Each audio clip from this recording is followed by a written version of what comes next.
good? We good? We good. Okay. We are doing the replay analyses today. We're starting with one that was actually left on a YouTube comment from today's video.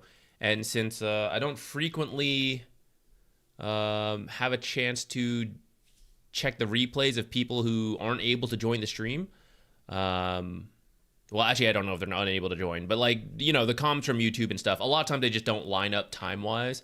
But this time it does, so I think we're going to start with this. And we could get going right away, especially as people start to tune in, and then we'll have more people to do the raffles here. I just did a quick check. Most of these players are unranked. I saw one Guardian, one Archon. The player we're looking at is unranked right now, so we'll estimate Crusader, which I think sounds about right. And then I guess I should hold on. I'm gonna look at this right now. I'll post the VOD time later. Okay, I'm looking at it. Let's read his comment on this one. Oh, wait. I need my timestamp. This is the fastest timestamp we've ever had for a replay analysis stream. 40 seconds. Troll, Warlord, Carry, Crusader. Okay, let's get into this one. So we are covering. Okay, perfect. Peace of mind, you're here. Guess I don't need to link the VOD time. Maybe I still should in case someone else reads that chat and they're like, I want to see it. Okay, I'll do it later. Okay, so just to reiterate for everyone else who is watching and is not the submitter here, you mentioned you seem to have a disconnect in a lot of your games where you feel like you do well in most lanes, and then in the mid game you try to like mirror the enemy, trade towers, but then the late game gets like weird, and you seem to be losing a lot of games in that pattern. So you're trying to figure out like that mid to late game transition off of an early game win, which I think sounds good. And you feel like this is your biggest problem. Once you learn it, you might never lose another game in your bracket, which would certainly be great, but I won't promise never losing again, but we can definitely see what we can do to help you improve. I couldn't download. The first one was too old to download, so we're taking a look at the second game you posted, but I think it'll be fine. Please do, lol. I'll come back to this. Okay, yeah, no problem. If you're not able to tune in, totally understand. If you got other things going on, so yeah, check out the VOD later. Hey Z, love the axe video. I'm glad, thank you. I'm glad you enjoyed it. It ended up a little longer than I meant, but I'm not gonna sweat that too much because frankly, I just don't make videos lately. So we'll just start with making videos that are maybe not perfect a little bit more frequently. And honestly, I don't know if I'll ever get to like the perfect video system until later. I think we'll need an editor to like get that with the current life balance. Anyhow, let's worry about that later. Joshua, I'm doing one from a YouTube comment right now, but after this we will have a replay raffle. Everyone just posts their match ID, all that stuff, and I'll take a look from there. Okay, so let's start giving some advice to Troll Warlord. I'm about to skip ahead because your question's mostly about the mid to late game, but just real quick, early game, notice you're kind of here in the void, which is pretty scary. Right? If you run into several heroes, you're just gonna die, right? Like there's no, if one hero, we're okay, but there's no win. Like you're not gonna kill one hero. If multiple heroes, we might die. There's no way we kill anyone when multiple heroes run in. So be really careful about this stuff at the start of bounty runes, just to help you keep your trend of, I think I'm winning lanes going. Avoid, this is like one of the worst spots you could stand because like if they run in this way or this way, they'll see you and then you don't have an easy escape. Like you have to go around this tree and then down a path and stuff. So it's like, it's dangerous. All for a bounty rune, which isn't worth that much. So I would stand here if you're a carry player and your team is like kind of nearby. You can either be with your team at the start so that when a fight breaks out, you're there to contribute. If they are somewhere else, like top, and you still want to, hey Jupiter, and you still want to like maybe go for this rune, which I would say you don't have to, but if you want to, stand here, it's the safest place you could be, and then kind of like timidly walk in at the last second. If you haven't seen a single hero as you're walking to this rune, don't grab it right away. Wait here, it's a bait, because they might just be standing here waiting for you to walk in, and then they'll kill you. If you see a couple heroes from your team doing stuff, then you can walk in and attempt to grab this at the last second. Otherwise, just go to your lane and be here at the start. This is way safer for most pub games rather than 40 gold for every person on your team. That's not that big. I don't know if you're going to skip tangos. Don't recommend doing that. Definitely grab some tangos. And then before we jump ahead, I do want to mention, I saw your build was the same between the first game and the second game. I like your... the BKB early, that's good. Don't want to dissuade you from that. You don't always have to do this. Mask of Madness as your first item is strange on Troll Warlord for a couple reasons. One, in terms of attack speed, you don't actually need that much more help, because you will be the fastest attack speed hero like out there. It's your thing. I know that the Mask of Madness will help you build the early stacks faster, but it tends to just be overkill. And it ends up being a little bit of a waste. The early lifesteal is kind of nice, but actually what a lot of people will do is just use their ultimate to lifesteal on creeps. And so you don't actually need the Mask of Madness, because you're not really getting involved in too many early fights, so you don't need to save your ultimate for that. So people will just like ult a ancient camp with like, blah, blah, blah, blah, blah, you know, and like heal up. Plus, because they don't get the Mask of Madness, they tend to get the Battle Fury a little sooner. Now, your timing is actually pretty good here anyways, but part of that is because you're skipping Brown Boots and you're finishing this Wraith Band. So unless you need the Wraith Band, and that means the enemy has a lot of physical damage, a lot of people actually just skip the Wraith Band. They'll just get these components, like they'll get Slippers, they'll get Circlet because they're good starting items. They just won't finish the Wraith Band. If they have ranged heroes who are hitting you a lot, Axe does have the Battle Hunger, which is physical damage, but then he has the Spin, which is pure damage, so like that doesn't help you. So a lot of people don't even finish the Wraith Band. They will go for the Power Treads or Phase Boots components quickly, which will help get you that early attack speed, for example, to deal with the Mask of Madness, or extra move speed from the Phase Boots. It depends what you need, like more armor and move speed versus attack speed, and tread swapping, which you don't have to do too much. I know this is Crusader, but if you want to start learning how to tread toggle, like essentially switch to agility when you switch to intelligence every time you use your spells, and then switch back to agility. That's the main one for you to save mana. You could do that. But anyways, a lot of people just go like Power Treads or Phase Boots, and then into the Battle Fury. BKB is what you would see in some pro matches in the right games. I can't believe I'm saying this. I don't think you have to do this for your rank. Don't not buy BKB, but like I think you get one more item after this Battle Fury. Probably the Sange and Yasha by default, Manta if you really need the dispels, and then you could get BKB after that if you think that's your best item. Early BKB is like, we are gonna fight, I need all the power right now, and that's either because the enemy is fighting or because your team's fighting. And for most pub games, 20 minutes is actually pretty quick. I would love that. I think you're too ahead of the curve here, though. Like, the reality of your pub games, that fighting probably doesn't happen till a little bit later, and that may depend on the exact game. So if you do think this is happening, and maybe it will when we jump in here, then this is fine. But a lot of times, Sange and Yasha is better. Next, Daedalus. A lot of trolls will not get Daedalus. I'm going to skip ahead so we can see your damage around here. Oh, perfect. Your damage is 112 right now.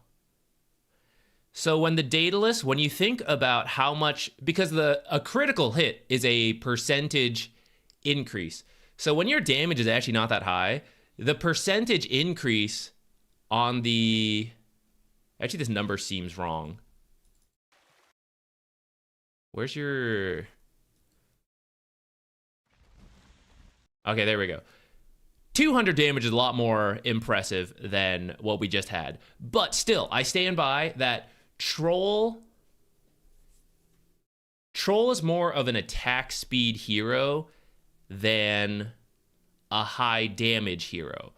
High damage heroes tend to benefit from the Daedalus a little bit more because of the percentage increase. That's not to say a hero like Troll can't get it, and that people with this amount of damage won't get the attack speed, or sorry, the critical, because it's still good.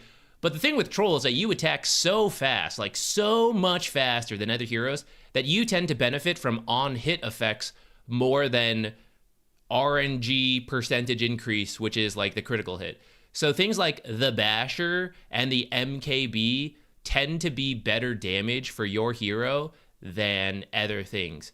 In this particular game, there is a Medusa, so if you wanted to go Diffusal into Disperser, that could actually be good, but I would probably say you do that later. I actually don't think very many Troll Warlords get Daedalus. I could be wrong, but from my recent memory and taking a look at Troll builds, I don't think a lot of people will get a Daedalus here. They won't get the Boot to Travel. Satanic is fine. MKB, you kind of like return to normal items here, but the order is like wrong. Like this should have been like way sooner, and then these items come up after, and you would like cut out these two. So that could hurt your transitioning from early to mid to late game if your item build doesn't like fit your hero perfectly.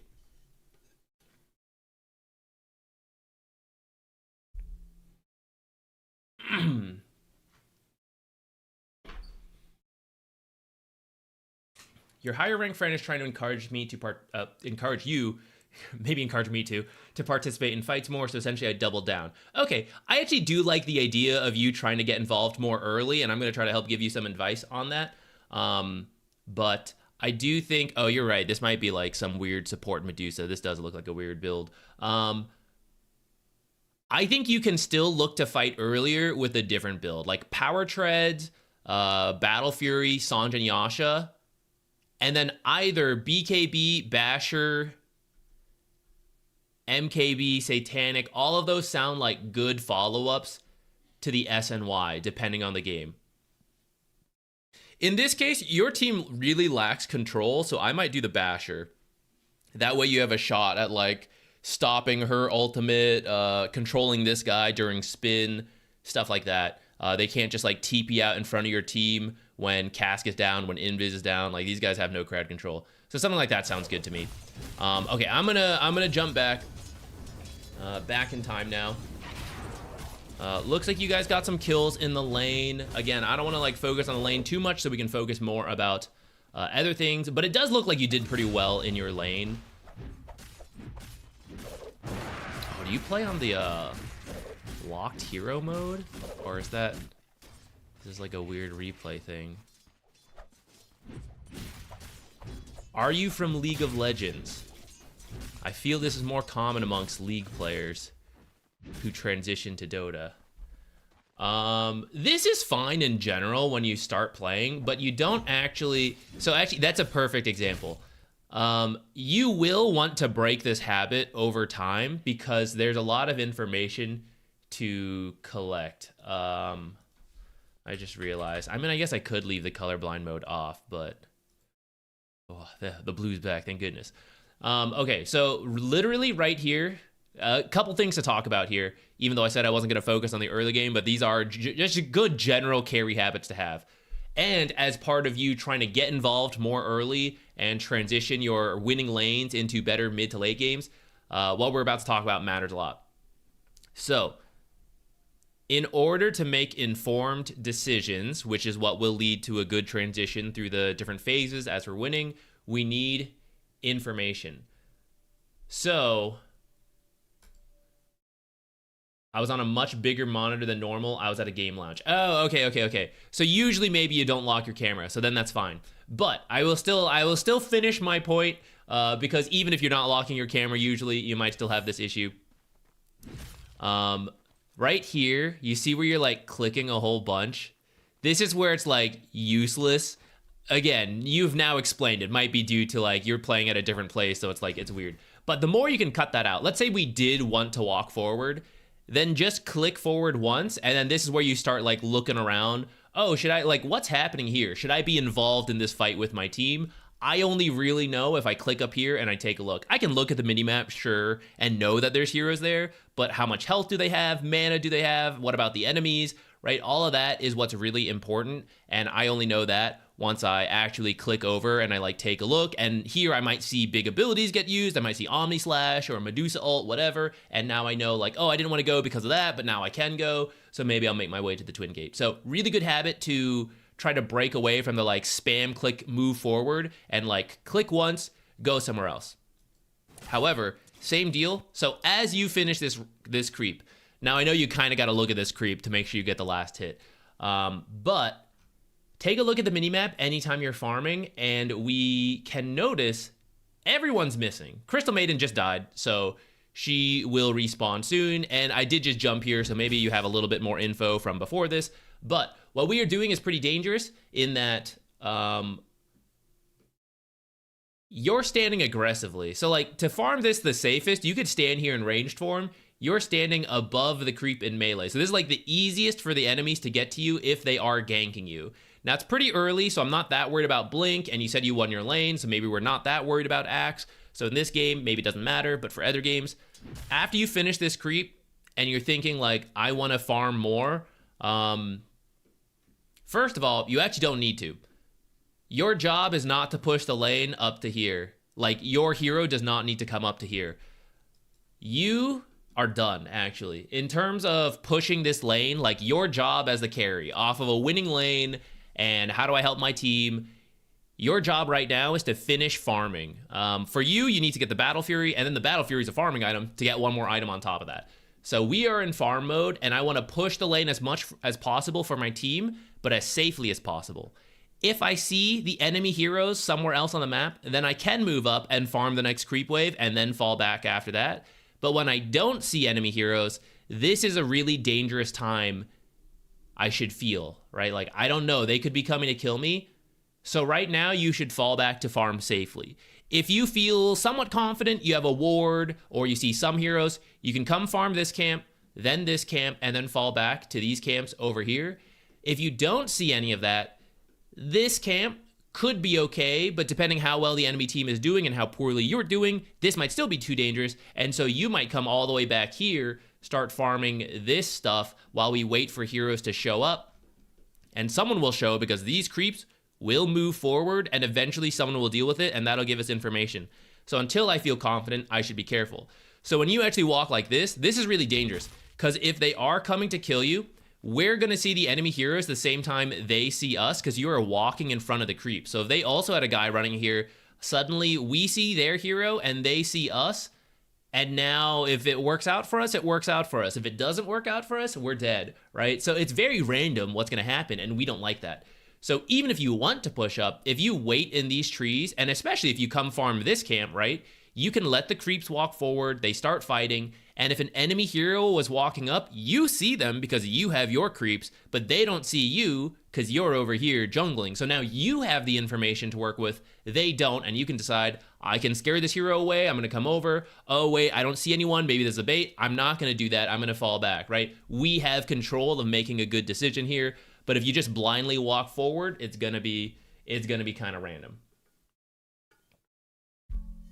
I've been called out on my lack of awareness. I don't check in a way that's obvious. I click portraits to check items instead of zooming my camera over.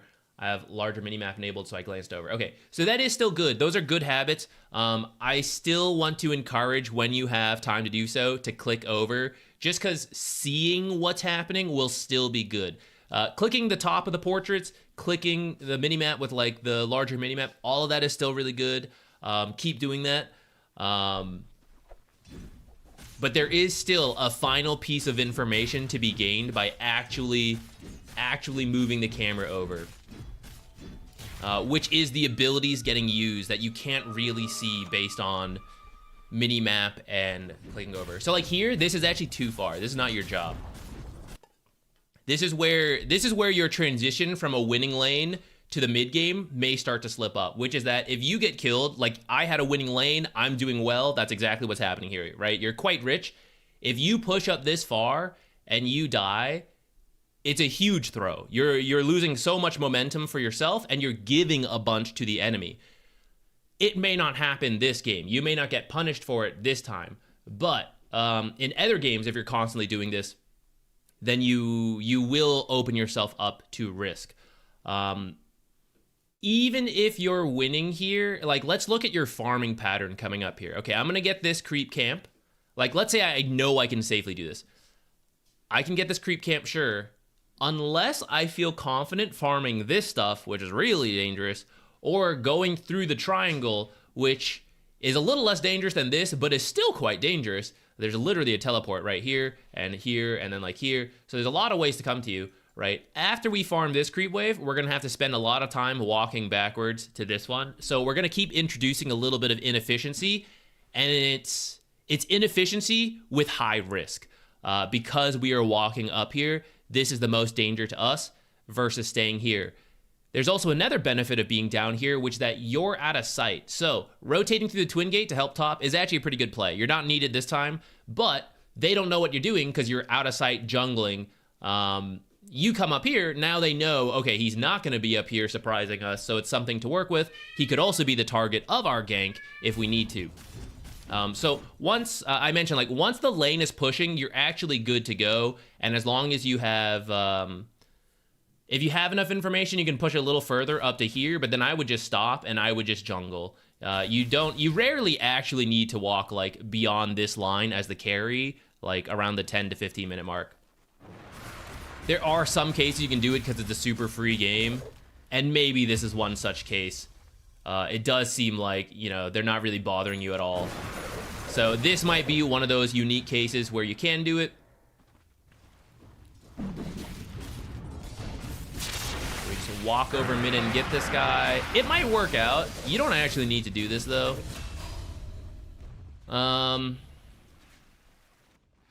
We do take, like... when you get an opportunity like that, we do take it. So I don't want to, like... I know you mentioned you're trying to get more active because your friend is encouraging you to do that, and that's actually good.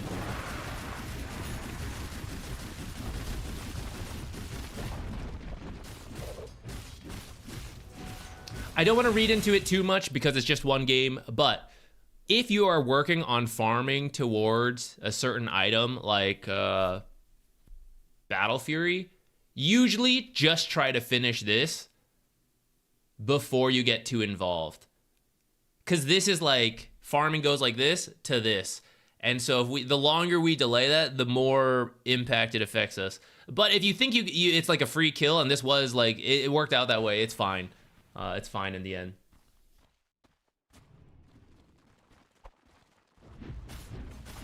Okay, so you're disassembling the Mask of Madness for Battle Fury. That's not a bad idea. I still kind of think that Troll doesn't really need to do this build. I think just like the power treads and all that is good. Okay, right here, we're slowing ourselves down.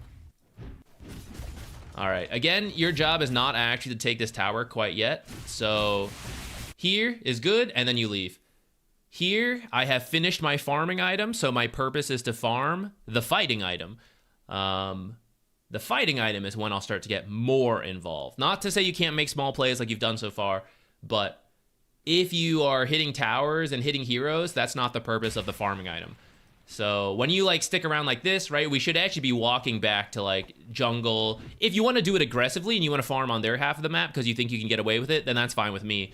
But you shouldn't actually be worried about like hitting towers and stuff like this. There's actually a lot of inherent risk to what you're doing. They may not be punishing you this game. So again, it might be something unique you're doing to this game, but we do need to be... I just need to call it out so that you don't make a habit of it.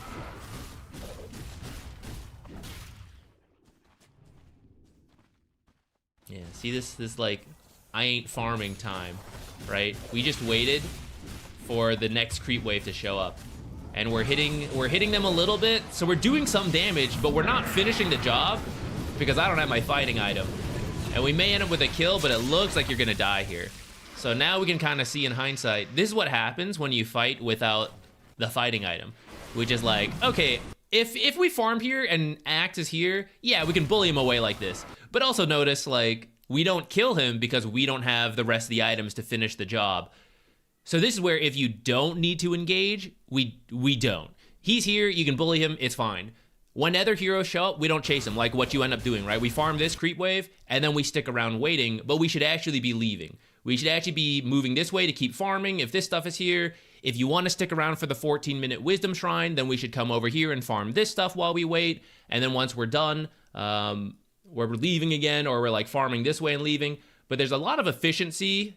You just like push out a lane and then jungle, and you don't actually fight yet. And then you won't risk getting killed like this,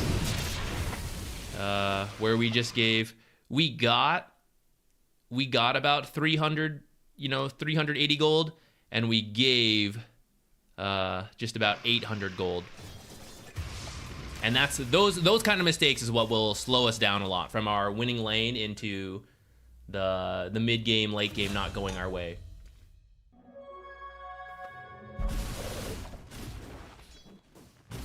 Okay, so we came here to farm. This is good. We are gonna work on our BKB. Again, I think this game you could probably push it off a little bit, like get the Sanch and Yasha first. But whatever your next item is that fighting item idea. And if it is the BKB for whatever given game, that's fine with me. We need to get that. So you came here to farm. And then I see this top lane pushing in. I see a lot of enemy heroes currently missing. Axe is dead, could be respawning. I still feel pretty strong, but I still don't want to throw.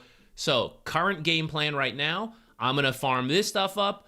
I'm going to come up here, because by the time I finish this ancient camp and then I walk this way, these creeps should be mostly done killing this stuff and pushing up. I'm going to wait here a second. If I don't see any heroes, I don't want to walk up here and then they run around the trees and kill me. This same creep wave is worth the same amount of money down here. So I will come and farm this stuff here, and then I'll continue to look at the minimap. If they are not showing, then I'm just going to immediately run this way, because I already finished this camp.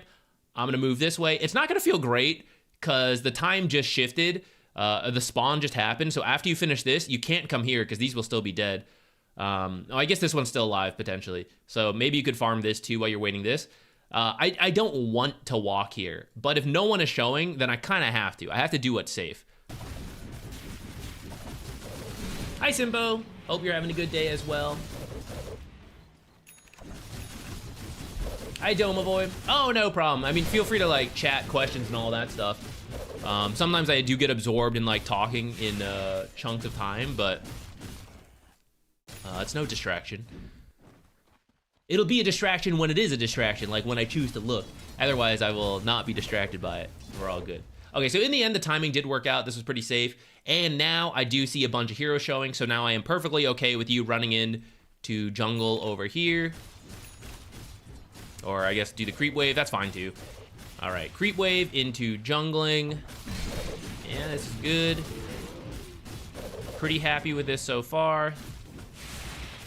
Okay, great. We're taking a look mid. Okay, I see some heroes bottom, and you have one ward here, so I don't mind if you keep pushing forward with your team here. I know I said, like, okay, we're kind of like farming our fighting item, but the more we can farm on the enemy's half, the better. And recently, Rubik was mid, and then these two are bottom, and I have two teammates here. So I don't mind if you farm top. You can do it like the safer side and farm this stuff if you want, rather than like go super deep.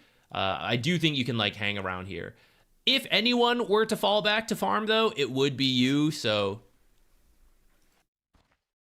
I don't mind too much. Okay, maybe you're just worried about them doing a Roche there.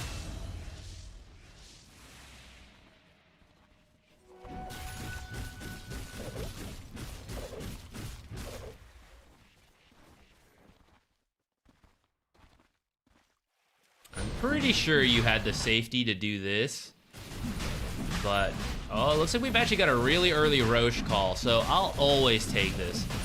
I will always take this over this other stuff. It's a little risky without more people, when more people aren't always showing, but it looks like there's enough heroes showing bottom, plus you had the Weaver bug to make that work, so I will take that happily. And then you will continue farming till your fighting item, which is now. If this was taking longer, keep waiting for it. You don't immediately have to rush into a fight, by the way, just because you get Aegis. You can just use it to farm up, especially if there's another item you want.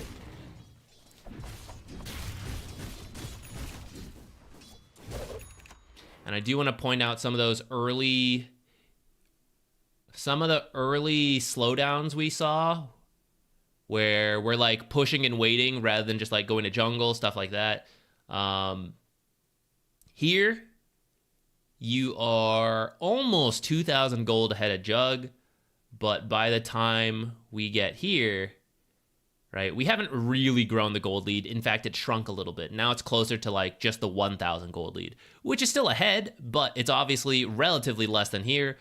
Which is going to happen. There's no way to like continue to double up his net worth here without him having like a horrific game. But I actually think you can be even more farmed than 11k with like some slight efficiency stuff.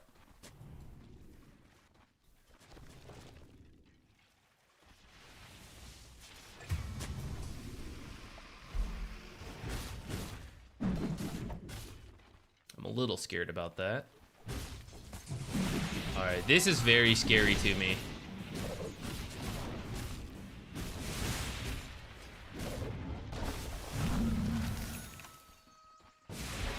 I actually think they should be killing you right there. They're being really careful, but...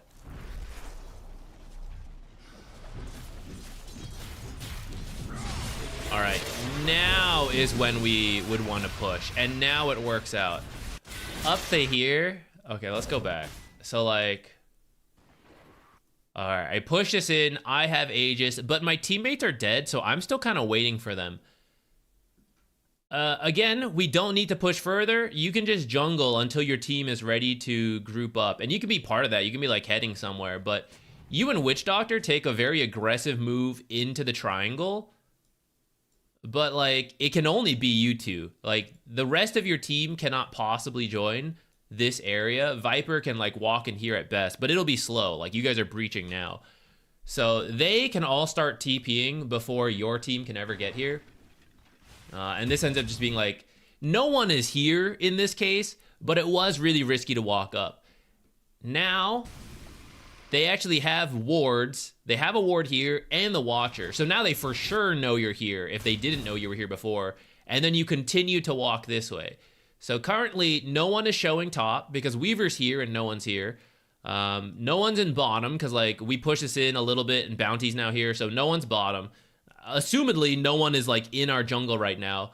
So we're crossing out all these areas the enemy is not and continuing to walk into areas where there could be, which greatly increases the odds that we are running into multiple heroes. It's not like, oh, I saw one guy here, one guy here, one guy wherever, so I know I can only run into two heroes. It's like, I still haven't seen anyone and I keep trying to find heroes.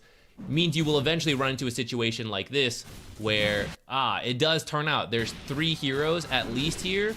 And then the 4th hero, and if they didn't have like such a whack-ass draft with this like Medusa support going on here, right? They may have just like thrown a bunch of nukes at you and killed you, or killed like the Aegis.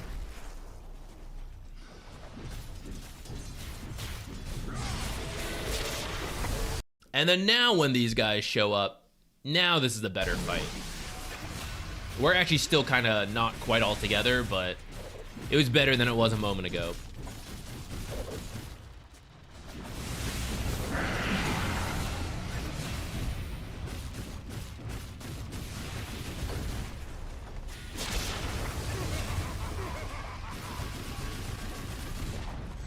Okay, let's back out and heal. Not like fully back, but like, yeah, we don't need to actually push the high ground right now. So like, come push another lane after you like heal up a little bit is fine with me, since we do have this lifesteal.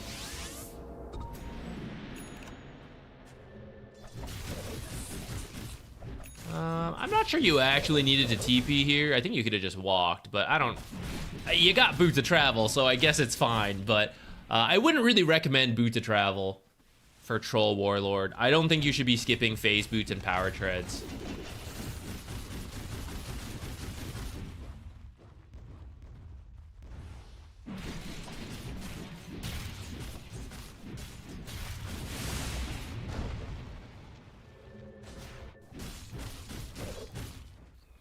TP top and push this out. There is some danger to this, which is we pushed really far with the team and then we just left the team in front of the enemy's base. Since a fight is breaking out and we can't join, you should do what you're doing. I do want us to recognize the risk of this though, which is that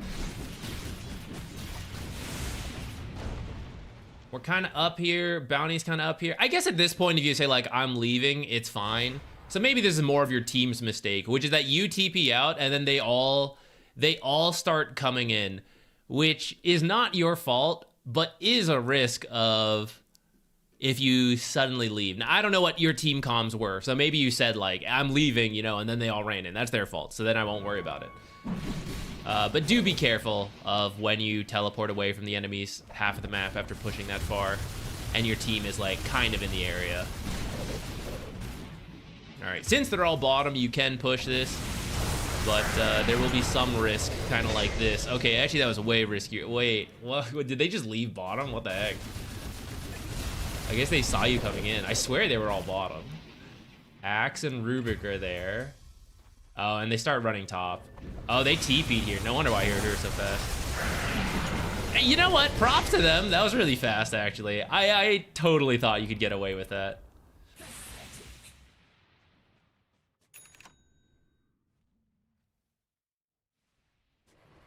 All right, here's where you're starting to get the Crystallis. Yeah, so here's where I feel like the power treads should just, or the boots of travel should just be power treads phase boot. And then instead of Crystallis, I think Basher this game's really good. All right, solid. If your team ever wants to do Tormentor, you can do that, but I won't worry about it too much. TP bottom.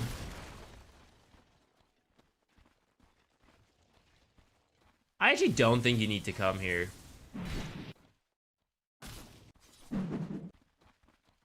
All right, so they're chasing Rubik right now as you guys are killing Axe. Juggernaut is mid. So I guess the question is, are we trying to push high ground while Axe is dead? If you are, then I don't really mind this teleport. But by the time you teleport and push this, you'll probably have about 25 seconds left. So the question is, can Bounty Hunter and Viper get here in that time to push with you guys? Otherwise, we don't actually have a number advantage, 5 versus 4 with Axe dead, because we'll be pushing 3 versus 4 because the other 2 aren't here yet. So if they can't show up, you actually don't need to go. Plus, if you are going to get Boots of Travels, we need to make use of Boots of Travels. You should be the last person going bottom. That's like the point of Boots of Travels, that you can farm other parts of the map and only show at the very last second. If you go early with the Boots of Travel and wait for teammates to show up, that doesn't really make sense to the Boots of Travels. So like when you go here, like Weaver is farming this already. So you come and you like split farm with Weaver. In fact, you're taking, like, let's be real. You're taking farm from Weaver, which he could do on his own. And you could have just like, you could have farmed this wave, you could have farmed this stuff. If you're scared, you're like, okay, well actually they might be coming up to get me. That's fair. But I would say you just run backwards and TP out later. I don't think you actually like TP in here. I'm not sure if I feel much safer here. I have one more teammate in total, I suppose, and we have one ward, so like, okay, maybe I am a little safer here. But ultimately, I still TP'd into like the creep wave, and I still don't know where the enemy team is. So that's why I would just like walk backwards as troll here if you're like that scared. And then clearly this guy's not scared. For better or for worse. For worse, probably.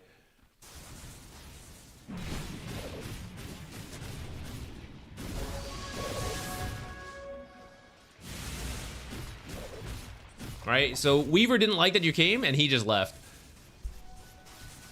So if we're not actually pushing, that's kind of what's happening. Is like we're just TPing to where someone else is farming.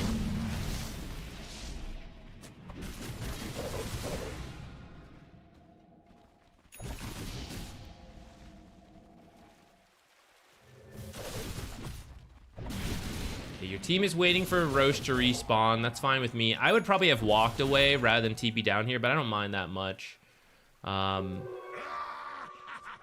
You should probably have just kept farming bottom, though. So, like, see how we TP'd down here, pushed a little bit, and then left all this farm? This is farm that no one in your team can get because they want to be in this area. But that's what the Boots of Travels is for, is that you can farm this area and then TP here easily because of the Boots of Travel in a way that no one else can. This is kind of what I mean when I say, like, Boots of Travels is often wasted in... a lot of ranks below, like, Legend to Ancient. Either they're not using the boots enough, you're using them more, but then you're still missing, like, some of the farm of the areas you're TPing into. I don't know about this.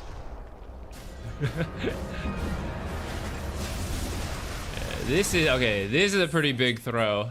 Not to be too... I don't know. in a non-flaming way, but I need to make it clear the issue, right? I need to make it clear so that it hits home how big of a mistake this is. With all love and respect, of course. Okay, so our team is kind of pushing. Like, Viper is not here. We have 3 teammates up here. So I don't think you have to push right now, because you just got this Aegis, right? So if you don't push high ground, that's okay. We got to be on the same page of that, though, right? Like, the team needs to know we aren't pushing. And maybe you're trying to say it and they don't listen. That does happen. But it's always the risk of a pub game. This is why you want your boot to travels ready to, like, join them if they do start pushing in a way that they're like, oh, I didn't want to do this. If you want a TP bot, that's kind of okay to me, as long as you're telling them, like, hey, we shouldn't push, Viper isn't here. But then you can't, like, sprint to the enemy side like this, right? Which is like, I see Axe, I'm going to chase him. There is no support from your team here. You are on your own. Viper is here. Everyone would have to teleport here. And there's no point in this. If you don't fight, let's say you don't do this chase and you stay here and then you farm this jungle.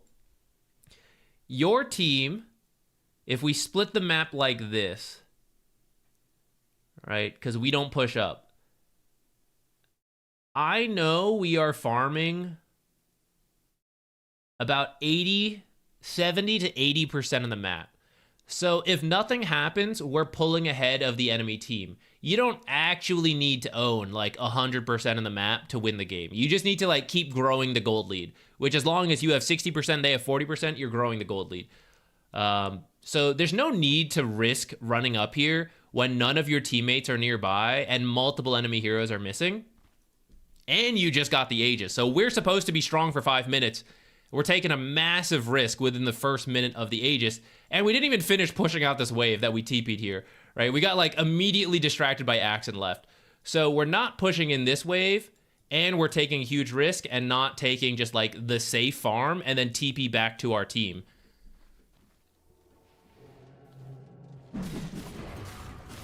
You get the Wisdom Shrine, but I mean, this is up kind of late, so we can't really guarantee we get that. And it's not even that important at this point.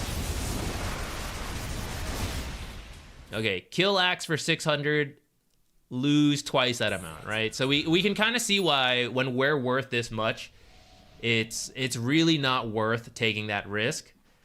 This is probably the worst death I remember this game. Okay, good. So you're like, you remember it, right? You're like, oh, that's not good.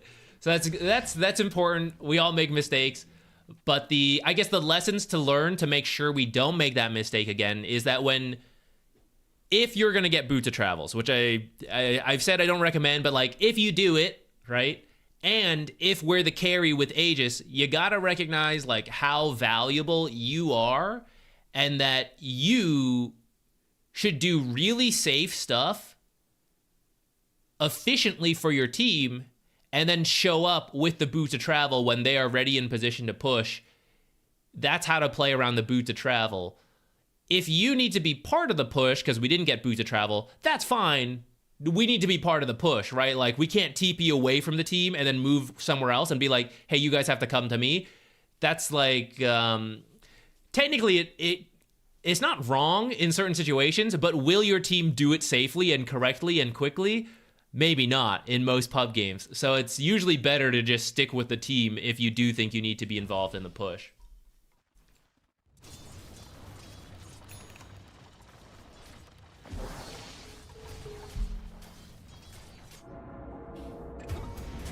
Thoughts on Diffusal this game for Axe Dunk? I wouldn't do it for the Axe Dunk. I would do it for the Medusa, but then it turned out to be a Medusa support, so it's less important. With that said, it's not bad versus Jug, who doesn't have like the biggest mana pool, just a couple hits and he already loses some spells. And then versus Axe, I wouldn't say it matters as much versus Axe. You can try to burn off enough mana to like remove the Culling Blade, but at the same time, if he holds a wand with max charges, he'll probably still get it off, right? Between like wand, instantly ult before we can like hit him however many times we need to. I'd say it'd be difficult. Disperser this game overall is not bad because we could use some dispels, right? They have like Battle Hunger. The Root is the big one. The Root is very annoying for us. I would say Satanic. If we didn't get the Manta earlier, like usually you choose between Sange and Yasha and Manta. I would say this game, Sange and Yasha is good to reduce the axe call time and the Medusa, like Stone Gaze time when it does hit us. Manta is no longer like the hard counter to Jug ult that it used to be. You could still get it to help, but then also like the illusions would kind of hurt you versus the axe potentially. So I don't know if you really need it. It would give you a dispel versus the frostbite, which is nice. But after S and Y, you could get BKB to not care, and then after that you get the Satanic. If you wanted to go like Manta Basher, maybe that works because then you have a dispel versus this, and you didn't want to get the BKB. I don't play enough Troll to know, I guess, if it should be a Manta S and Y, like which one, since I don't know how much it feels to play versus them. I don't really care which one comes out this game. But I do think like Basher would have been really useful to provide control. And then I think Satanic first before this Ags would be good so that you can deal with the Axe, Axe Call, Blade Mail. You can also like tank through some stuff and it will give you a dispel for some of this stuff. I think that could be good. I think Ags eventually though is nice to dispel stuff from yourself. I just don't know how critical it is this game. So I feel it can come later.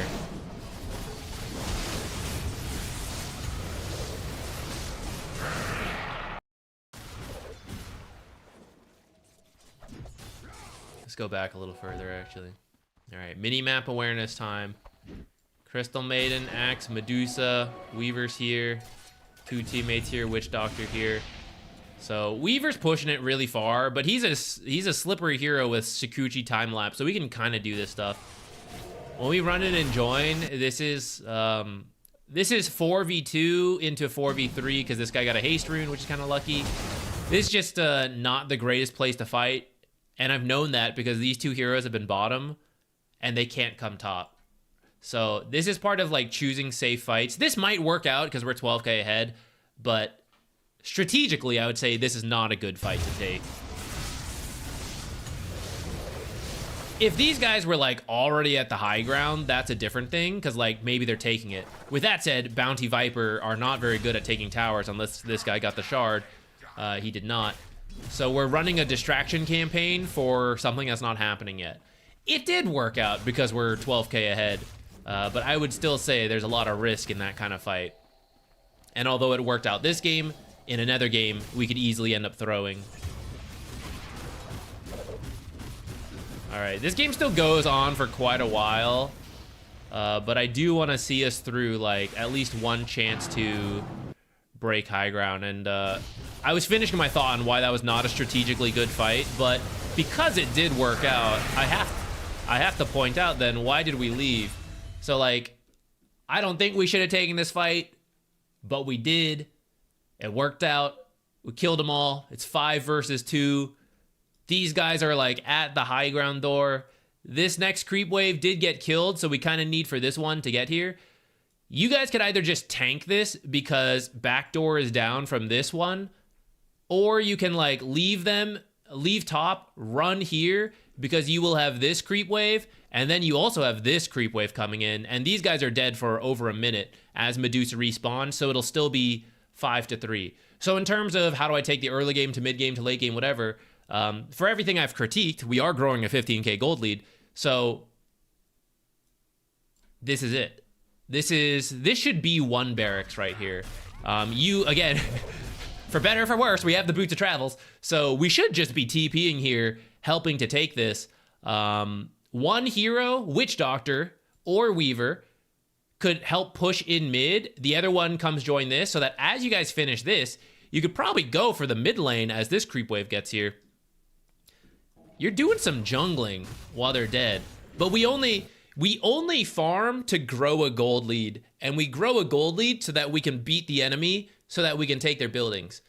So once that objective is met and we have beaten the enemies, there's actually no need to really farm, right? We should be taking objectives. That's a very It's a very watered down reality of Dota, so I know there are exceptions, but really in this case, now that we have the power of hindsight, kind of looking at this, right, and we can see like, why didn't I just, we could have just waited here for the creep wave, which I said was inefficient, but like, we could have, and we still have 30 seconds where they're dead, right? So at this point, we could now begin hitting this and probably still take the whole barracks, but we're actually back here because we won a fight against the enemy here, and then we farmed backwards away from them when they were weakest. And we do this when we are scared. We farm backwards when we are scared, and they are pushing us away. So this is like the exact opposite of what should happen. And because we take so long,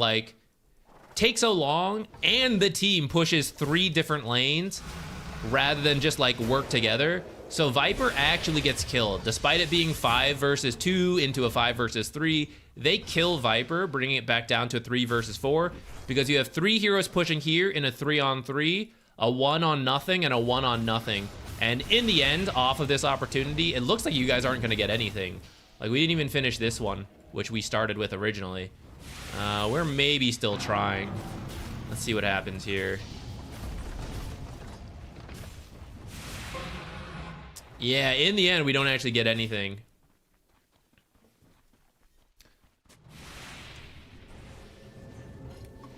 I got distracted trying to finish the Satanic. Yeah. Okay, so that's a good lesson to take away from this, right?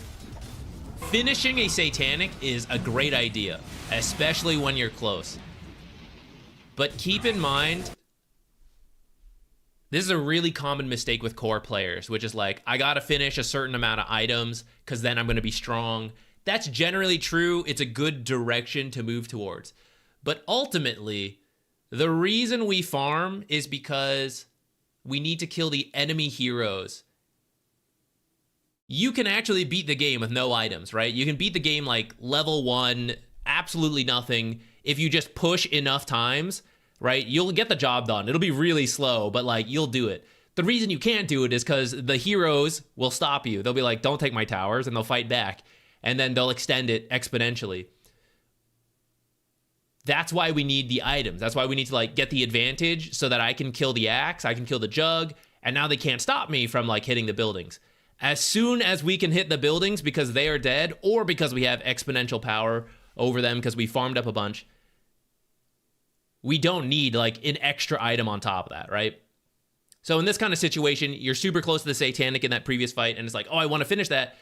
But then you have to take that moment to look at the minimap, look at the time, look at the heroes that are alive, and realize, I don't need the Satanic if they're dead, right? Like, I'm good to go.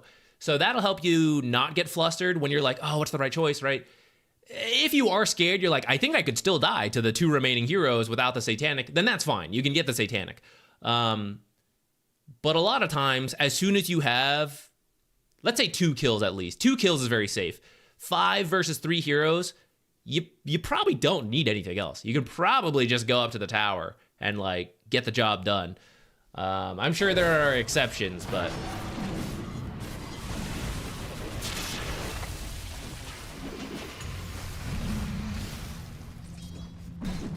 this is a little bit far. I think you're going a bit too hard here with that BKB. Yeah, don't forget when the BKB ends, that's what's gonna happen to us. So, right here, I'm already pretty happy you killed Axe. You actually didn't even use anything to kill Axe. You only used the Satanic, which is a very, like 30-second cooldown's nothing. So you don't even need to feel pressured to get more. You can just back out here. It's okay. You pop the BKB, and I think that's why you want to chase in further, but you actually could have just sat here and then walked away.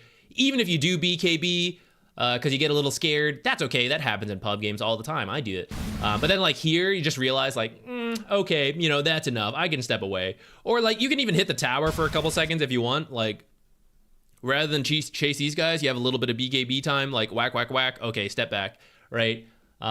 It's not going to be the best BKB usage, but we kind of used it, panicked a little bit. That's okay. Limit it there. Don't need to chase further and like get something out of it, you know, to like, oh, it's worth it because I killed the guy now, right? Like that's okay. Sometimes we panic beat. It's called the Nightfall, right? You BKB, TP out. Like if he does it, like we can do it in our pub games too sometimes. Sometimes it's okay to like be a little preemptive and be a little scared. We're not perfect players with perfect information, so stuff like that will happen. I am going to pop this up, guys. So if you want your match reviewed in the way we're doing this one, type in the match ID. Let me know who you're playing. Any questions you have. The match ID needs to be from within the last week, otherwise I can't download it. If you have an itemization question, I could look at it, but to actually look at the game, it has to be within the last week. All right. My team just kind of threw a little bit, right? We pushed too hard. We lost a lot of kills. We are still strong. You should recognize that. I don't know if you know you have a 12K gold lead. Like, I don't know if you have a ballpark number in mind. You should just know if you're like stronger or not. Yeah, we threw. I still feel stronger based on how the game is going, but not if people are dead, right? Like if we take Viper and Witch Doctor's net worth out, granted they're two of our lower net worth heroes, but rather than being 11K ahead, we're actually 12K down versus this team. And that's scary, right? Especially when we then factor in like 5 versus 3. So you TP in here after you lose some heroes for like a tier 1 tower defense, but in the grand scheme of things, if I tell you like, hey, you're gonna lose this tower and you're gonna lose this tower in the next minute, and then you have to play the rest of the game, okay, you know, like, I didn't really want to lose those towers, but it's not like we lost the barracks. It's not like, you know, the throne got killed. It's not like Roshan, you know, got taken away with like all the stuff. It's like, it's just a tier 1 tower. I know I want to protect it, but there's only so much risk I'm willing to put into it at, you know, this stage of the game. So TPing here on your own is like a lot of risk for not that much reward. And I'd be very careful of this. And you do it carefully, right? You hit it and try to drag it away. What if as you hit it, Axe had been waiting in the tree and he just like jump called you, and then like turns out Juggernaut was in the area or something, right? Like that's a whole lot of risk for what, you know? So in this case, I would just TP like here and just start jungling or something. If there's a lane you think you can push safely, you can do that. But when you're just waiting for your team to respawn, you should probably just do something extremely safe.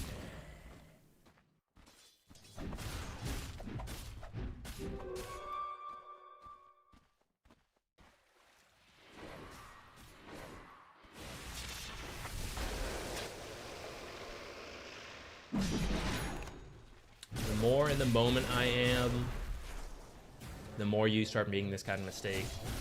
When you care less, you feel you're more observant. So then actually, I mean, that's actually, I'd say that's kind of common, where when you get really stressed, it affects you. I mean, everyone handles stress differently. There's a certain amount of stress that is good and usually like heightens us a little bit, and then too much goes too far. So it sounds like part of, right, maybe you know the good stuff, like, oh, when I'm observant of the map, I know to be safe and all this stuff. So then part of improving at Dota is not the actual Dota, but it's just ourselves of like, stay calm, don't get sucked in too much.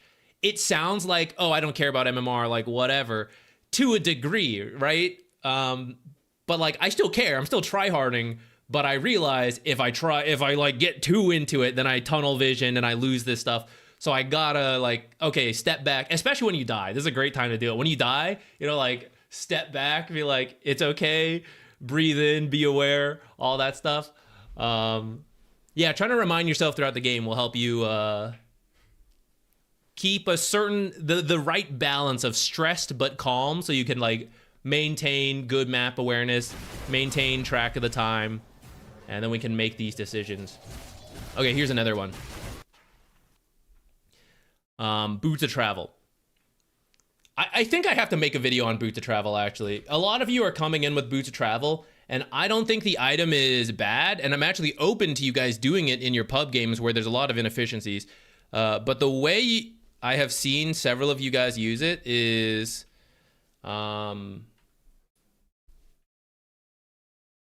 it's like not quite hitting the mark of Boots of Travels. So congratulations, you might be in a video.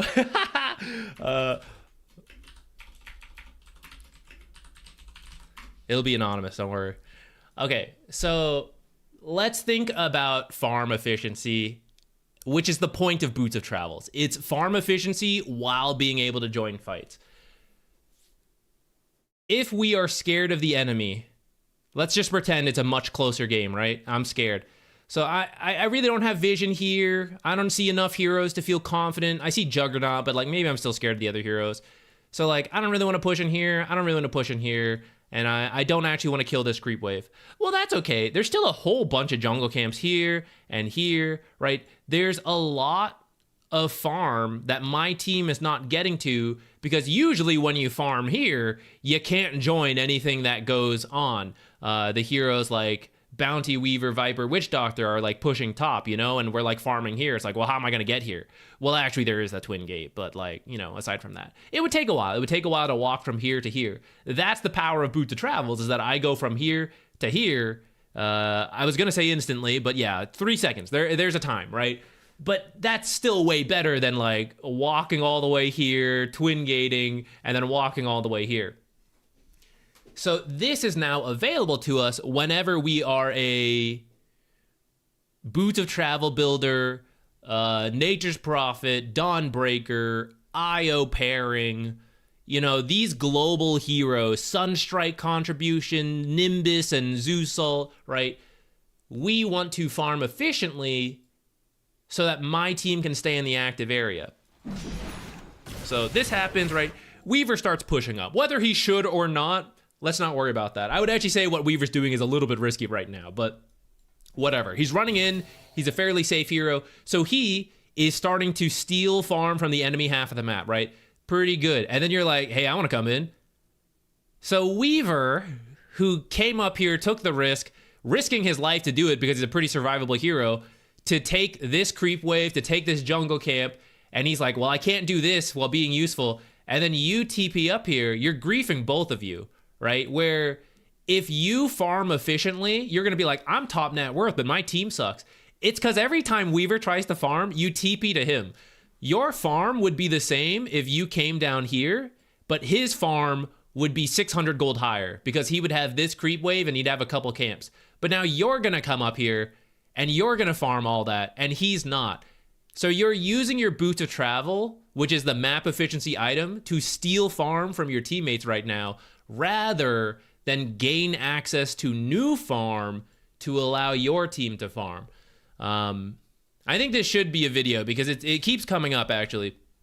But it's a really, I understand it's a really hard concept. I'm making it sound like you're like maliciously griefing this guy. I totally understand you're just trying to be active, for the record, right? I'm not actually trying to flame you. I totally understand you're doing your best here. You're trying to be involved and be in the right areas of the map. So I think it's just a shift in the way you look at the map of realizing what is usually available to me while still being active typically requires us to overlap as heroes, which is good for fighting but bad for farming, and it's always a trade-off. The idea of Boots of Travel is to alleviate that issue as long as we don't preemptively TP into areas people are farming like this. Unless your team is saying, like, group up and go right now, that's okay. I highly doubt that's happening, though, when Witch Doctor and Viper are here.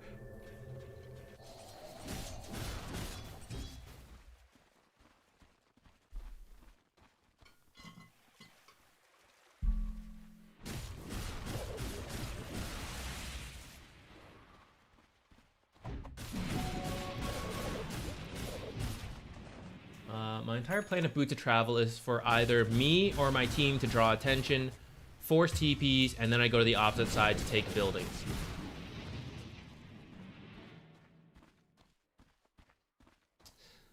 That is not a bad idea if you feel it's not strictly that you don't have an offlaner. Actually, even with a proper draft, the idea that you explain is actually quite good. It's actually covered in my late game flowchart video, right? Of how do we break up the enemy, either kill them or move them around on the parts of the map. It sounds like your default, though, is to go with the team and then leave the team to take buildings somewhere else. However, that means you're cutting off half the other option, which is that you walk to push this lane, and when someone TPs to defend, you TP to your team to take the fight. Because going back to your original question, you're finding it hard to hit buildings because the enemy team is always alive. if you avoid the enemy and they're all alive, that does work. But that situation is actually rarer than forcing someone to respond to a lane you pushed in and then take a fight with your team to kill heroes and then hit the buildings after that. So I would just keep that in mind of like another way to use the Boots of Travel. That'll be our closing point here. I do think there is just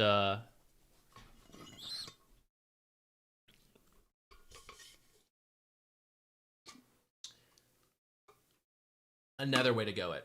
Troll's really bad at team fighting, so I can use my hero's main strength. I'll default to that. I actually don't.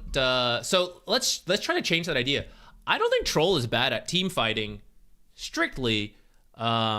He's not like Enigma black hole thing, but like what Troll is really good at is killing a single hero really quickly. That is also quite good for team fights. Because if one hero is just dead off the bat, it's no longer an even team fight, 5 versus 5, because one guy just got troll bashed into killed in like 1 second, 2 seconds, you know? I wouldn't think of Troll as bad at team fights. What you need is like careful team fights, which is maybe what you mean. It's just like a semantics thing. But like, if you're thinking of team fights as like we all run in and we all press our abilities, then yeah, Troll's not great at that. But like, if you're careful with when you go in and you're patient on when they jump one guy, I focus him, or like my team with the what stuns we do have, which is the Witch Doctor cask, right? I know that's not a lot, but like stay near Witch Doctor, stay near Bounty Hunter, so that when they get the initial hit to stun and the Maledict and whatever, you rush in there, which if you had a Basher, like I talked about, you'd also have crowd control. And you're hoping between that one stun, your Basher, and then hopefully other procs, you're killing that hero before they can do anything. Then the rest of the fight suddenly becomes much easier because it's a 5 versus 4. It does depend on the draft. So if you truly don't think your team can team fight in any capacity, the way you're thinking is okay. But I just want to like warn you against thinking like, oh, Troll just can't take any kind of 5-on-5. I would disagree with that, especially when you're the top net worth by far for most of this game and the strongest hero on your team. Partly, right, we mentioned why maybe they aren't as farmed because we keep TPing to them. But if you aren't willing to fight, suddenly your entire team can't go for fights because you keep avoiding them and you're the guy with the most farm. If you do want to split push, you should be playing a different hero. You should be, people mention Natures. He would be a better hero for their split push style. Highly mobile heroes who can avoid enemies like Weaver, Clinks, they're much better at split pushing if you feel called to that style. Troll is not the hero I would go for to split push and play that way. Okay. I need to get some water, but I saw.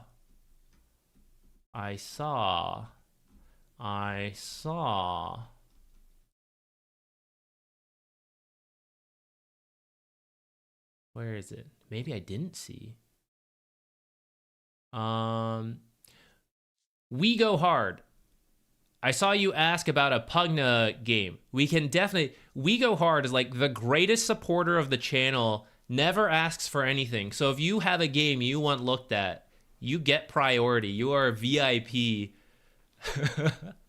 Nepotism. But no, We Go Hard more than deserves a replay analysis. So if you have a match, I don't see the match ID posted though. I don't know if you posted it and YouTube just like removed it because it's like a string of numbers. But if you can post it again, because I don't see it, we can look at it. And while you do that, I will refill our water. My water. You all have to get your own water.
Okay, we've got the match ID.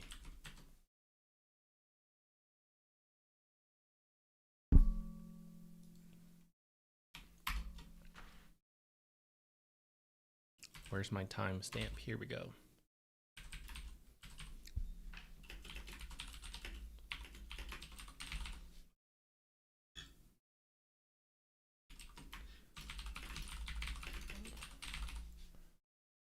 Archon, download. Okay, you've been losing your lane a lot, so just looking for advice on the lane. Sounds good to me. We can hyper fixate on that. Spend a lot of time giving various tips and tricks.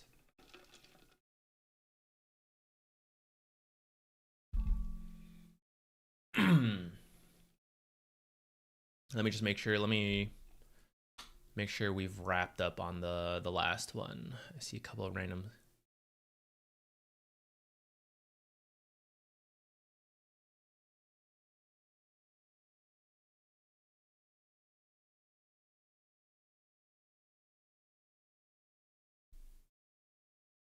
Okay, yeah, I think we're good to go. Yeah, I do think after the Battle Fury, if you get one more item before the BKB, will actually be pretty safe for a lot of pub games.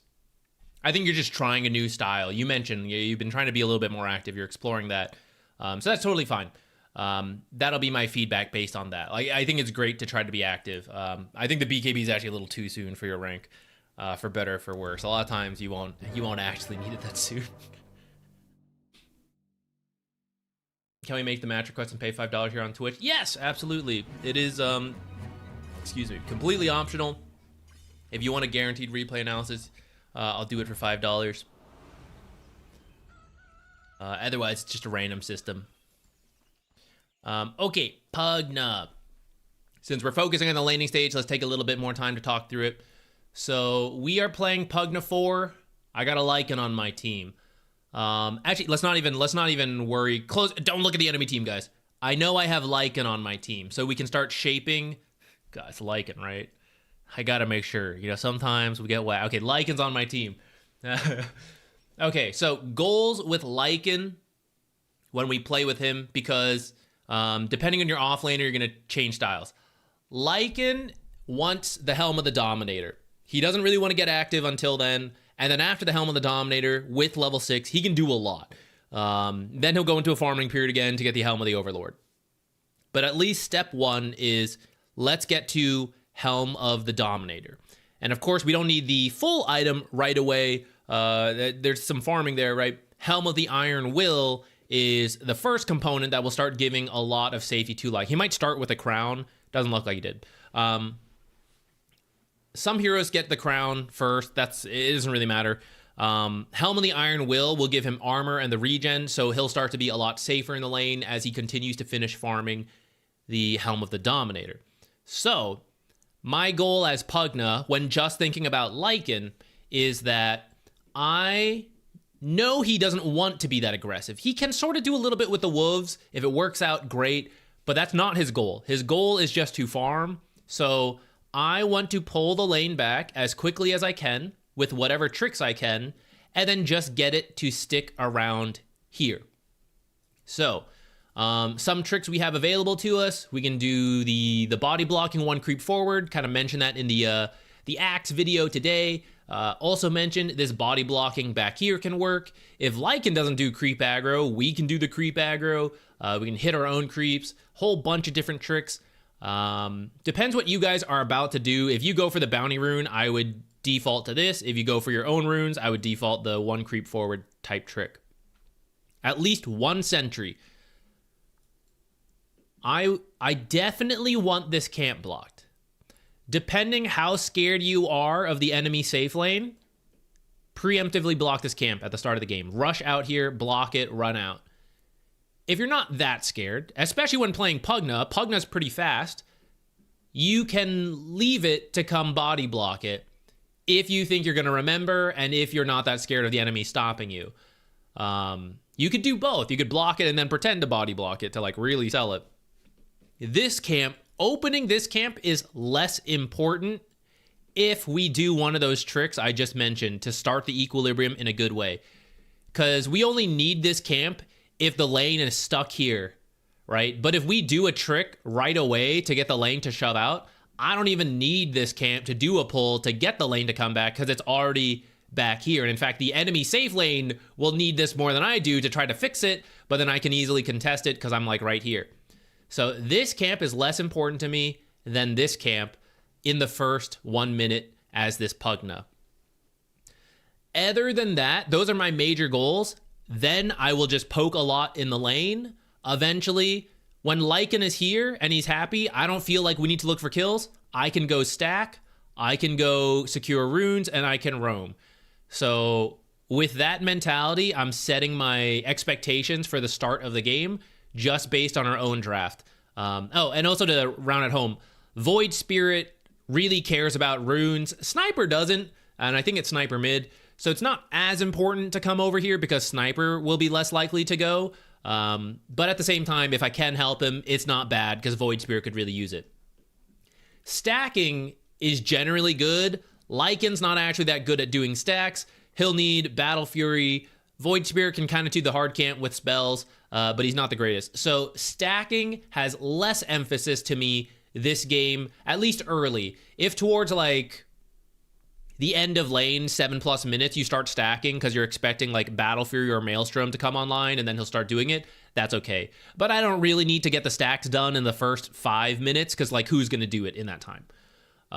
So priority, if I'm leaving the lane, priority 1 is to make sure they're not fixing the lane. And then the next is runes and then maybe a twin gate rotation over here. And if none of that looks tempting, then I'll think about the stack. If it's still too early for a stack, then I'll just keep hitting him in the lane. So all my game plan decided just based on our own heroes.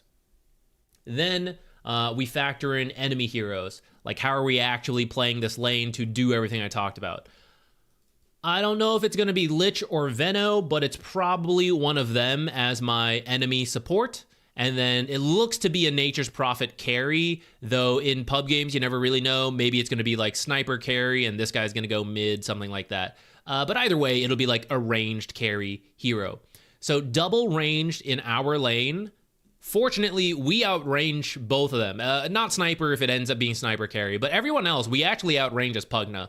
So we can keep poking. We don't want to get involved in a longer fight because that's where the slows will really be powerful. The nuke damage from like Lich or just like slow into tree block, stuff like that. Not a very fun time for me. So I want to mostly keep my distance, poke away. And at the same time, if I don't even focus on poking and I just focus on creep equilibrium, these heroes aren't that fast to stop me. They can't really do anything about it. At level 2, he could teleport over and get me, so I gotta be a little careful. If I get hit by like a slow, I could be in danger if I'm over here, but it does mean Lycan will be left alone, so I'll be kind of accomplishing what I want, which is just get Lycan time to farm up the Helm of the Iron Will. Did he take Money Tree? Oh, I didn't see. He did. Money. Let's see how that goes. All right, so here comes Pugna. With all of that said and done, Pugna rushing out here, and I see the mouse. It looks like you're planning to preemptively block this. I am fine with that. I'd probably get another sentry queued up with your starting money. Very minor nitpick. If you want to stick it in this tree, there's 2 spots I would typically recommend for this small camp. 3, I suppose. This spot right here, there's like 2 trees. It kind of blocks it right here. There's in between these 2 trees. So stick it in somewhere here. And then the last spot is here. And that's if you want to try to unblock your camp. If you're doing it preemptively, do one of these 2 spots is what I'd recommend. The reason it's better than this far left corner is that 1 sentry unblocks this whole camp anyways. These spots are still far, even if they put their sentry here, especially this bottom spot, will be far enough away. And you can kind of tell because this sentry doesn't cover that far, right? Even if it moved up a little bit higher, it would still go up to here. So sentries here will not get this bottom left spot. And if you put it on this lower half, I'm pretty sure this is also safe from this bottom left spot. If they put a sentry, like they think you block, so they put a sentry, what will likely happen is they're here and they'll walk this way, or they'll walk this way. And then a lot of people will put the sentry like here, here, here, or here. And then their hero is standing here. So if you put it here, there's a chance they will just see this sentry from like wherever they're standing, and then they deward it and they get out. You want to make them look a little bit if possible. So behind the trees, if they don't put it here and you had it here, maybe you had it here, they put it here, they're like, oh, where is it, right? It could be like any of these spots too, so they like run around, which if you want to use, you could also use these spots, by the way. But the downside is, because we're doing this preemptively, you don't want this to overlap with anything here. Because if they choose to block this camp, and for whatever reason they don't use one of these spots, they use this spot, and they do it second, then they're going to deward yours for free, and that's not going to feel very good. So if you're ever preemptively doing this, I recommend these back corner spots that aren't going to overlap with this or this one to give yourself the best odds. If you are doing it last, like you are coming over here at 59 seconds, you can put your sentry here, and you're hoping to like see their own camp sentry blocking your stuff. Then you can rush out and like look for this. You probably shouldn't do it at 59. You should probably do it like 55 then, to give yourself enough time to actually kill the sentry. Anyways. Another minor critique, you could probably sell one of these tangos so that you could have, now that we used our sentry, we have an empty slot, so you could have a fairy fire. All I'm doing in lane is poking a lot, so you can get as much extra damage as you can. Now, if your team makes a play top, I don't mind. And actually looks like we're gonna get first blood, maybe even second blood. Maybe even third? Okay, no. Oh, maybe? We doing this? Maybe? Maybe? Maybe third blood? Yes, that's a bold channel, man. Just run. You don't need to see that right now. Okay, we're out. That ended up pretty good. I did not expect this, so we are going to adapt now. But let's talk through this real quick. If you come top and no fight breaks out, you TP down here, you do the body block trick we talked about. If you end up coming down here, which is what I was going to recommend. If your team doesn't look like they're doing anything in particular, I might just like try to stay down here so I can do the body block, because I know this is part of my plan for the Lycan, is that I really want to get the very first wave to shove out. Fortunately, Lycan didn't go, and it looks like he kind of did it. It's not as smooth as it could be, and I saw he had the freedom to do it, and he didn't do it, so that's for Lycan to learn. But for us support players, because I know how much that's in my plan, I would have liked to come down here. But if you stay with your team, I don't mind, because sometimes this stuff does happen. And because we were with our team, it really works out, right? We ended up with 3 kills for the team to 1. If this was my game, we now lose. But I hope you have much better luck than I do. With this chunk of money, I think you can just TP to lane. I know it feels weird because we have like no resources. But by the time you walk back here and then TP out, it's probably going to be like a minute and a half before we start laning, and that feels kind of weird to me. With that said, if you click here and you see the lane is kind of pushing, I think you do have time, especially because you preemptively blocked this camp. I think you do have time to walk here and then TP out. If you didn't block this camp and I saw this lane was pushing, I would say it's okay to TP here and then safely run over as much as you can with like however much time you have. If you have to take a more direct path, you might. But to try to block this camp. We can't die though. If we TP here with low health, we gotta be very careful while we heal up. For your money, I would recommend a Null Talisman. You can buy some like small components and then work towards the Null Talisman if you don't have like the full money. But I often find buying boots right away, buying other stuff, actually ends up not being that useful. Okay, cool. So we did TP to lane. Third set of tangos, I'd say you don't quite need yet. If anything, I would buy a salve instead of the third set of tangos. I think 2 is pretty good, and if you end up churning through this and then you need another, buy it at that time. But let me ask you this. What if it turns out this guy sucks? Have you thought about that? What if your enemies suck, right? Then you're going to have like 3 sets of tangos for nothing, and they keep hitting you. You need it. But if they don't hit you because they're bad, suddenly I'm sitting on so much money for nothing. So I would buy a salve. If you feel the need to buy even more regen, at least get the salve, because it gives you different things, right? Like 6 tangos versus 9 tangos is not that much difference in terms of like, how do I lane for the next 30 seconds to 1 minute? I'm tangoing, you know, like 6 tangos is enough to do that and then have the next set come in. But having a salve gives you a different option. When you get really low, you can salve and then instantly be back in the lane, which is something like Tango 7, 8, and 9 can't do for you. So at least by getting the salve, you cover some more options. So I would do that. The other sentry is good for me. If the blood grenade's available, I would do that. If you want to get the wand, you can do that, but I don't think it's like a major rush. And that's why I'm kind of a fan of going for the null talisman. If your teammate needs a lot of mana, you could do the Bassi first, and I'd be okay with that. And Lycan for his wolf summoning is actually, yeah, it's not too bad. So if you wanted to get the Bassi right away, I'm also okay. Unfortunately, I'm the bad one. Oh no! Not after this. Not after this. Now we will be the good one. All right, so we do a little poking, we do some creep aggro. Okay, so like going back to the idea, right? Like what is my goal to help Lycan is to get the lane to pull back. So I see you starting to like move over here. I feel like you're thinking like, what's that support up to? I'm gonna go find him. Now, actually, it does look like he unblocked the camp. I missed this. So if you're thinking like, oh, what if he goes to do a pull? I got to go stop him. That's a good idea. It's only 106, so we still have a bit of time there, right? Now, maybe I want to harass Nature's Prophet, but the creeps are kind of in a way that's pretty annoying for me to do so with the way he's standing. I'd have to run all the way to the right to not draw creep aggro and then start hitting him. And in that time, I walk over here, and then if we are worried about the pull, then I go, okay, damn, I gotta walk back right away. So rather than leave this area, which is where I want to be to help with this in a second, if I'm thinking about that, I'm just gonna hit these creeps, right? I'm just gonna hit this one, because even if he gets the last hit, it is still killing this creep faster so that our lane will come back. Looks like we do a little coordinated effort, so actually it works out even better than I thought. We get the deny. But I do see a couple creeps that are getting low that we could hit and get this pulling back even sooner.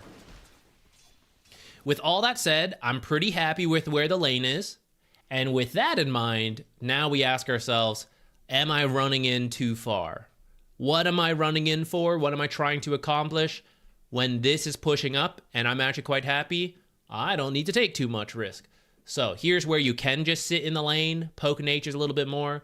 Even if it's inefficient, that's okay. They feel more pressure to get stuff done because we are in a good spot.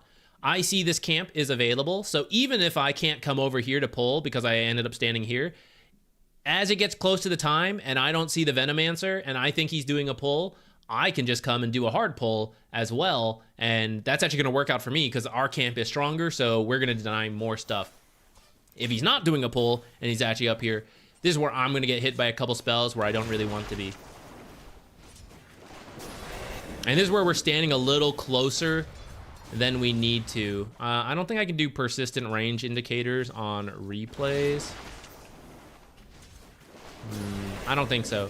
For Pugna or any long range hero, if you find you're not positioning, like sometimes you're making positioning mistakes, I would turn on the persistent range indicator for attack range, and then you can kind of see at the edge of this circle is where I want the enemy heroes to be.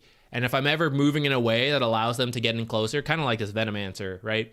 Then I'm moving in too close. So with that in mind, when we go back and look at your positioning for these last couple, this last like creep wave, the annoying thing about this in replays is that it pops up this whole stat page, so we can't see everything. So now you can't even see what we're going to have to imagine, guys, because I have to move my mouse so that you guys can actually see in this area. But just imagine this circle, okay? Ingrain this circle into memory, okay? We've all done it. Are we ready? So this is good. Like where Venomancer is at the edge of the circle. So I'm pretty happy with that. We're running away because the creep's coming up here. And then as we start to move this way, all right, here's my circle again. So if Venomancer's anywhere here, that's fine. So actually, if Pugna continues to move this way, I can see up to about here because the creep is currently seeing through here. So if Venomancer is like right here, and I walk this way, a little bit up, that's good. Because if Venomancer's here, he's at the edge of my circle, which means I can hit him. He can't hit me because I have better attack range. If I walk in this way, which is what Pugna ends up doing, right?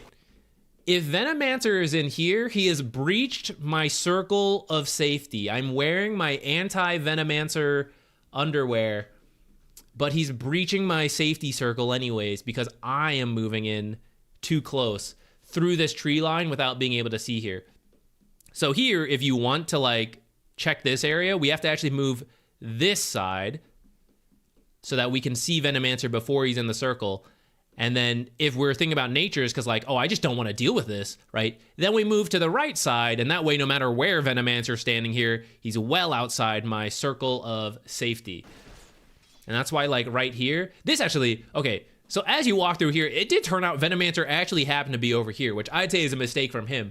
But that's why this initially actually worked out, because Venomancer's not here. So if Venomancer's not here, we now see why this is great. Now you can attack the Nature's Prophet from the tree line. He doesn't see you, you get kind of close, right? So this is why this is nice. And if you can see the enemy support on the right side, this is really good. If the enemy support is dead or they're weak, so we don't care like if they get close to us because we already did a bunch of damage, something like that, then I don't care. But Venomancer is still similar health to us, and he's not that weak that I like disrespect him. So by coming in here and now blocking my sight a little bit, this is how Venomancer is able to get close. And now he's like well within my circle of safety, right? He's already right here attacking me. And it's because I use the Fog of War against myself by kind of coming into this tree line.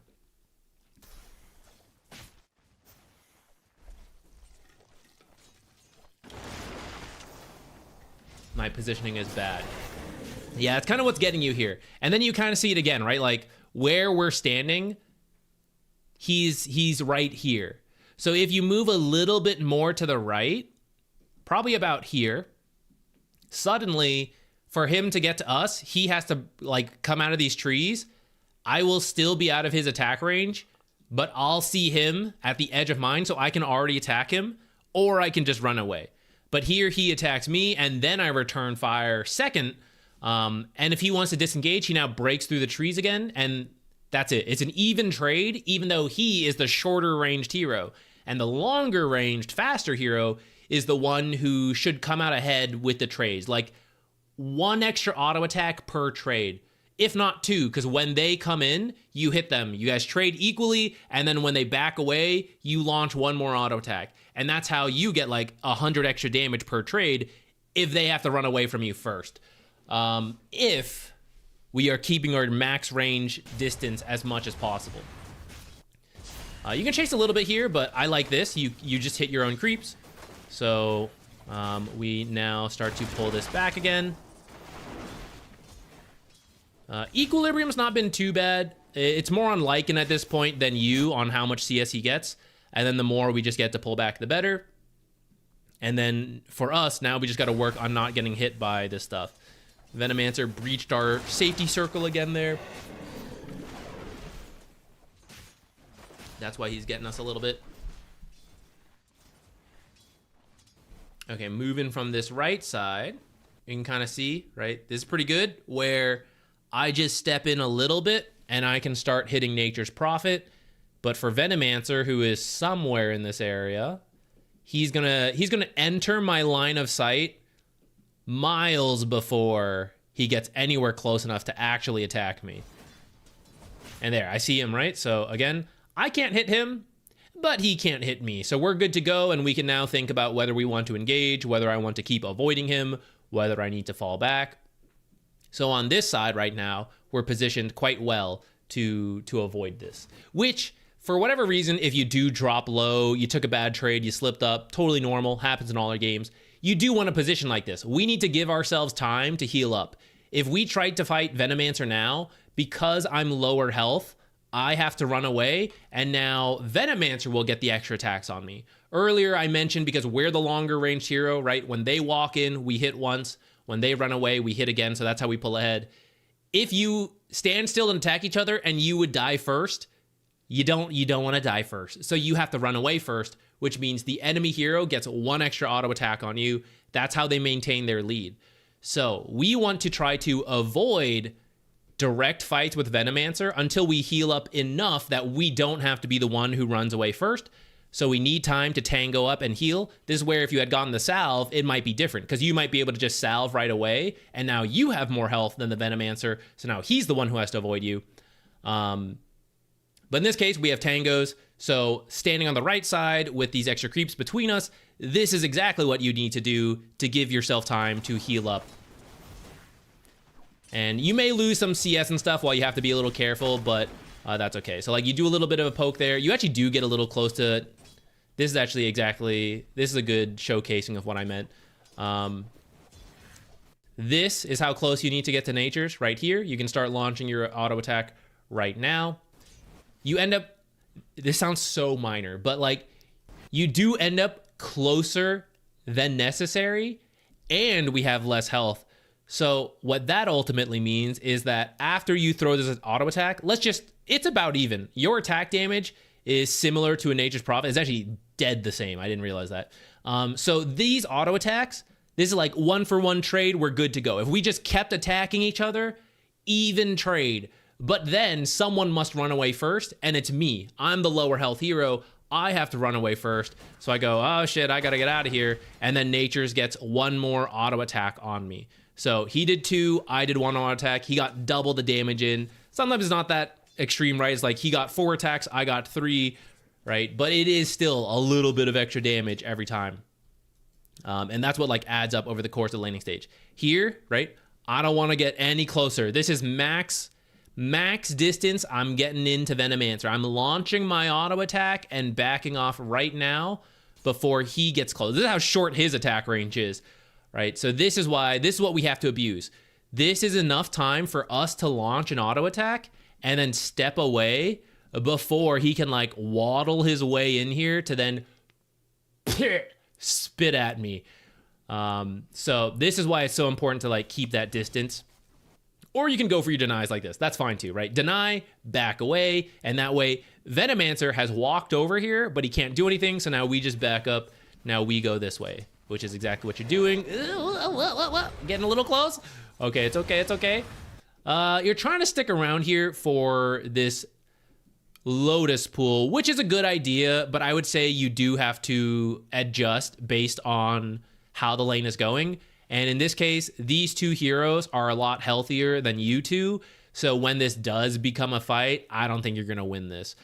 So this is a great idea, but this is one where we just don't have the tools to do. So unfortunately, we've got to give it up.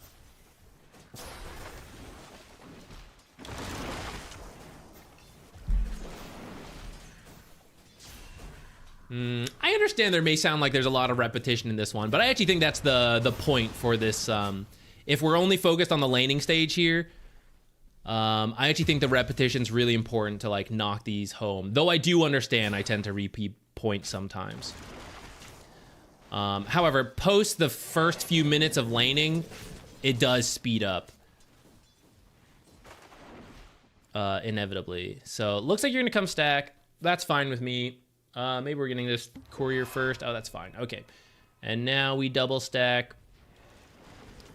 If the matchup, going back to our mid matchup, if this was a more rune dependent matchup, rather than double stack, I would just stack this camp and move this way and tell your Void Spirit to go top, ideally. If he doesn't feel he can go top and he comes bottom, that's okay. But then hopefully what we're getting here is your Void Spirit gets top water rune, and then, you know, someone like Storm Spirit, Ember Spirit, someone who cares about the bottle, and they're coming here for the water rune, you grab it away. So it's the same rotation over here. It's just a different emphasis. This is like, we're just caring about ourselves and the farming efficiency, which when you have like the Axes, Sand King type heroes, we do more. This one, we put more emphasis on like the water rune, which will help the mid lane more.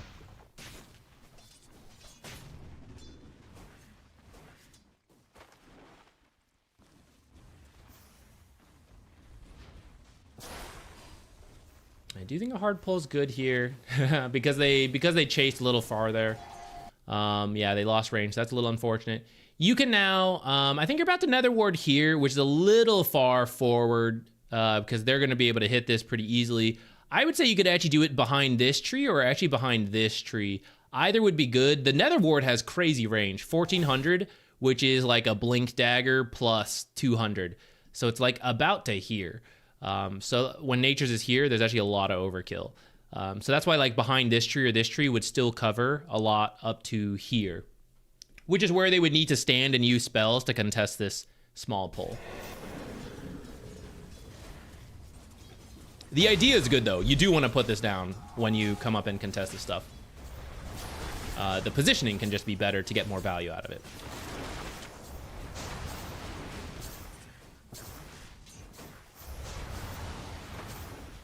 Also, I don't know why it just occurred to me that this guy's using Spirit Wolves, which is partly why you're not getting as much help in the lane.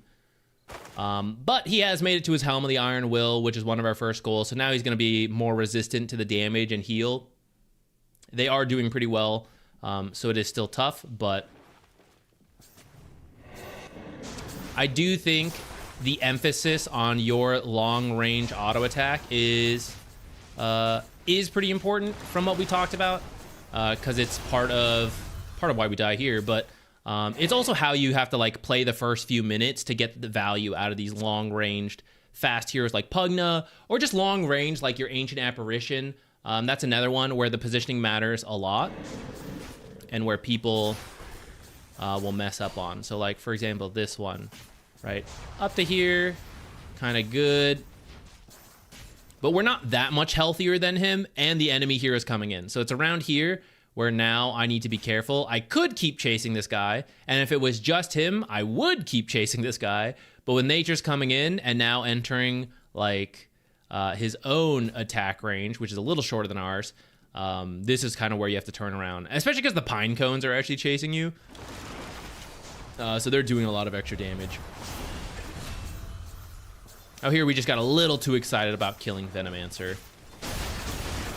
And then Lycan also got a little too excited about killing Venomancer. That's a little worse from him than from you. Went too hard. Oh no. Living up to the name. Yeah, okay, here what I want to talk on is like, remember our purpose. The movement you're making is like, oh, I really got to harass this guy and maybe kill him. That's the type of movement I feel you're making here. But going back to what we said at the very start of the game, like our goals, my goal is mostly just to get equilibrium here and then let Lycan do his best and then prevent them from doing anything to fix that. I don't see anyone in this area yet. I don't know where the Venomancer is, but I'm pretty happy with where this is at. Wisdom Shrine is coming up. You have a little bit of time before you have to head over, but that is something we could keep in mind, where we want to start being this way so we can head over to the Wisdom Shrine. So when we're like making a really deep movement this way, this guy is technically missing some health, but he's also the core who is 2 levels over us. So he has like 700 health. We have about 700 health. So we're actually not that much ahead of this guy in terms of health, and his abilities and auto attacks are going to be stronger because he's higher level and he's the core, so he's farming. So you got to be... you kind of have to know the carry has to run away from you if you make this kind of movement, which I'm guessing you thought he was going to, so we just made a little bit of a misjudgment here. But yeah, we see the dangers. Like sometimes we end up catching the creep wave, and then it turns out this guy also has Sprout, which we don't have a Quelling Blade yet, so we can't deal with, which I do recommend you get a Quelling Blade at some point once you know you're in his lane. You still have some tangos, so you can kind of go through them. You ate the wrong tree there, so you got stuck a little bit longer. But you also ran this way. Be careful of that. I would run this way, because if Venomancer was actually watching, he could have made his way here to get you, though I do think he just used his Q on Lycan, which he probably should have saved to try to cut you off with.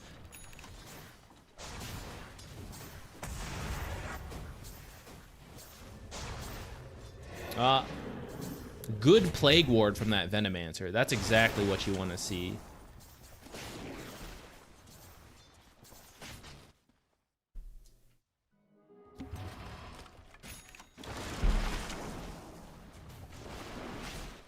Yeah, kind of answered that as it came in, but yeah, Quelling Blade versus Natures is usually worth it.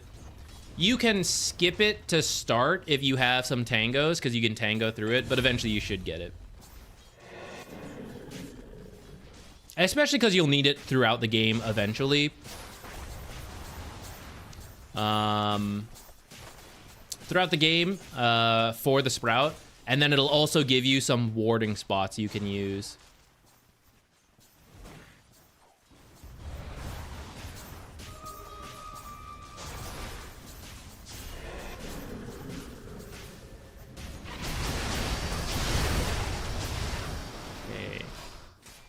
We're starting to bring some heroes in, which is sort of okay, because this is the area we want to play as a team.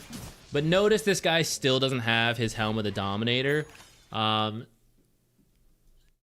actually think he could. I think his last hits could be a little better. If we improve our own gameplay, it will give him a little bit more space, which will help him to get it. So that's where, like, Dota's a team game. I do think you guys have been mostly here, so he has made some of his own mistakes moving up too far, where he shouldn't have, and it kind of cost him health, and then he can't get CS because of it. Because of that, you guys don't have the Helm of the Dominator yet, so it does feel a little weird to play here, and this is where I might put a little bit more emphasis now on stacking when we have free time, so that he can continue, like, we're being useful while we still wait for the Helm of the Dominator. You ended up coming up here. I don't know if this was called for by Jug, or you just thought, oh, Wind Ranger came bottom, so I'll go top. If Juggernaut wanted you here to try to go for a kill together, that's fine with me. Otherwise, I would just walk bottom again. Save your teleport, because Wind Ranger TP down here, and if he needs me, I'll TP up. But now that we've started this, we can kind of look here and realize I'm not really going to go for this Mars, who is, like, running away right now. The lane's pushing in. Juggernaut's probably just going to farm, and then I'm not going to have much to do. Fortunately, you have an Observer ward, so maybe you're going to drop this Observer and then leave. That's kind of okay. High level, Juggernaut should just get the Observer himself to place if the support wasn't able to do it before they left. But you would just walk bottom, and then if Mars does dive the Juggernaut, or, like, Sniper turns out to be here, something like that, then you TP in, and then you help him out.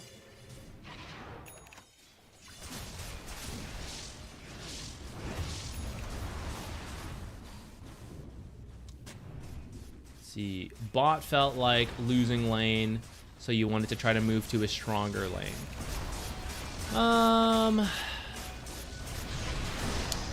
That's not a bad idea. I would say rather than come to the safe lane this early, though. Okay, so if the lane is pushed up further and you think you can get a kill, I think you can TP in and attempt this. If the lane is further up here, the idea of playing with the stronger lane is good, but the safe lane is one where we, like, as much as possible, we really want him to get off to a good start and then be left alone to farm and not draw attention here.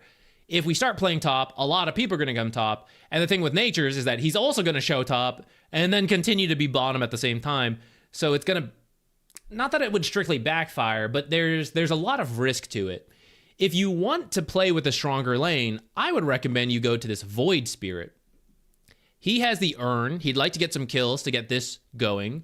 He is your mobile hero who can actually start stuff compared to you all just, like, running in. He's your mid hero who is supposed to be more involved than the carry. And going mid itself will be quite hard for you because it's Sniper. But you can just bring him along to your losing lane down here. So, for example, let's go back to when you TP'd. So let's say it's 850. Let's say you actually, I would say TP here, double stack. So rather than going top, I have contributed by getting, let's just round it out to like 200 gold for my team when these stacks get cleared. Because yes, this lane is not going well and I can't do much here. But while staying close to this lane, I have contributed value in this way. And now because I'm here, let's say instead of TPing, we like walk this way, I'm already halfway. So if I buy the smokes and all that, and maybe an observer, whatever, sentries, I now walk over here. I tell him, like, I want to smoke. I smoke us. We run bottom together. And now the 4 of us can get a kill on this lane that isn't going well, and that's how maybe we could turn it around for all of us, apparently, because it also looks like Void Spirit struggling, Lycan struggling. But when you combine these 2 heroes versus the natures, we can surpass him, not just in the numbers, in the net worth, but just like he's level 6 versus, you know, level 5 hero, level 7 hero, right? It's just not going to go his way, especially with all the supports there. Famous last word. Sometimes it does, but I would say that's still probably the better way to go for it. You can try to open towers, but I would start with this bottom tower, and if not, the mid tower. This is a game where it happens to be really hard because of the sniper and the Venomancer, but I still think drawing attention away from the Juggernaut is good, because, like, look how he's totally fine on his own.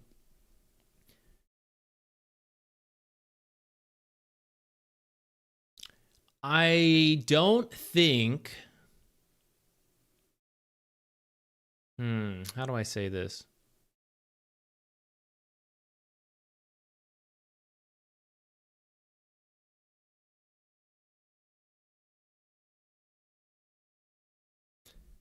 Usually the idea of going to a stronger lane is that you can, for the relative sacrifice to the losing lane, you can get more in the stronger lane. Juggernaut is already pushing max farm and jungle while solo killing Mars. There's not much more you can get out of this lane by showing up.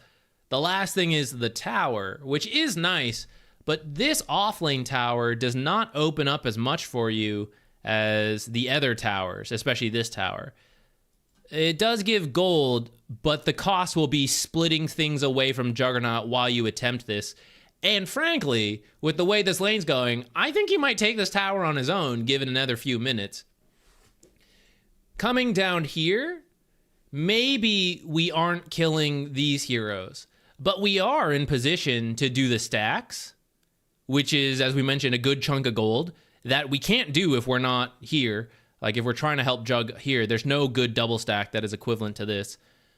I guess you can help power runes regardless of what side you're on, so maybe that doesn't matter as much. But then if there is an opportunity to take this, either because they extend too far, they end up leaving, whatever, this is the better tower to get and will be in the area to go for that, rather than be up here and then there's something happening bottom, but now I can't, like, do much for it.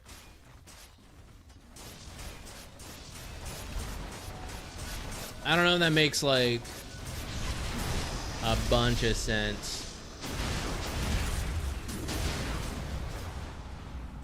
Maybe this is, like, the point here, where, like, we did help, we got a good chunk of damage, but now the Juggernaut lane that was going really well, now there's going to be 3 heroes up here. And suddenly, despite how well he's doing versus the Mars, like, this amount of money cannot compete versus 3 heroes, right? So now you are going to have to bring a bunch of heroes up here to continue to let Jug have his own lane, or he's going to have to leave. And I'm not sure Lycan's game is worth that. Especially when he's, like, pretty close to the helm of the Dominator. I know it could be sooner, but he is, like, he was right at the edge of it. And I think if you just sit bottom and help a little bit, he gets there. And then, like, this is the guy I want to play with at that point. And we can kind of see, like, Jug, right? Now he's kind of scared. They do end up coming bottom again. Looks like to kill Lycan, but with the Void Spirit here, now we do get a couple kills ourselves. And I feel a lot better about this, even as we end up dying. 2 for 2. Juggernaut, right back at it. I know you helped get this low, but we can easily imagine how Jug would have continued doing this on his own. And this ends up feeling a lot better for you guys, I think. Actually, it looks like they gained a lot of net worth. How is that even possible? Wait, because what? Who'd they kill that gave so much money?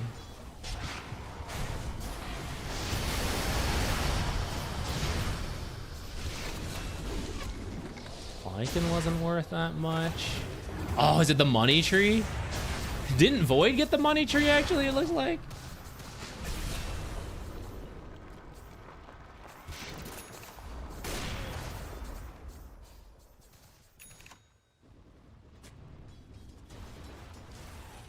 Oh, it's factoring in the jug kill that happened earlier.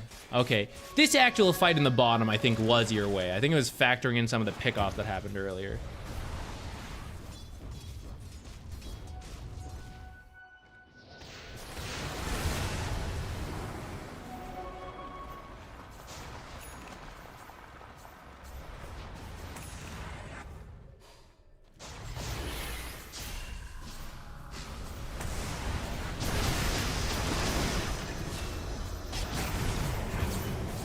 Okay. We go hard. Do you feel like that helped you with your laning stage? Because I know that was the original question. We're now exiting the laning stage. Looks like in the end you guys do win this game. But I see what you mean about how the lane didn't quite go so well. I think the emphasis, I know we kind of like went through it slowly and repeated, but I do think the attack range stuff and the positioning is important. And I actually think it is important to like slowly go through that stuff, because I think it's really easy to like overlook it. And I know a lot of people are expecting like some secret tech to like gain MMR, but actually it's really boring shit like that is just like you're really consistent about. That separates like high level versus low level stuff, because it does add up. It's nothing fancy.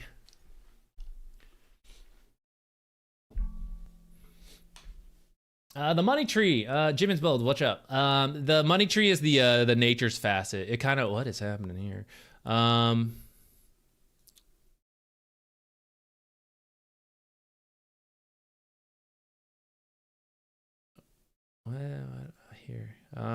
Here. Mostly everyone goes soothing saplings, but lately some people are trying the nature's prophet for core natures. I'm still not a believer in it, but this circle of protection is a big takeaway. I think it's pretty... maybe we'll also consider that for like a video. I also think that's a big...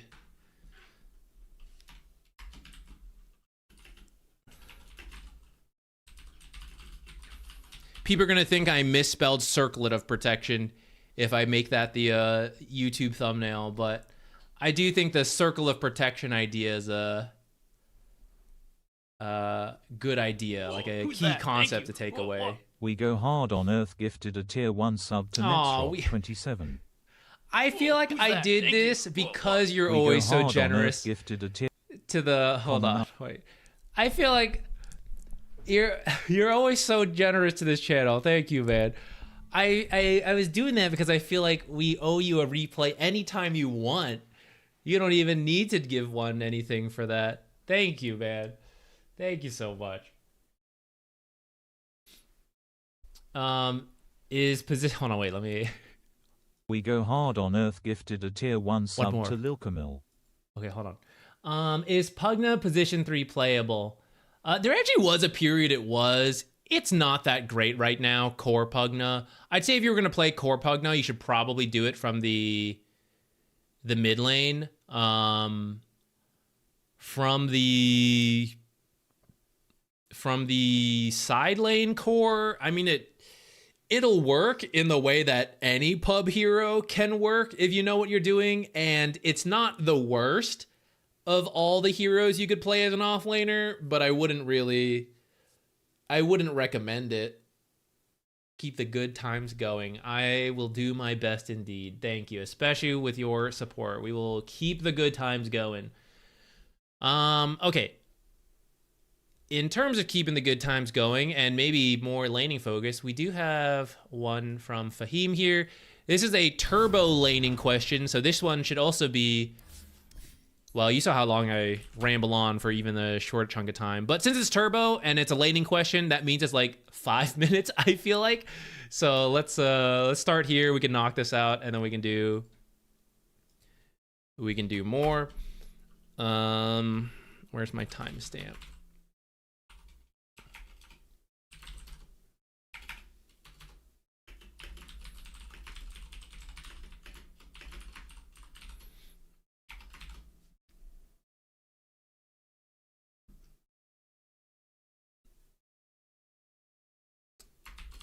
Offlane turbo. 20. It's still going. Who's that? Thank you. What? I'll let We it go finish. hard on I think Earth it's close to gifted a ending. tier 1 sub to Yuonum Kitty. Who's that? Thank you. What? We go hard on Earth gifted a tier 1 sub to Mervalor. Who's that? Thank you. What? We go hard on Earth gifted a tier 1 sub to Boyanova. Alright, turbo. Who's What's that? happening Thank you. here? Oh, there we go. We go hard on Earth gifted a tier 1 sub to United Dim Sum. Alright. Who's that? Thank you. What? Pop in Loch Ness Monster gifted a tier 1 sub to Ernan Cap. Pop and Loch. Wait, we swapped Who's up. that? Thank you. I would have missed that. Pop in Loch Pop and Ness Loch Ness Monster gifted a joining tier in 1 sub on to Bob the gifting. Thank you so much, guys. Who's that? Thank you. Pop and Loch Ness, do you want to Pop in replay? Loch Ness You Monster also, gifted a tier 1 you sub guys to are Phoenix. clearly. You guys have enough goodwill built up. Pop in If Loch you Ness want like the Monster entire gifted a tier replay, 1 now you sub could to go through. We R1 could go through Kane. 10 of your games. Who's that? For this Thank amount. you. What? Pop in Loch Ness Monster gifted Thank a you. tier 1 sub to Hauser Havoc. All right, I gotta change the timestamp on this one. I was about to start. Pop in but- Loch Ness Monster gifted I a gotta tier make sure 1 we push sub it back to when it Piggy actually Passy. begins. Who's that? Thank you. What? Pop in Loch Fix the Ness time Monster stamp- gifted a tier fix the 1 timestamp sub to while this Surf goes on. King 89. Who's that? Thank you. What? Pop in Loch Ness Monster gifted a tier 1 sub to Artaker. Who's that? Nice. Thank you. What? Almost Pop in done. Loch Not Ness on my Monster watch. gifted a tier 1 sub to Theod. Thank you. Who's that? Thank you, everybody. What? Pop in Loch Ness Monster gifted a tier 1 sub to WAXMURDERER. The only support we believe in is position 1 disruptor. Oh no. What have we done with that one? I can't. That's still going here. Truly, one day we have to do that when we play. At some point we'll do community games. I don't know when, but we'll do it, and then I'll grief whoever's in the game. We'll do a position 1 disruptor. We have to. It's such a meme now for us. Okay, let's do the turbo offlane legion. We had some laning questions here. Feels like his quote, laning equals poo. So let's try to help you out a little bit with that. Turbo laning is a little bit different. I am not that much of a turbo player, but now that we've done some replays and stuff for it, we're slowly learning a little bit more again. For you, okay, even though I know today's video was about axe and creep cutting, I actually still recommend any offlaner watch it just to understand it. And actually, you know, I recommend everyone watch all my videos, but like, you know, whatever. Because one of the key tricks highlighted in there is getting your lane in a good spot right off the bat, which is always important for any offlaner, whether you plan to creep cut or not. So for you, it could be this body blocking the first creep forward. It could be body blocking this creep wave. It doesn't really matter which you do or what the exact trick you do is, so much as it's good to do every single game. And you chasing Pugna is kind of pointless because, like, he should never... His circle... We just talked about this, right? His circle of protection and attack range and move speed is huge compared to you. You're a fast hero, don't get me wrong, 325, but he's even faster by a little bit. So it should be a waste of your time to even move at this guy, and all we're going to do is lose health, which is kind of what's happening to us. So before the lane's begun, we've already lost like 100 plus health, and because of that, we also didn't make it here in time to do any form of body blocking, anything like that. So now we're doing a normal lane. So here, right away, I would draw creep aggro, attack Spectre. It looks like that's exactly what you're doing. Get this to come back. Hopefully these guys go under the tower. But this is like our last resort. If you can just body block one of these, it's much safer. Because sometimes this doesn't work, right? Spectre actually did a great job. I don't know if that was intentional or not, but she stepped in. She could do this intentionally, draw it over here. You should ignore your techies. You should keep playing here and attack this Spectre for walking up. You took a passive that doesn't help you in this at all, but it will help you in the lane. So right here, right, we draw back. We see her. If she moves forward like this, this is the correct response to make sure your creeps don't go under tower. But there's risk to it, which is that you're stepping up. So once you see her doing that, you have to turn around and attack her and then try to do the same thing. Draw creep aggro, and then she has to do the same thing as well. Supports, this is why you usually want to be in the lane, because while she's doing this, the support should be hitting her.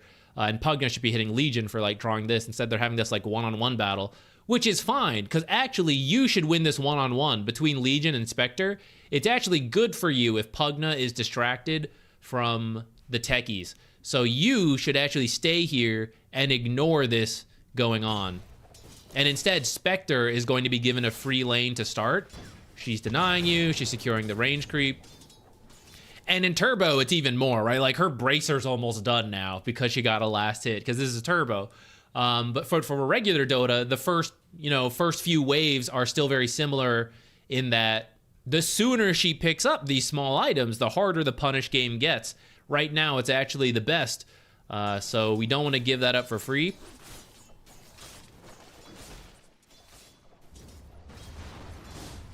All right, Pugna's just running you guys in circles and killing you. He actually just solo killed the techies. As far as I'm concerned, he just won this lane. Like, at the highest level, I would say, like, Pugna just won this lane. For a pub game, I know there's going to be mistakes back and forth, so, like, we're going to play on and we're going to look for our own stuff.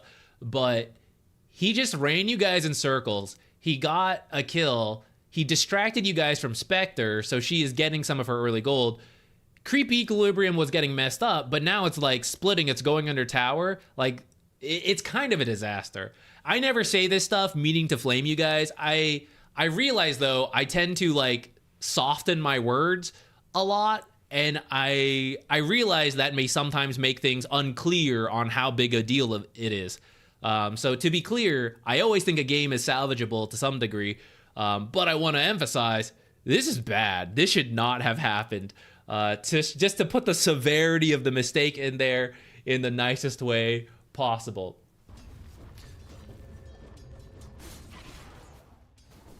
All right, look how much we end up losing this creep too. I think she has like she has 3 denies versus Legion. She has some, several of those were like range creeps as well. Like, what is this? How has she like doubled our CS? Also, it's only like, we have 2 last hits for like a minute and a half, right? So we're getting distracted. So we gotta refocus. For Turbo, farming is king because this shit's worth so much. So like, get your early last hits and then you can fight a lot sooner than usual, but you can't fight too soon, which happens in Turbo or ranked, or like regular Dota, but I feel like it's even more punishing in Turbo. Like Spectre's, like 400 gold over us. Is this worth double? It is.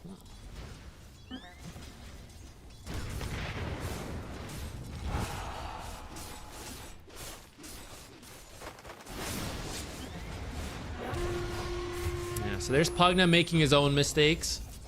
That's why I say, like, all games are salvageable.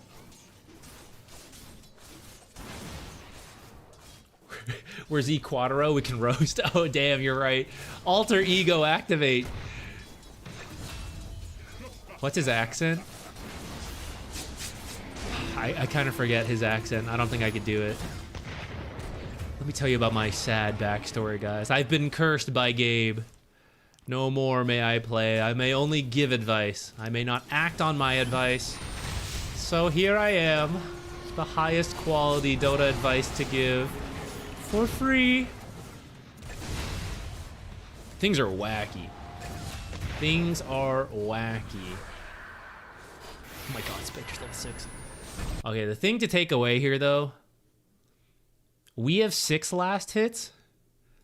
Snapfire has 25. Just to put into frame of reference how many last hits we could have. I think she has farmed probably some Forge Spirits, so she's maybe a little higher than usual, but I want to be Snapfire, right? So as Legion, try to keep that in mind. Like, these early last hits aren't, and to put the respective gold difference and stuff in mind. For this amount of last hit she has in turbo, she has 1,200 gold over you, even though she doesn't actually have any kills or assists, and you now have 1 kill and 1 assist. It just can't make up the difference for just straight up last hitting in this game mode. So that's where we got to start.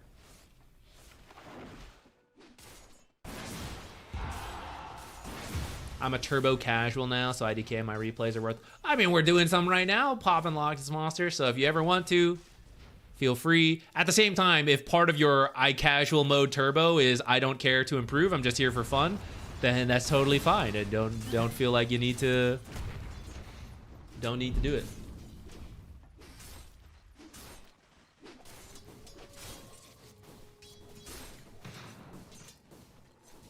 I don't think I don't know, I said ZQuartero. Quartero himself, I don't think really flamed, actually, in his dialogue. He was, like, sassy, but is mostly self-deprecating.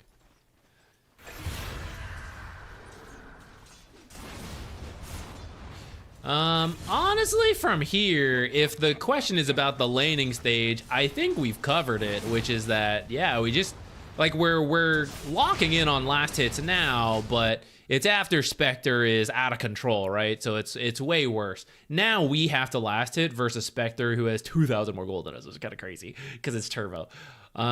It's so different from, like, you know, going back at the very start. Oops, too far in the start. Going back to here, it's even, right? Where we are the same. In fact, my hero is a little bit stronger, and if you like Legion Commander, you beat most carries in terms of just straight up last hitting because you have pretty high damage. If I could nitpick you a little bit, I actually recommend overwhelming odds to start so that you can secure range creeps as necessary. Moment of Courage is not bad. Like, we're probably going to take this level 2 unless you need a Dispel, then you'll take Press the Attack. But let's say you trade with someone and you get a Moment of Courage proc. Let's say you get 2, you get real lucky. You're going to hit for, you know, like 120 more damage, and you're going to lifesteal a little bit, like half of that, so 60. So that's kind of like nifty. If you use overwhelming odds, I know it takes mana, but there is some math here, all right? Base damage, damage per creeps, you know, damage per hero. But you're going to get the barrier because you have Stonehall Plate, which is the way I would recommend. And you're going to get a huge nuke on this hero. Hopefully this guy, if you bait him into the lane because you guys play the lane rather than chase him in the jungle. If you guys like stick in the lane, he'll come to the lane too. So you can use it to secure the creep. You can use it to do a bunch of damage. It will nuke the wave, which pushes. But since we didn't do any creep blocking, I actually do kind of want to push us in at the right time, so that the next creep wave, you know, meets under tower, and then maybe shoves out. Or because it's under the wave and I finished my job and Spectre's now dealing with the creep wave, now I can help chase Pugna a little bit, although I wouldn't really recommend that because he's, like, way faster than you guys. J-Boons, thank you for the Prime sub. Welcome. I don't recognize the name. So thank you for tuning in and apparently immediately subscribing. My guy.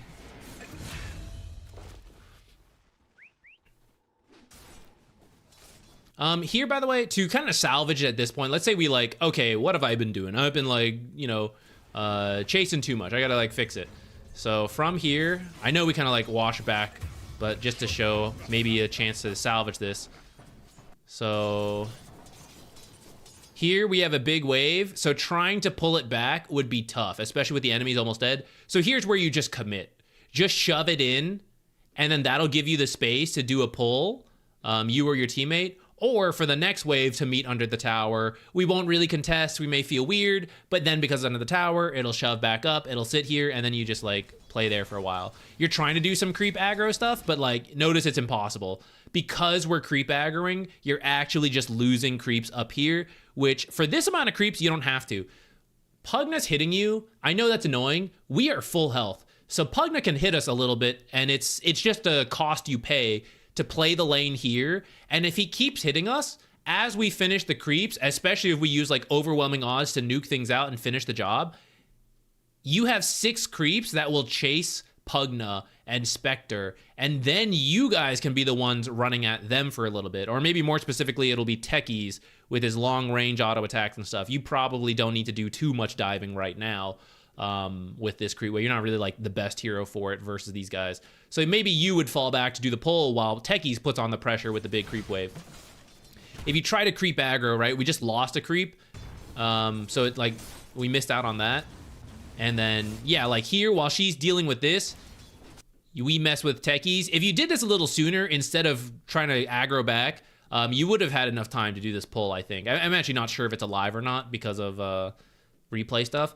But if we can't get it, we see what happens. Like, the next wave comes under tower, so if we were pressuring the Spectre, we have a lot of creeps here. But then also, this tower will eventually shove things out unless they're doing really good creep management, which actually they could have.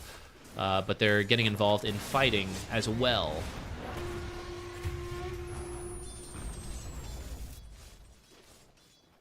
Okay. I think that's enough for this one when it comes to the laning questions. It's really just a reminder to focus on that early last hitting and not get too scared of them, and then talk about a couple tricks. So with that, let's open this up. We don't have another one in the queue right now, so if you guys want, type in a match ID, who you're playing, any questions, all that stuff.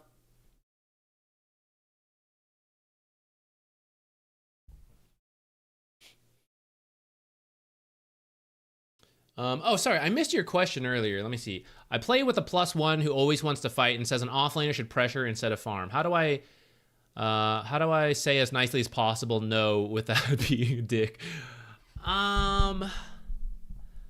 I mean, I know everyone has different dynamics, but I would I think you can just put forward your idea, which is just say, like, I think to pressure, or, okay, here's, diplomatically, we could say, like, in order to pressure, you still need enough farm to do so, right? By getting items, then you can pressure as well. If you fight too soon, you don't actually have the tools to do so. So in terms of, it's like, what can you do with what your current tools are? At level 1, the most you can do really is fight over CS. It's not like you can like blink initiate on Invoker and stuff, right? That part may seem obvious. We don't usually see the level 1 fights like, you know, going to other lanes. So it's like, okay, I recognize I don't have the tools for this much. But then in terms of the lane, it's also like, I don't have the tools to be chasing a Pugna, right? Like, I would need phase boots, at least the boots, but he might have boots. So then I need the phase boots to chase Pugna meaningfully, and to prevent him from like decrepifying and all that, I might have to duel him, you know?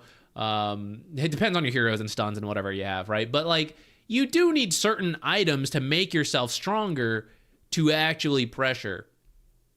I also think you can just put forward your idea, like, okay, we'll try your idea, we'll fight it a lot more. And then at some point you put your idea forward, it's like, okay, I would like to try farming more, because I still don't really believe in this fighting all the time idea.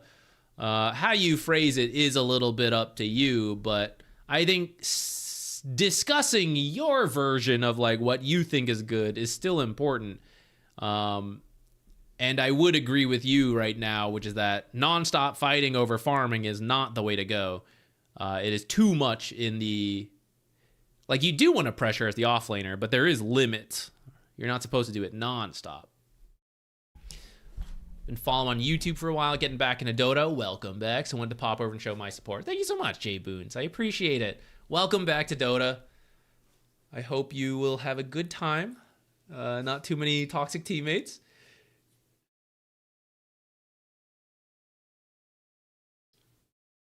All right, let me see what you guys have put in here.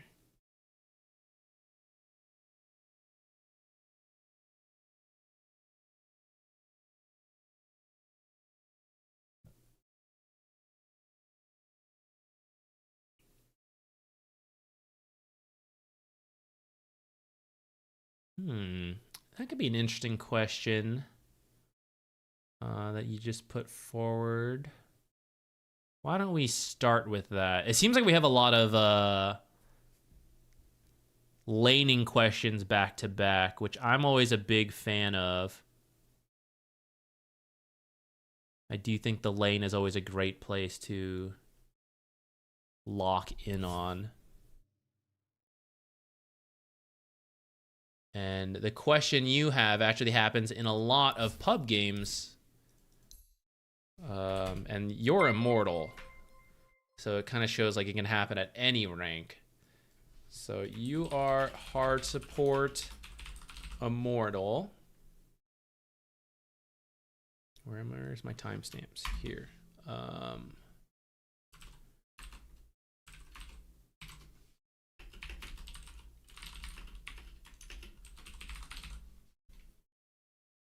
Okay, Dawnbreaker 5 is doable. It's not like the strongest right now, but I think it's fine for a pub game. And your question is that, how do you help your carries money a bit more? Because you feel like you're getting kills, but then the enemy Darkseer still has higher net worth. So how exactly is that happening? You're struggling to like figure out what you do to help out your carry a bit more. This one is a little bit matchup specific. Darkseer does happen to be a hero who's pretty good at recovery, even if you are, even if you're losing. With that said, being 7-1-2 on a PA versus 3-3-1 on the Darkseer should suggest she should have more net worth. So yeah, okay. It looks like Darkseer is like heavily out farming if he is losing the lane that much. So let's take a look. Let's peek in.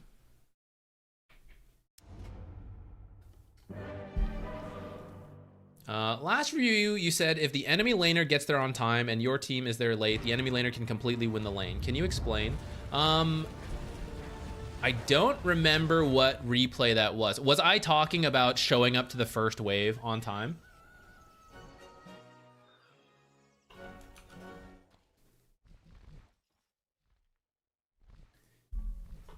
If that's what I was talking about, I can try to go into that more. Yes. Okay. Before I answer that, let's actually see if it just happens here. So Dawnbreaker's question is not strictly about the full lane, so we may skip the first few minutes, but actually maybe we won't. Let's ignore this level 1 fight. All right, let's go back. All right. When I talk that extreme, it really does depend on the level the players are at to actually execute on certain advantages. So if this ever happens in your pub games, I would not panic. It is not great, but you can always adjust. It doesn't look like this. God, PA griefed you guys. Why does this always happen? At least she's versus Darkseer in this case. It might be a little better. It doesn't look like it happened in this game. I believe it happened in one of our earlier games, and I'm trying to think of which one. Oh, it didn't quite. It was the Pugna game with the Lycan, and I was mentioning, like, here's our goal to help the Lycan. It's to get the lane back here. And right off the bat, you can do, like, something to get the lane to come out. Okay, so in this case, everyone was here, but let's pretend they weren't. Let's pretend only Darkseer was in this lane, and he body blocks the back 3 creeps. The first creep wave dies. The first creep dies quickly versus 4, and then the remaining 4 fight the other 3 creeps and then push up to here. In that time, his support is now free to just block this camp. So, like, what are the answers PA and Dawnbreaker have at that point? They're level 1. They're laning up here. They don't have this camp because it hasn't even spawned yet, and it's blocked. They may not know that yet. And then this camp is easy to contest from, like, right here, right? From now on, you're just laning up here right off the get-go because they were late to lane and Darkseer was free to do tricks. He could, like, creep aggro, all that stuff. There's little things you can do like that that put the safe lane in a really bad spot immediately with no way to address it. And then that's where, depending on the matchup, you might just be screwed. Some matchups, it's fine. You just end up playing up here, and it's a little scary, but like you deal with it because you're all low level, so it's whatever. But sometimes the enemy is super strong. Like let's say it's Clockwork plus Darkseer, and you have a really weak, like, we can keep PA, and then we throw in, like, instead of Dawnbreaker, who's pretty like bulky, you throw in like an Ancient Apparition, or a Crystal Maiden, which actually it could have been, right? AA could have been down here. If AA tries to lane up here with these guys and Clockwork wraps around and then they double Ion Shell cog him, like he's just dead. Like what is he gonna do? He has such a hard time playing up here. And a lot of this can happen just because like the very first wave shoves out and you're supposed to punish the hero in that window. Viper is this type of hero. Necro, where you need to punish them early before they get online. The Axe video that came out today, I highlighted how like Axe needs to get level 3 with these items and then he can start creep cutting.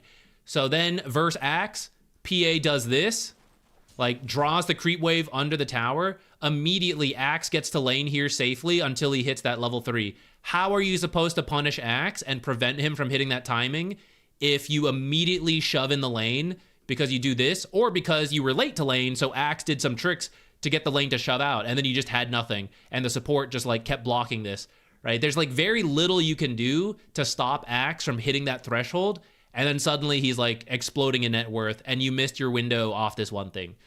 It happens the higher rank you go that a single mistake will really hurt the rest of your game. For a lot of pub games, it just won't matter that much because they'll get the lane back and then they'll shove it right back to you. It's like, oh, okay.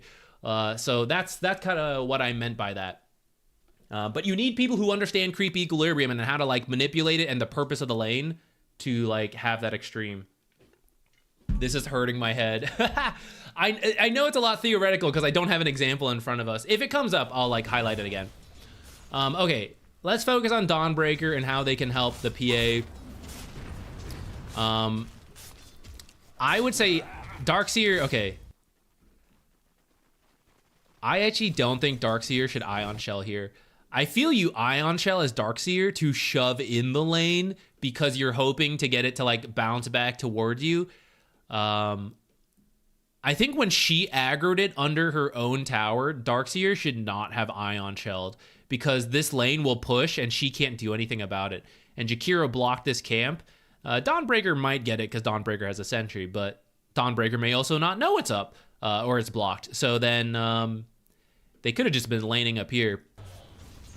And Darkseer ZQuartero is not that strong of a lane to stay up here. So I actually think, what in the hell is this shit? Liquid fire the tower for your first, what am I looking at? Flabbergasted.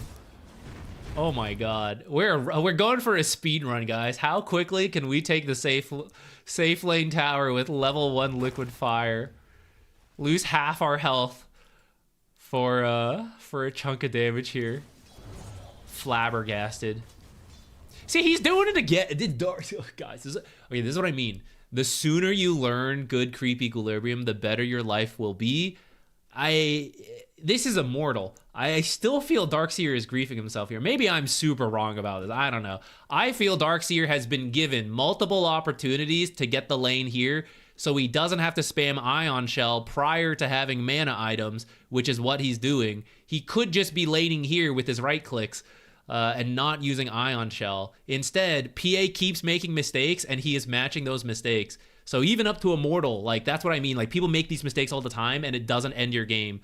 But at some point, like whatever it is relative to your rank, eventually you make a mistake that people punish, and then it hurts you forever until you fix that mistake.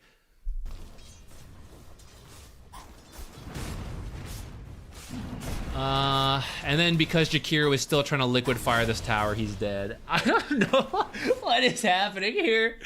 I don't know what is happening here. All right. Anyways, let's focus in on Dawnbreaker's actual question, which is that despite where we're at, the Darkseer, despite my complaints, Darkseer and PA are farming okay. Looks like there was a kill there that Dawnbreaker, or sorry, the Darkseer got. I'm not gonna worry too much about your particular, like if you make small mistakes here or there, whatever. I want to focus more on, I need to first identify why this Darkseer got more farm than your PA, and as we see it, help address it. His actual farm right now is fine. I think you can be in the lane a little bit more to start, and we might go back to that later.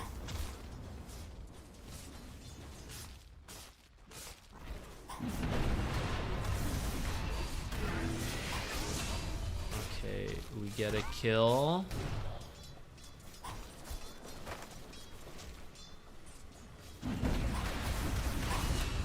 Get another kill. Pretty happy. So off of that, I would expect us to be now in the lead once we actually heal up. Net worth-wise seems true. Just a small lead right now. But you are going to also pull over Jakiro, so we need to heal up a little bit. Looks like she is missing a couple last hits here and there.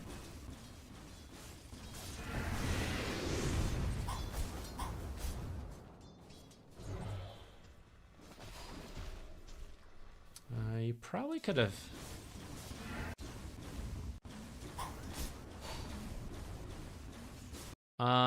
You can try for a half pull here. You might die. I'd actually say it's okay if you died to neutrals, because then you can just come back to lane with full resources. You're actually going to have to spend a lot of money to heal up for how low you are. So if you did die to neutrals, I'd say that's okay. You could attempt a half pull here, because PA has to stay here for how low she is. She cannot move up or she will die.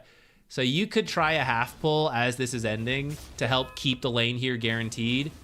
You could try to keep it out, like stand here, but yeah, Jakiro would kill you then. So I think your half pull is your option. And now the lane shoves out and we're not healthy, so we're just kind of like out of position. Now when we try the pull, they're going to be in this area to contest, which is what they're doing. But actually this next wave is going to push under. We should be dove here.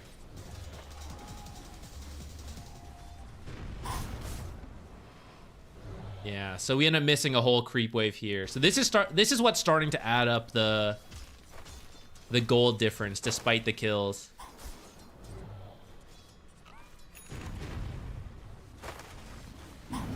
Here's another wave that she's kind of too scared to farm, and because we're fighting, we're actually missing this amount of gold.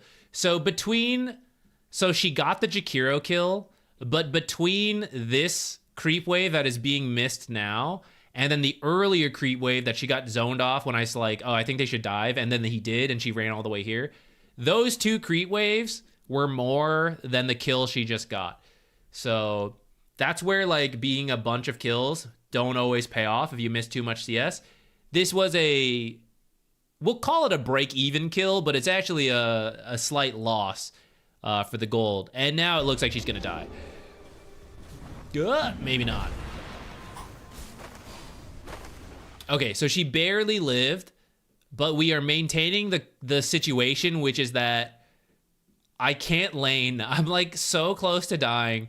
I'm so scared to enter the lane. I think she'll continue to miss CS based on this. She can only use dagger to CS.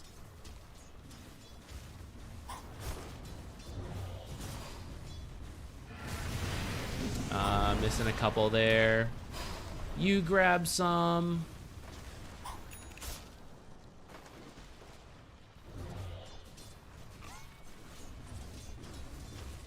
Right, look at all these like last hits that are kind of disappearing because you two are too scared to walk forward.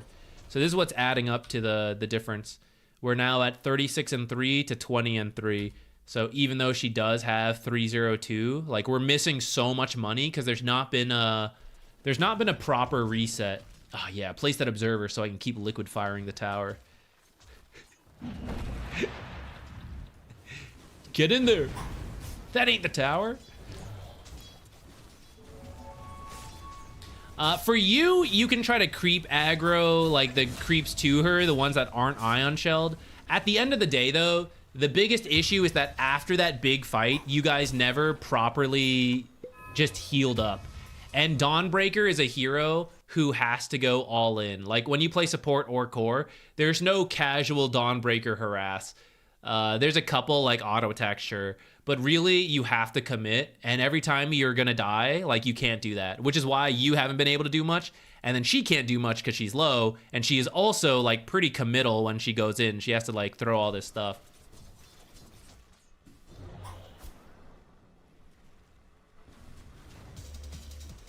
I would say you probably delay this Ring of Basilius and focus on early regen to avoid that. But maybe you just needed to do it on that one fight that happened.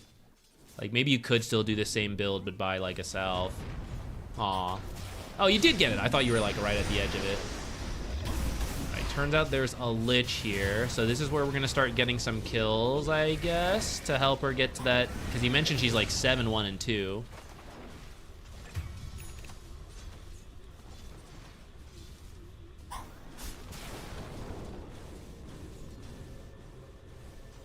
Here's another creep wave we're gonna miss.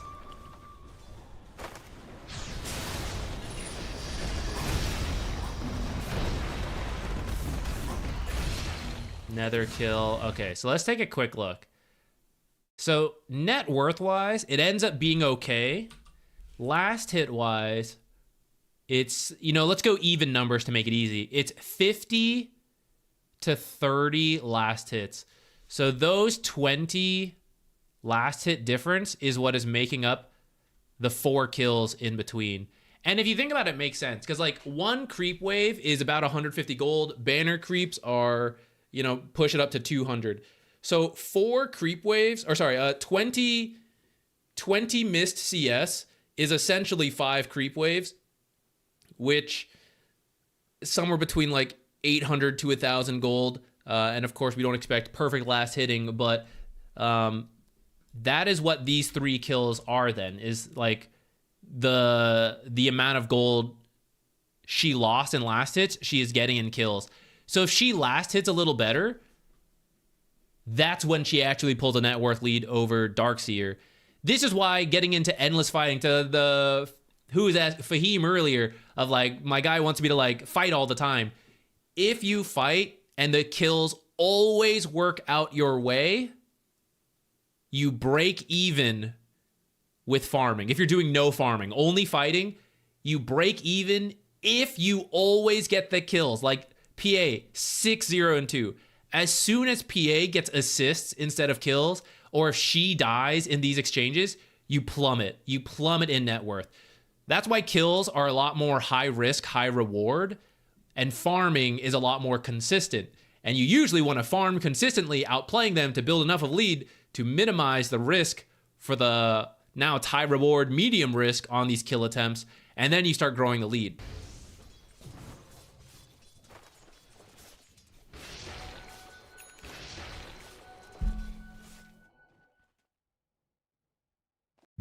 Is the solution just buy more regen and force feed it to her? To a degree, after that last fight, you could. I also think if you can manage to do a half pull somewhere or something, I know it'll probably be contested, but to get her, she needs time where she is not being bothered to tango her way up, because she's probably not going to buy a salve, even though I think she should have. I think you and PA should have both bought salves, and you at least buy another set of tangos after that first fight where you guys got a double kill, but you both ended up super low. I think if you did that, you could reset and then be good to go. You could choose to die to reset your own health. And that's where I think if you do a pull or you just like go die to neutrals, that could work. It's a rare situation nowadays, but I actually think it... I may have also struggled to make that call if I was you, to realize like, oh, I need to die here. So I don't like blame you or anything for it. But now with the power of hindsight, we kind of see like how little you've been able to do as Dawnbreaker when you don't have full health versus these heroes, especially when PA can't help you. This is the weakness of the Dawnbreaker 5, by the way. It can work, but this is one of those cases where like that's the weakness. Like there's no like low health poke. I also don't know why PA is... I like sped forward a little bit and then PA left. All right, so she should not do whatever this is. She want her cornucopia? I guess this is kind of okay, but I feel she could just have the courier do it, considering she is blown past the cornucopia money. She could have easily had the courier do it and bring it around. Actually, you guys, I've vaguely been thinking about this. I guess there's more risk. I still see most people buy stuff with the courier here and then drag it around. Time-wise, isn't it faster to like send the courier through the twin gate and then pop through? I guess there's just way more risk to that, but it's actually faster, isn't it? Get this cornucopia and then just go back here farming. PA should not be looking for this kind of thing. We were saying this to the troll warlord earlier in that replay review we started, right? Where it's like, just try to finish your farming item, and then when you finish the farming item, you farm to get to the fighting item. PA is like making a fighting movement, even though she like just picked up a cornucopia and is like missing health. She's not looking to fight.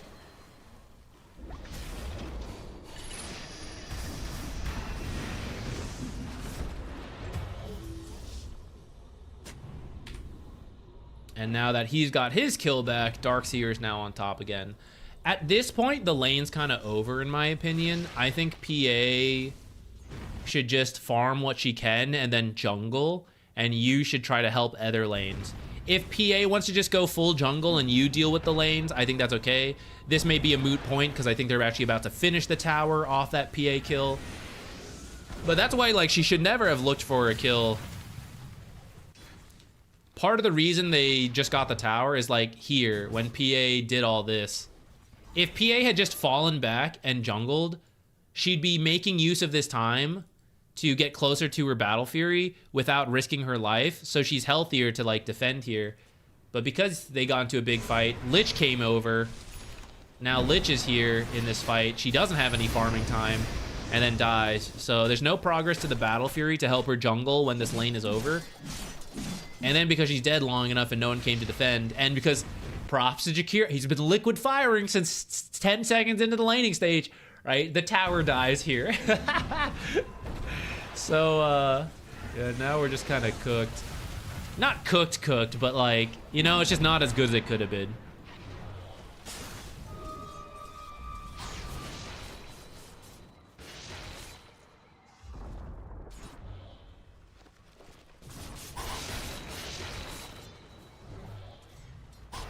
Test lobby time. What do we need to test? I forget already.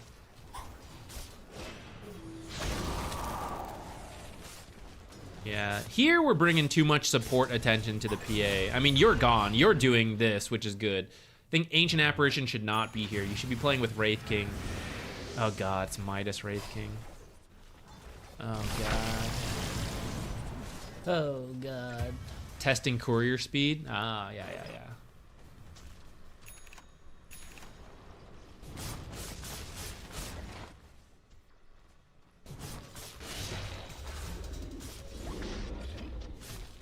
Okay, I think that'll answer your question up to this point, which is that there is still 20 CS difference between PA and Darkseer, and then the kills just don't make up that difference, which 6-1 and 2 sounds amazing, but yeah, there's only... If you're 6-1 and 2 with also 50 last hits, then that's where you are now 2,000 over the Darkseer, but... Or 1,000, I guess. But yeah, you can't miss too many last hits for the kill attempts.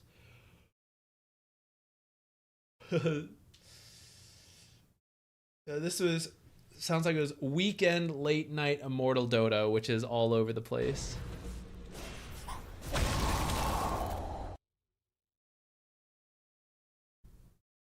All right. Submit your match IDs. Let's see if we can do a courier race.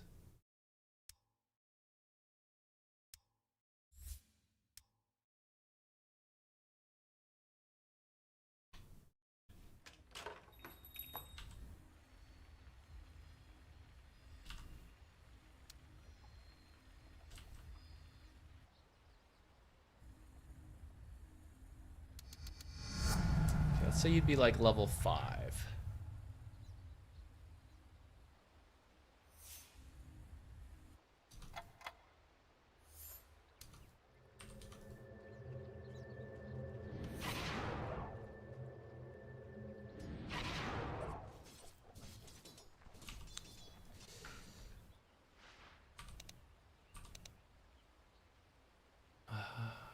the fastest way? Okay, let's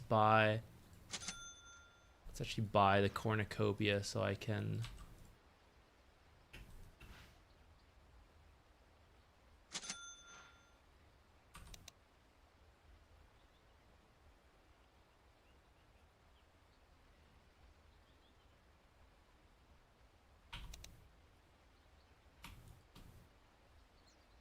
Okay, I would micro it down this way, right?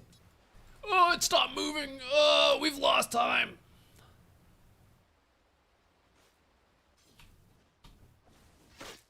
What? I shift queued that.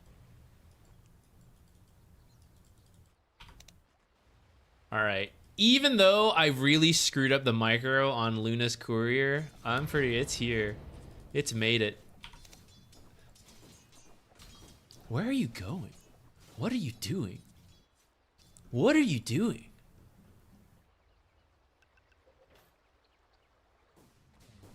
All right, that was enough though. Through the twin gate was faster. It's probably not that risky. I mean, who's really at the edge over there?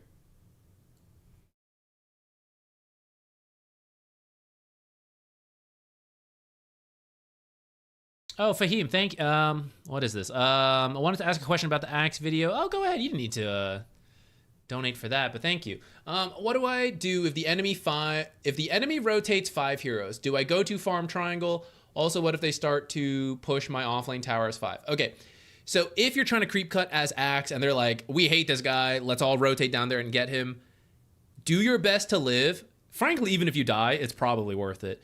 Do your best to live, waste their time, and if you can get out and you start jungling, you're winning so hard. So it seems bad. It's like, I can't do anything in this lane. Yes, but 3 cores, 2 supports. So if they're farming 1 creep wave and 2 jungle camps, they're splitting that between 5 heroes. That's about all they'd have access to if they're in that lane that early. So 5 heroes are splitting that. And then maybe like an extra creep wave if they're like sitting there trying to push your tower. You go to jungle. So you're farming 2 jungle camps in that time because that's how good Axe is, right? So you've already, as Axe, matched what those 5 heroes have split in the jungle. In your other 2 lanes, they're both getting full creep waves and then the second creep wave if we're counting that. So those cores in the other lanes are doubling up what the enemy team has split between the 5 heroes, and then any jungling they do, any stacking your supports get around to. So in that time frame where the enemy brings 5 heroes to your lane, they are probably losing 500 to 1,000 gold, depending on how quickly your team can farm. 500 to 1,000 gold. If they take your tower, we could argue that's kind of worth it.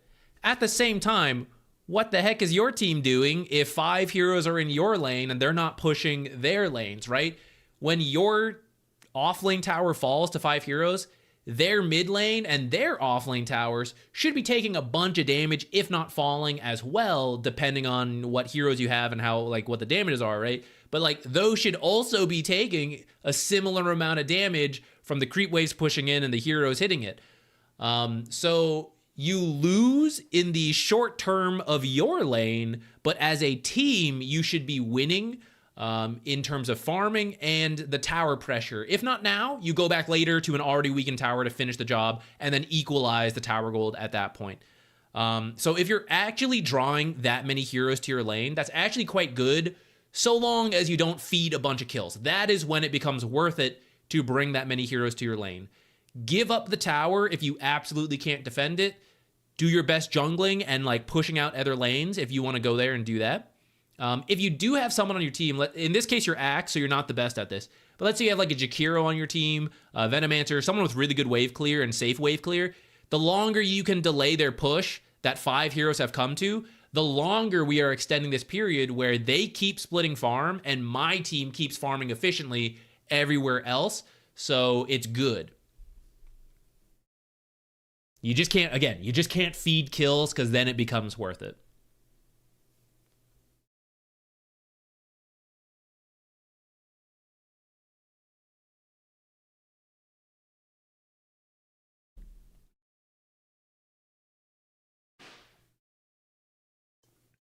Is there a way to estimate your death time? Yes, actually, if you hover, I guess I'll show you once we load in a. Here, let me pick a game and then I can actually show you this. You can see it in the bottom right. If you hover over your gold, it will show it.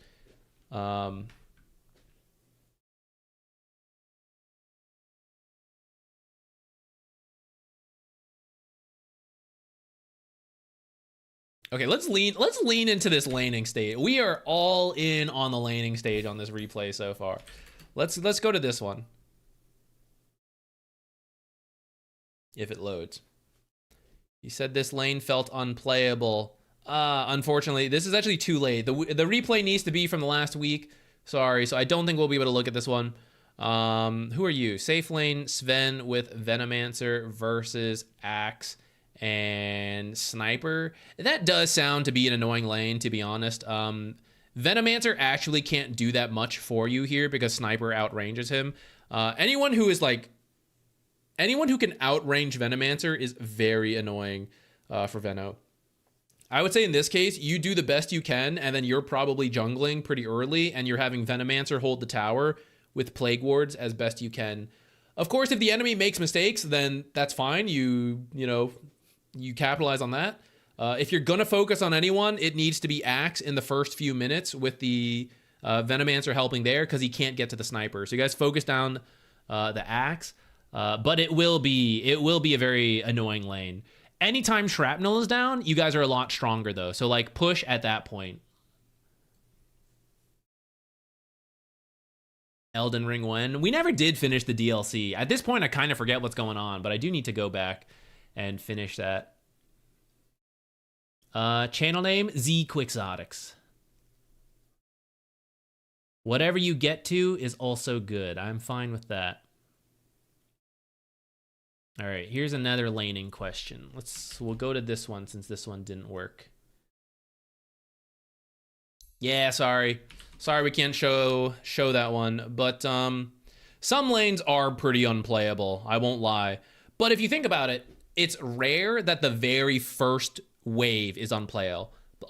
The second wave, the third wave, right? It's so early in the game that if you feel it's unplayable at that point, you're probably just making mistakes. No offense, but like that's probably what's happening.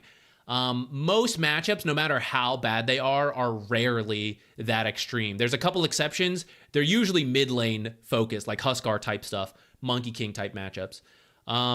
So here's something you can test if you'd like. Go into a game, like go into a custom lobby, straight jungle, right? I'm a griefer. I'm going into the jungle as Sven, Luna, Gyro, whatever, and just jungle as efficiently as you can, buy what items, and see what your net worth ends up being at around that 10-minute mark when laning would have ended normally. And it's going to be rough the first few levels, and then once you get to a certain point, it's kind of doable. That is jungling at the worst time, right? With like absolutely nothing, no levels, only 600 gold. So in a matchup you think is unplayable or is becoming unplayable because mistakes have happened and now it's like, I just can't be here. The goal is that before the lane reaches that point, in that first level, 1, 2, 3, you are getting as many last hits as possible. You're getting to like level 3. You're getting gloves of haste, band of elven skin, whatever, right? Some kind of item that will help you so that as you get kicked out and then you go jungle, instead of starting at level 1 with nothing, you're starting at level 3 with like some small items, and your jungling is going to go a lot better. You don't want to do that. That's not ideal, but some games it's just what happens. So just try to get everything you can out of the first few minutes. That's why so much... I'm kind of happy today as a laning stage focused replay so far because there is a lot of consequences to how the very beginning of the game goes. Especially if you do have a really bad matchup like you're asking about.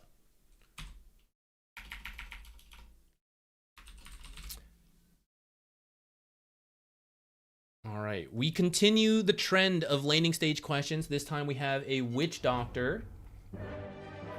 Oh, sorry, you said your position 4.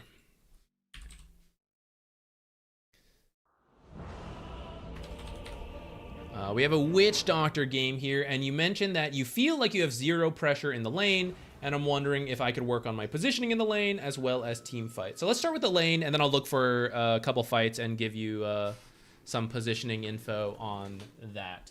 But let's start in the lane. Witch Doctor, Maledict is a good trading tool. And then if you can combine it with Paralyzing Cask, that's the best. But 1 bounce of Cask sucks. So you need 2 bounces to like make the Cask pretty good. So you don't want to spend too much time in the jungle. Like if you're position 5 and you're like spending all your time here, because if the support fights you, there's nowhere really for it to bounce. Same as position 4, it's like really not that different. I think Witch Doctor's better as a 5, but for pub games, I don't care. So 5 or 4, bouncing in the jungle is harder unless both heroes are running at you. In the lane, when all the creeps are alive, yes, it's hard to get the bounces we want. They're there, but they're like going between creeps. But if you wait towards the end, when there's like 1 creep left, or the way they're standing, they're only near 1 creep, that's when you can get the guaranteed bounces. That's when the trade's better. Or because the 2 enemy heroes stand close, like we go for it, you know? Those are the things you're looking for on Witch Doctor. You don't want to use Maledict on its own or Cask on its own too much. You really want the 2 to go together and take a really big, good trade. And that's what we're looking for, is those moments. Now, before you're level 2, you can use Maledict and like throw a couple auto attacks. That's fine. But eventually you'll get both, and you kind of want to save it for those situations if possible. I do recommend you get a Blood Grenade. They seem to all be out, so maybe you usually do and someone just bought them first. But getting the Blood Grenade to throw in with a Maledict is pretty good when you can. Standing around here is fine.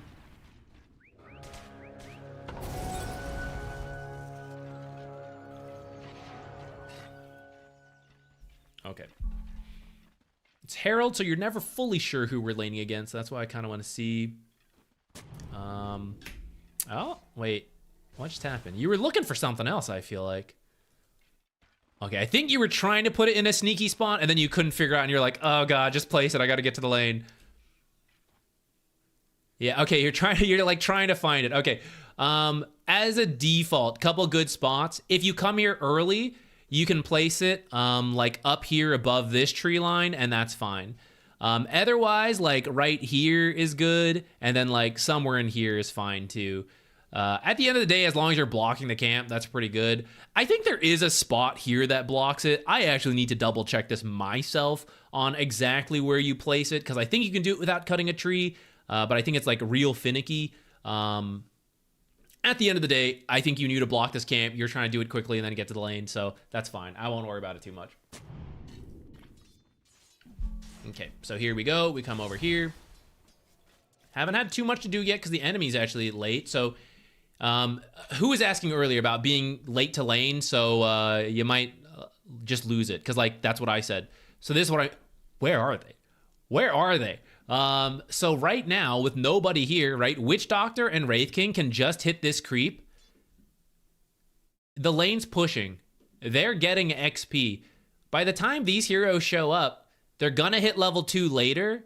They're gonna be playing up here. So now the off lane has the level advantage in the ideal spot. The camp is blocked. Witch Doctor didn't get punished for it at all, because he was a little slow, right? But like, they weren't in the lane. They didn't lose anything, right? They're winning on every front, and we're 10 seconds into the laning stage.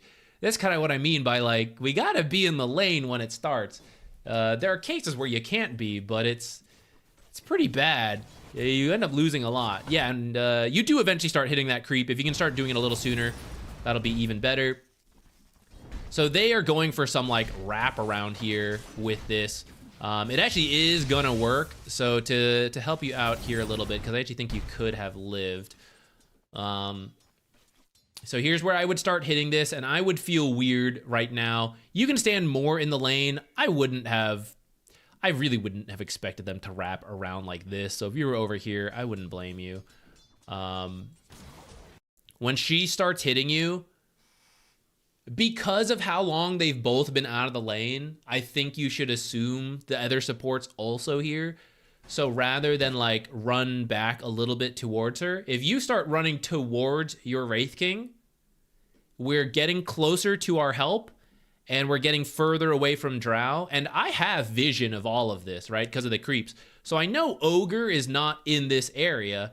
If Ogre is here, I mean, maybe, but Drow's going to have to run through the creep wave, which means she's going to start drawing creep aggro, so I don't care that much about it. Actually, she won't because she has the Q, but he could be here, and that would be the worst case for me. So you should actually run this way, and you'd have your best shot at surviving rather than fighting a little bit, and then I think now you realize, like, oh shit, this is bad. I actually think you still could have lived here if you run through here, through this tree line, and then you, like, eat this tree. So, like, run here, eat this tree with a tango, and then keep running through. We need to fog of war them so that Drow can't keep hitting us. She's about the max range of her attack speed right now. So if you keep going, you'll be okay. It's because you walk this way and then cut this way that she's actually able to get back in range to finish the job. Like if we see her attack range, you're at the edge of the circle, so she can't keep going. And if you kept going, she wouldn't have caught up. But because we cut down now she is able to like get back in range for one more auto attack. So that's where like you just keep running to the left, and Ogre might run you down, but Drow won't be there. Anyways, this one death is not the end of the world, so let's just speed up rather than play it a 5th time. We TP in. They have lost equilibrium though, so even though they got the kill, you're still in a decent spot. So now you just play from here. And we wait for our level 2. We were trying to get the Ogre there. That's fine. I mean, you're full mana, and we don't have the other one yet. So yeah, we are just chilling here. Go for these denies. And yeah, see, we're fine here. Because you just died, if you're a little scared, I think it's okay to like hang around here because it's so early. Otherwise, position 4 players, now's a good time to make sure they don't do a pull. If this camp wasn't blocked and you blocked it earlier, you could come do this. If you think they might use a hard camp, you can contest it. Carry players actually should stand around here to make this quite difficult. So then you have to be like a fast hero who can like run all the way around and drag it this way. That's where things are getting kind of advanced. I'm not going to sweat it if you just stay here for level 2. I think it's fine. Split with Wraith King, though, because this is a classic, guys. Wraith King is, like, doing this. It's going to switch to a range. He's gonna run up. He's going to miss it. He's going to run down, miss the melee. So if you do stand around here as a support, cover the creeps that he is not positioned for. So stay close to this range. And, this almost always happens. It depends a little bit on tower aggro and like how stuff plays out, but it is extremely common when you bring a creep wave in that the melee creep will tank it until it dies, and then the tower will prioritize the range creep. Let's not worry about why. Let's just know that is an extremely common situation that you should be prepared for. So as you see him running in the creep wave and it's on the melee creep, move towards the range creep, so when it switches, you can get the gold. And that'd be right here. Okay, you do go for this one. That's good, right? Because he wasn't going to make it. That's not stealing last hits. That is securing. So you're doing good on that front. Okay, we now have our level 2 combo. So ideally, we Maledict first, and then we Cask. You don't have to every time. If you need to start with the Cask, that's okay. The best way to start with the Cask, because the cast range is a little, or sorry, the Maledict, because it's kind of short, is to be from Fog of War. Drow walks up, Maledict, then you stun her. If you have a teammate with a stun or a slow, they could potentially start first. It's okay if like one ability hits before the Maledict. It's less efficient, but if it guarantees the Maledict, it's like not too bad. Especially when it's a range here, you got to get close. But if you just walk at her, you're never going to connect it. A good way to bait that, though, is like, I'm going to do it. So she backs up, and then she misses the last hit for it. So if you kind of time it with the last hit coming up, like say this one. If I charge Drow right now, and she wants this last hit, she has to stand, turn around, launch the auto attack, and that could be enough time for me to get close, place the Maledict, and then throw the Cask and hope it bounces between the range creep and her, and then attack her. And hopefully you're in line with Wraith King, and he also comes up stuns and blood grenades. That could be one place you do it. Drow, if she recognizes that threat, I actually think you can kill Drow if you land that combo. Should recognize that, and she'll back off because she's scared. She'll miss this last hit, so we still got something for it. We baited that we were looking for the Maledict, but she misses the last hit by properly respecting our threat, even though I never really expected to land it. Otherwise, going for denies like you are is good. You're stepping back a little too far here. Like, why are we going this far? Circle of protection, circle of aggression, right? If I want to hit this ogre, I can't hit this ogre. I stepped too far back. This is how close ogre has to get to hit me. Maybe you don't want to get hit by ignite, but I mean, you're full health. You got tangos, right? So it's okay if he uses some spells on you and wastes his mana. I'm actually okay with that. And then I'll poke him back a little bit as a ranged hero. So you actually step back a little too far there.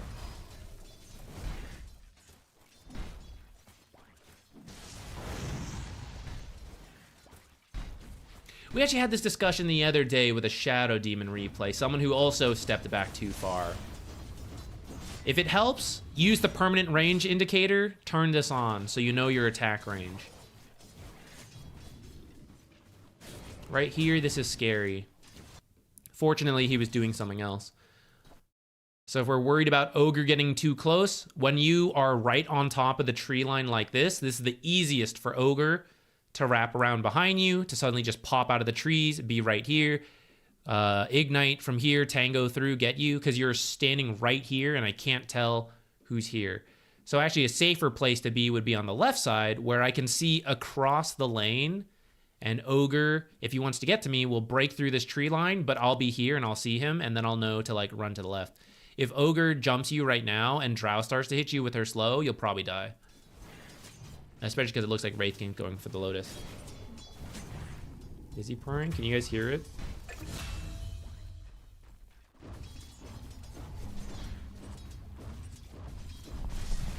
Doesn't seem quite like it. Yeah, this is where we get the one cask. If Wraith King was closer, that's kind of okay. Here, I would just auto attack this guy. You are sitting on full mana, so I kind of get it if you want to use some spells. I'd maybe just throw out one, like just the Maledict or something. Because in the end, this cask does 55 damage, you know, which is just really not a lot. That's like one auto attack for the mana it costs. So I would just save it, and then if Wraith King was closer, we could do this. But otherwise, it's just like Maledict harassed to get him low, so the next time he can't think to walk up. And that way, if, let's say we Maledict first and then the fight does break out and Drow comes in, kind of like she did, if you save the cask, you might get a better cask later.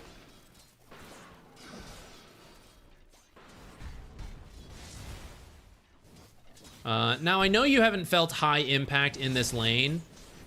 That's why you brought this in. And we did talk a little bit about how you can like stand closer, harass, stuff like that, or stand further away. I will say the lane has been here for the last 4 minutes. This goes back to like they weren't in the lane. They did get a kill on you guys. They have not been able to fix it here. So that is impactful. Some of it has just been ogre has been missing pulls. But when you like walk up and distract ogre so he feels like he has to come back, and because of that he misses the pulls, or because you think the pull timing is coming up, so you're like, oh, I think he's gonna go do a pull, let me try to like 2v1 the Drow. Even if you don't always get it, that is impactful. It does add up. And I see you do have like 1 last hit, 3 denies. I see you going for it. Over time, you'll get better and better at it. But it does add up. And we see that right now, like Wraith King is ahead of the Drow. Ogre got that first blood, so he has like a chunk of money. But still, like this is not a bad place to be, considering it's a melee core who is weak to like right click because he has low armor versus the Drow. So all things considered, like you guys are not in a bad spot, and it looks like you even end up killing Drow. So I actually think it's not too bad what you've done so far, and we're just looking for ways to improve and get even better.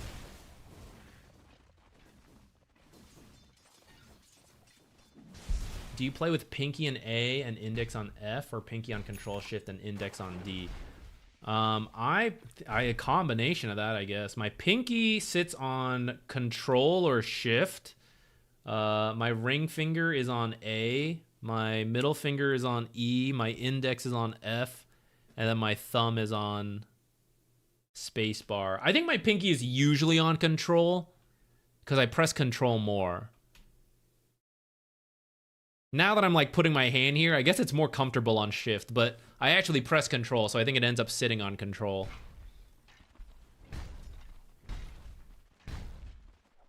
Oh yeah, it's a hot dog. It's a hot dog, cat. We got this.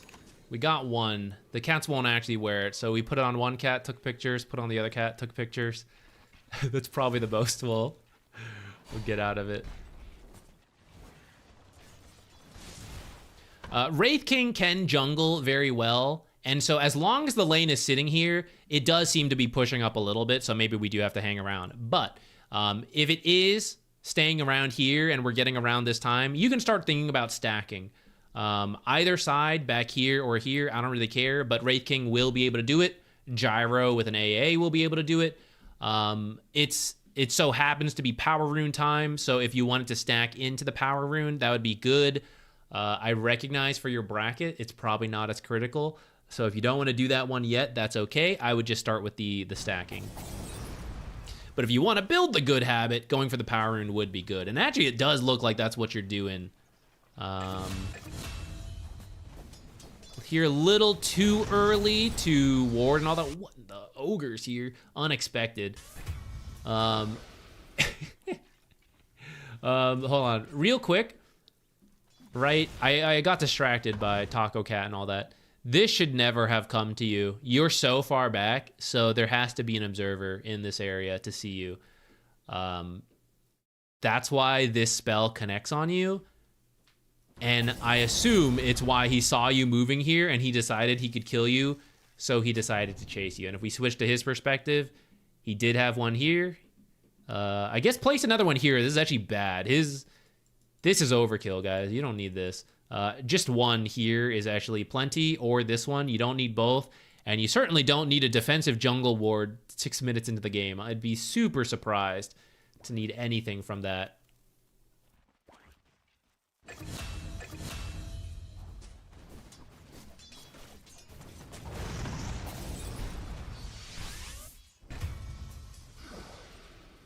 Switching from WASD. So, I mean, I have...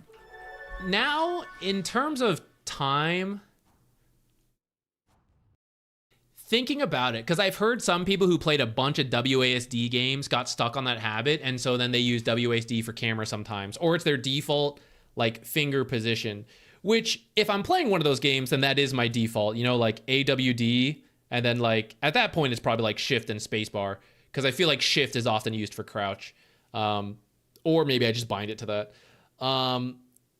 But I think when I was young, I played a mix of RTS games and games that used WASD, so I wasn't strictly tied to one or the other. And then now I play mostly Dota, so like over time I've just shifted to... That's my default hand.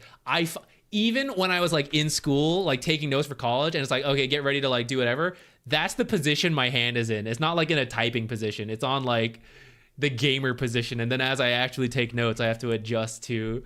Like, I adjust my hand from there, but that's my default hand position.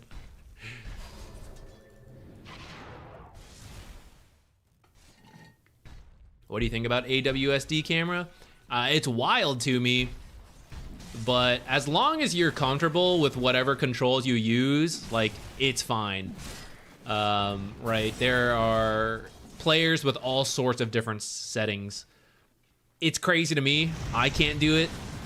I even kind of wish I could. I briefly tried, but I feel it's too restrictive on hotkeys, which is why I wouldn't recommend it if someone was asking me the best way. I personally think like the middle mouse grip is the best, or just like mouse grip. If I use it on the mouse wheel, but like whatever button you want to put, I think that's the best.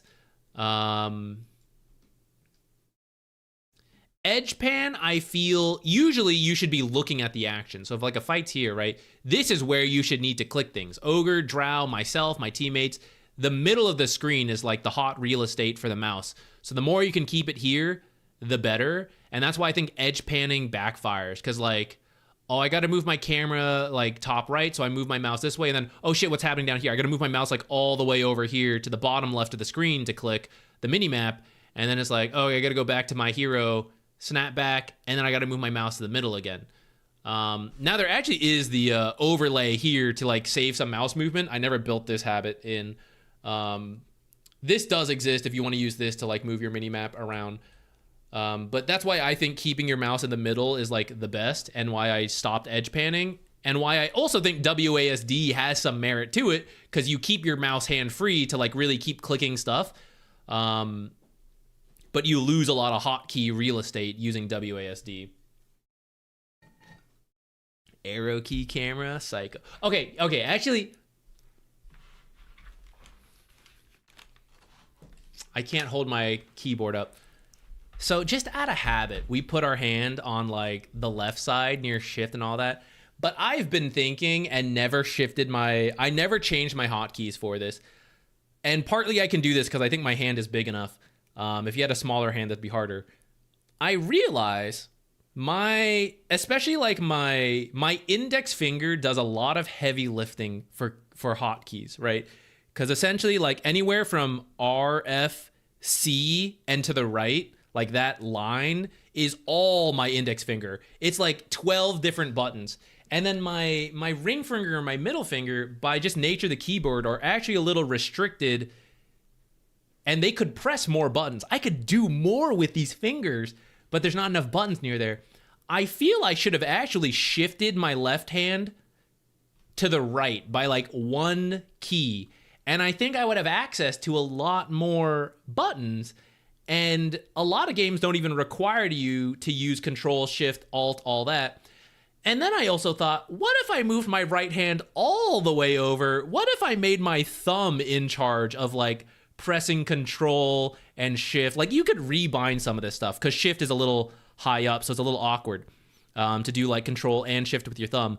But if I could put Shift on the bottom of the keyboard, like where the function key is and like where the other Alt key is, my thumb could handle those buttons, and my index finger would still have access to about the same amount of keys, but my pinky, my ring finger, and my middle finger would have access to way more keys. In another life, I'm moving my hand over. Now it's hard. Now it's hard to shift the habits.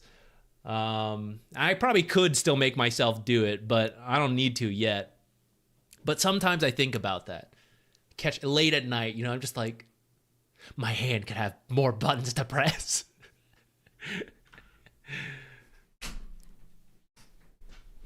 I could be doing more. All right, let's come back to this Witch Doctor.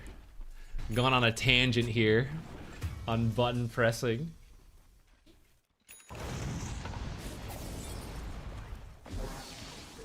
Get him! She's dead. Okay, I know your question was more about the lane and then like late game positioning, so let's jump ahead to like late game positioning in a second here, but I kind of want to see how the rest of this goes out. After you kill Ogre, if you want to, this is a bit of a side note, but you'll probably run into a lot of Clinx's, Ricky type heroes. You want to place a deep ward around this time if you can, when you get an opportunity. Killing the enemy heroes, great time to do it. So now you can sentry along the way to make sure you're not being spotted on your deep ward, but anywhere on the top half is good with me. Right here, anywhere along here is good. If you want to do like here, that's fine.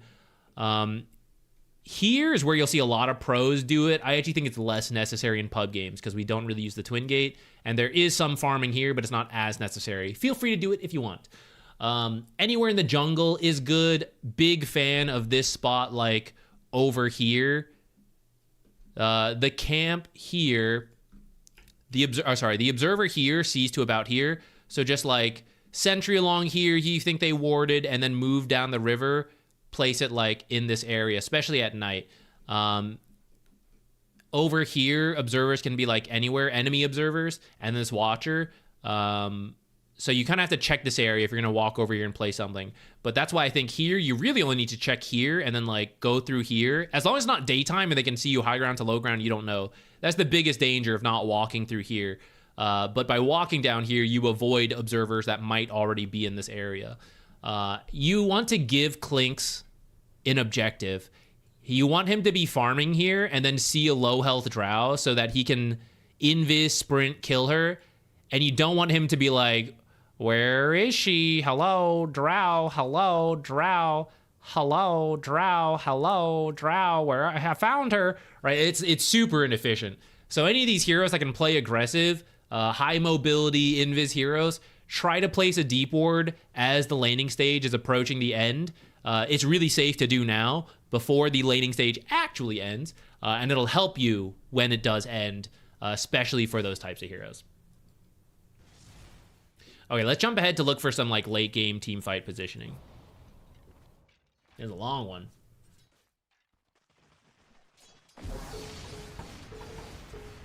What if we use 95% of our keyboard?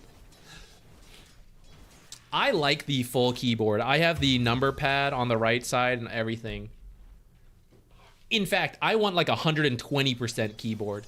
I am gonna steal the keyboard. He's one of those old IBM keyboards that has the arrow keys. There's 8 of them. It has the diagonals as well and a turbo button in the middle that I have no idea what it does, but it's there. And then he has the F keys on the left side again. He doesn't even use this keyboard much now. It's just at home. I'm gonna steal it. And then you guys are hearing a stream. Chonk, chonk, chonk, chonk, chonk, chonk, chonk, chonk. I like it. I like the buttons. I like the buttons. You'll have to do better than that. Another triumph. You were too noisy to live. Edge pan users tend to be older. Camera grip is a newer setup. Actually, I will say, I used to be an edge pan user, right? So I was used to it. I switched the camera grip. Now I'm used to this. I started playing Age of Empires 2 again. They get updates. They change stuff. The way their camera grip works is different from Dota, where if I click and then I drag left, right, it goes this way. Theirs is like click, and if I move left, if I move my mouse left like this, the camera goes this way. So you like click and move in the direction you want your camera to go, which is like the reverse of Dota. So I have a really hard time getting used to it. So I end up edge panning in that game anytime I start playing that. And it's really weird. It's really weird to go back. But eventually I do, and it kind of works, but it really throws me off to have to like pivot between multiple camera controls for games. I need this standardized. Game developers out there, please give us options for how the camera grip should work, how the edge pan should work, keyboard options. I need this. It's so strange. Okay, let's find an actual fight. Oh, I've been killed by Ricky. Where you were was kind of dangerous now that I'm actually looking at the map. Your team has a lot of sentries on this bottom half, so that's actually where you want to try to play if you're scared of these invis heroes. It does look like Ricky is doing quite well. So you want to stay near teammates.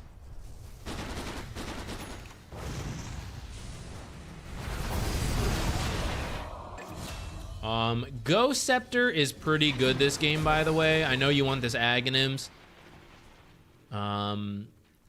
Ghost Scepter will help keep you alive versus this Ricky jumping you.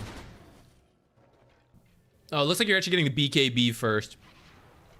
Not a bad idea. Spirit Breaker will unfortunately be able to pierce that, but otherwise it could help versus a lot of these other heroes. The downside, though, is that Ricky and Drow can still just kill you through BKB. That's where the Ghost Scepter, I think, would help you a lot. And it's cheaper, too, right? So you could do, like, Glimmer, Ghost Scepter, and then BKB or Ags. This game, actually, there's not that much magic damage. Like, your biggest issue is Drow and Ricky. So I might actually skip the Glimmer, go Ghost Scepter. Even though Glimmer is a safe default, and if you want to do it, I don't really mind. But as you kind of see, we just got, like, wrecked there. And even if we had the BKB, it wouldn't make a difference. Like, we're getting killed by right clicks. Okay, now positioning can help, so let's actually focus back in on that. Okay, so I didn't know they were here, but with Wraith King up here kind of baiting, and it looks like our team wants to fight, So where you are right now is not bad. You could maybe be like closer to the trees. I see Drow. Okay, if I throw the cask, it's not gonna bounce yet. Maledict early can still be fine. It means I gotta get close. I still wanna be out of sight though. So move in here could be good. You actually have some cast range. So actually you could just Maledict her right now, potentially. But if you wanna wait a little bit and stay out of sight, that'll help. So when you're moving in like this, these are your cast ranges, right? I don't need to get any closer than I am already. In fact, you're closer than you need to be because Drow is within your cast ranges. So staying like behind this tree line is very possible for you.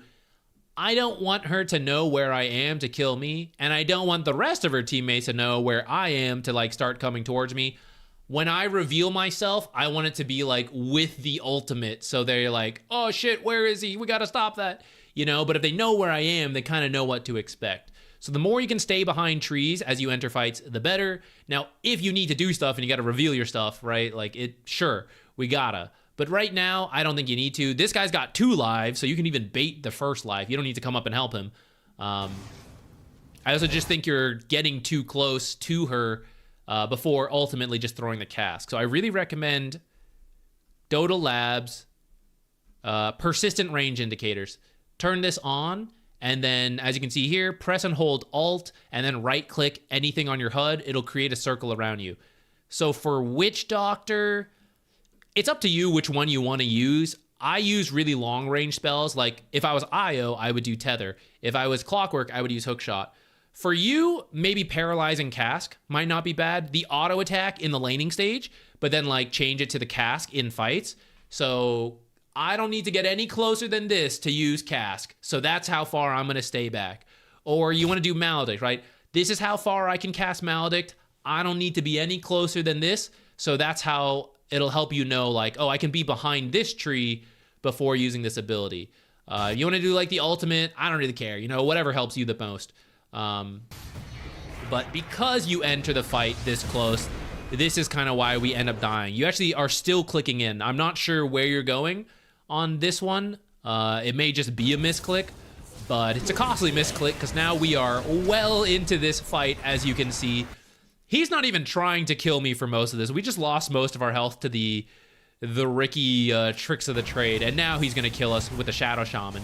But in hindsight, you could actually still be behind this tree, have thrown out the Maledict and the cask, and then started ulting like right here or like right here, and it would have been huge, right? They've committed all these spells here, and you're back here channeling your ult here, doing a bunch of damage. So this is a fight where you just got in a little too close, and I don't think you realize like how long your cast ranges are.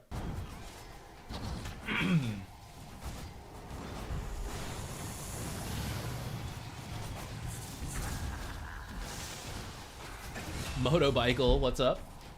I like that combination name. If I were Io. I played a good amount of Io in my time. Not recently though, because I'm not up for that team communication. Solo carry mindset, am I right, guys? They're all bots. Valve is keeping me here. I just haven't felt like playing Io lately.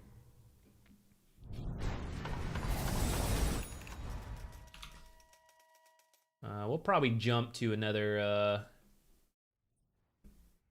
team fight. Let's just like go ahead a couple minutes. We can see how this one breaks out.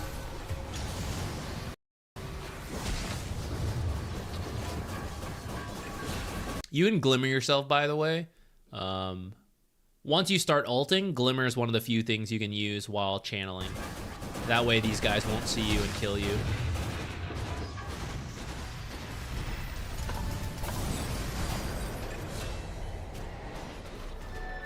Well, that one wasn't too bad, except that I think you could have thrown the Paralyzing Cask before starting your ultimate. That's my critique for that one.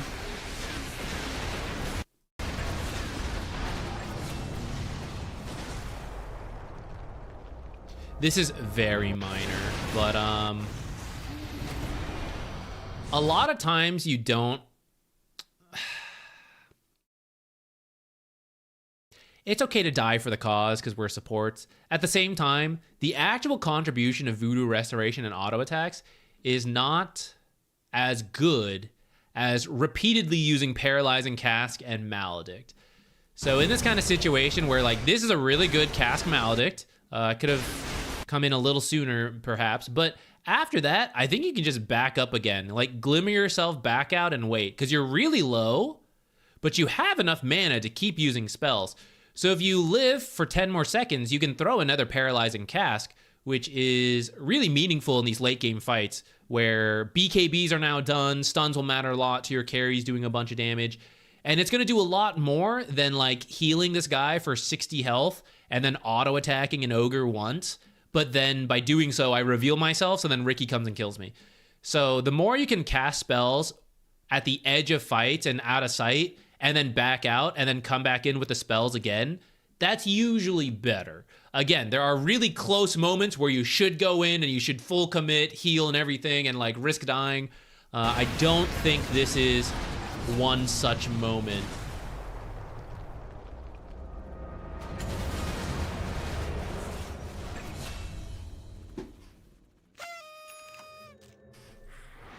All right. I'm going to open this up, guys. If you guys want to join the next one, type in your match IDs, who you're playing.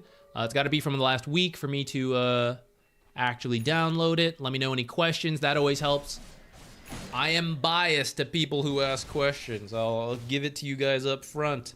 Helps direct the replays, and I think it makes the impact a little more meaningful.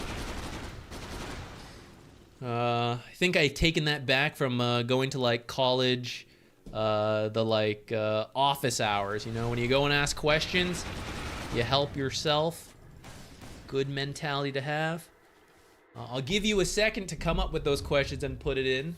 I have to refill my water, and I think I'll boil water too. We're like halfway through this. I'm getting tired of talking, so let's get some tea in here.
Okay, let's see what you guys put in.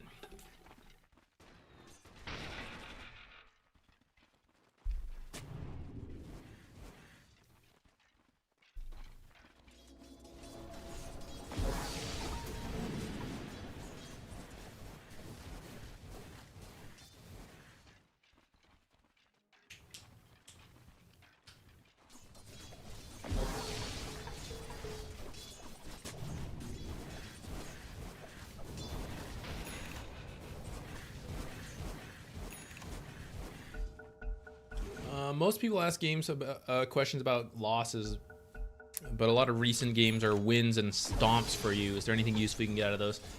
That is a good question. It's hard to answer without having been in the games.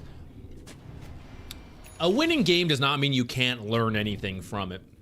So like Butter was saying, do you feel you actually made impact, or were you just kind of like there and carried? Sometimes that's hard to know, right? Especially if you're like winning games, it just seems like it's going well. But that can be something in your mind, like, okay, can I list out a couple things I actually did to help win this game? I won my lane. How did you win your lane? You know, it's like, oh, I took a really good trade, I did this pull. Like, can you actually list out some things you did?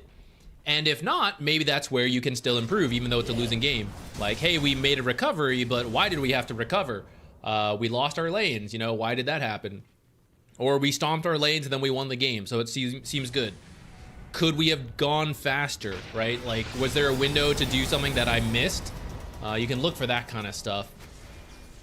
At the same time, if you are winning a bunch, you can just keep playing until you plateau, right? And then you start getting challenged. Because it certainly is easier to notice these mistakes when you lose rather than when you win.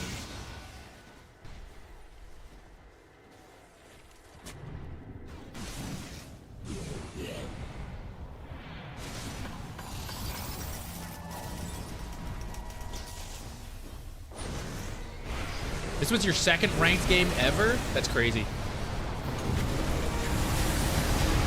I'm sure the rest of the calibration matches will all be wins now, after the feedback here. I do think the big takeaway here is the positioning, the circle of protection and aggression. We need to come up with an easier name for it. How can we? Okay, guys, here's the thumbnail clickbait, right? The title is like the secret to winning lanes, the secret to good lane positioning, something like that. And then the thumbnail has like circle of what? You know, like circle of protection, circle of aggression. What's the clickbait there? What do we need? Sorry I keep ranting. Don't worry. Dota's frustrating. I think it's okay to vent a little bit, right? As long as you don't get like, it's okay to get angry. I recommend like keep cool yourself. I don't feel you're bringing it here. You're fine. I think it is okay to be like, this seems frustrating. Is this the way it is? You know, like, I think that's okay to bring here. This is a educational, chill channel, which includes the like mental aspect of Dota. Support is an instant queue. Safe lane is 10 minutes. So would you say it's quicker to climb as support? I never thought about quicker as like the literal queue times. To your question though, ultimately what will speed you up, the literal time commitment, is your win rate, almost more than anything. Because let's say you play a game. You win the game, you get plus 25. If you lose the game, you get minus 25, which means you have to win a game to go even. You have to win a second game to get the plus 25. So it's a difference between 1 game and 3 games to end up at that same plus 25. There is no amount of time save for the average pub player of queue times that would make up the difference of 2 extra games. Right? There's only so fast a game can go, and there's also no guarantee that you win that game, right? You might lose again. Now we're gonna like play 5 games to get to that same plus 25. So when trying to gain MMR, the most important thing if you're tryharding and not just like, I'll do it when I do it, which is totally okay. But if you are trying to be very time conscientious and like, I want to gain MMR as fast as possible, as efficiently as possible, every game you need to try so hard to win, because every game you win is not a loss, and every loss holds you back a lot. So bumping up your win rate from 52 to 55 is massive. Even if it costs you like 10 extra minutes per queue time, it would still probably work out in your favor. I'm sure there is some amount of math there where in the long term it doesn't actually. But I think for most people, queue up, because a long queue time is not dead time. Like, oh, it's a total waste. You could use that 10 minutes to improve. You could watch a ZQuixotix video for 10 minutes. You could tune in to BSJ's stream. You could review one of your own games. You could practice last sitting, right? So the 10-minute queue time is improvement time into the tryhard. Now, if you need to like meditate, whatever, totally okay. Like whatever you do to get in the best mindset to play the game, support or core. But ultimately, to me, the most important thing is like, this is my best chance at winning. Because I'm a better safe lane player, take the longer queue times, try my hardest, win that game. And it's worth more, or it's more efficient than like waiting out longer queue times. Safety circle, circle of aggression sounds better. Ooh, you know what? I did try with this recent video. YouTube has like you can test different thumbnails and it'll see which one does better. They both suck because no one's watching this video, but maybe because I haven't made a video in like 2 months. YouTube's not recommending it, whatever. Maybe we'll do it. I'll do a bunch of different circle of whatever, and YouTube can test for us. Is circle of aggression, circle of defense, circle of safety, like what it is. Secret circle technique, who knows? Like whatever it ends up being. Can you get a Herald Guardian hard support only? Yeah, I dare say there's probably people in this stream who have done it after watching our videos. That's not meant to brag, but I do regularly see comments.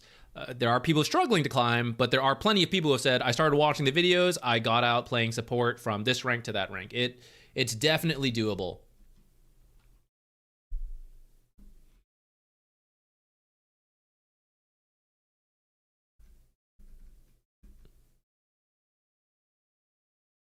Okay, I want to start with this because this seems to be an itemization question, so I think we maybe don't even have to tune into the game too much. Seems like just a question on items. So I want to start here. And then we may end up going into a different game to actually, like, review. Now, maybe we'll need to go into this game to see the effectiveness of different item opportunities, but... usually you can roughly figure out items just based on the scoreboard. So here, Zeus was asking, can you tell if save items would make a difference and when you have to build them on greedy heroes? I was flamed really hard. Should I be more with the team? Okay, so maybe we could look at team stuff. Looking at this one, so Zeus support is a little bit greedy. That's kind of the point. The point is to be like vision focused and then high damage. But should I have a save item this particular game? What did we do? We did a very standard Zeus support build. I don't see the exact order, but we can come back to that later. You have the Yules to help with like Juggalt. I would say if you want... okay, hold on. I should look at your actual order. Okay, Arcane Boots, Shard. I'd say the Shard is pretty greedy. For Archon, it might be okay, but I'd say you probably don't need this one. And you can just go for your Ags faster, or this could be like 2/3 of a support item. You know, this could be the Glimmer Cape.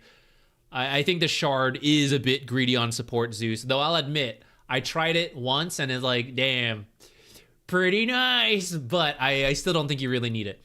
Aghanims is fine, and then you got the Yules here. I think this is good.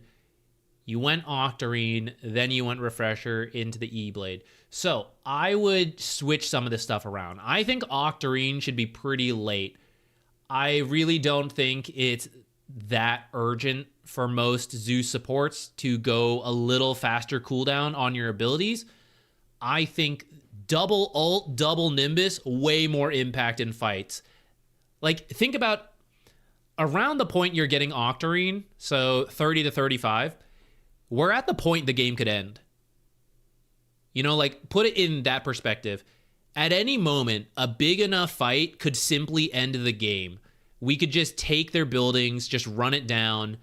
It depends a little bit on draft, but around 30 minutes is when this comes to be true for many, many pub games. So, and especially for pubs where those team fights are a little bit random. So it's like, does this item help me win that fight? And although Octarine does give you lower cooldown, Q, W, E, all that stuff, right? The ultimate and the Nimbus are probably still a one-time use in those fights, and those are arguably the most impactful abilities you have. So if choosing between Octarine and Refresher, I would say the Refresher is way better in terms of when this fight happens, I have double the spells in that burst moment, and I think that's more useful than Octarine, especially for supports. The nice thing about Octarine is that the longer the game goes, you get your abilities at a higher frequency, though in a single given fight, we're still probably only get one use, but now I could ult more often, I could Nimbus more often, I could use my spells to farm faster and have more mana.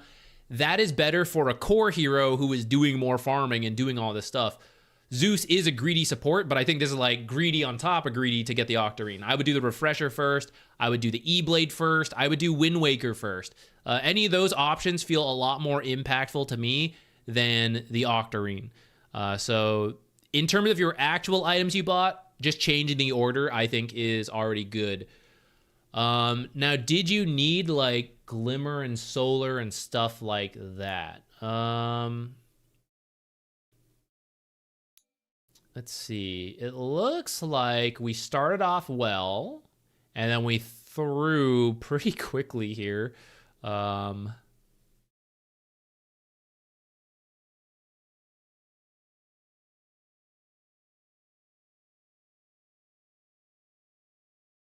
the early game, I don't think you have to change your items too much.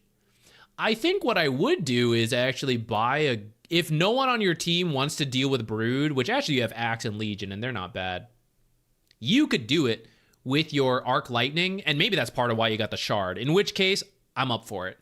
But she'll still kill you if you don't have a Ghost Scepter. So I would buy a Ghost Scepter so you can sit in the lane where Brood is and then, like, chunk down the spiders.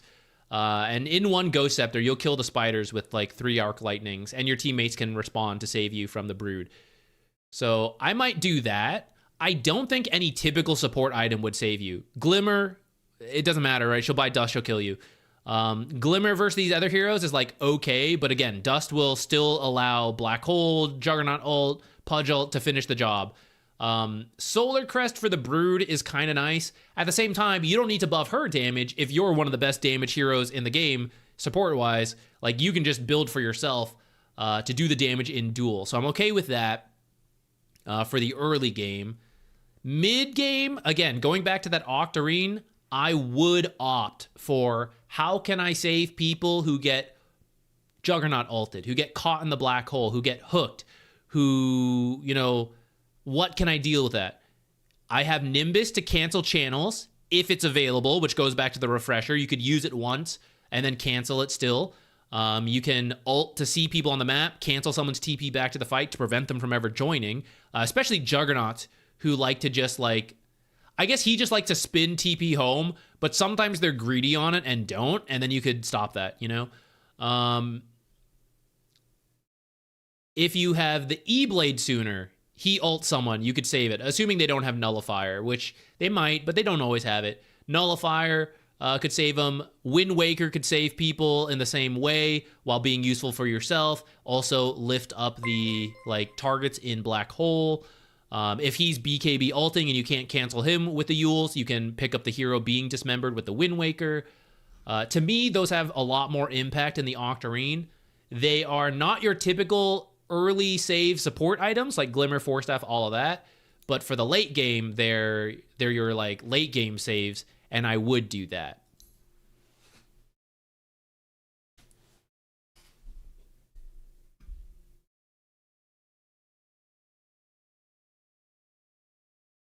Does Zeus have enough mana after they upped refresher cost? It might be kind of close, but by the time he was going refresher, he should have arcane boots, ags, and he had the Yules in this case, and then like whatever neutrals. So you should have enough mana. You might have to do like a backpack trick, but that along top of wand and then like Lotus as you're picking up and just saving for the refresher should have enough mana. And then factor in if you're like standing next to teammates with like arcane boots and stuff.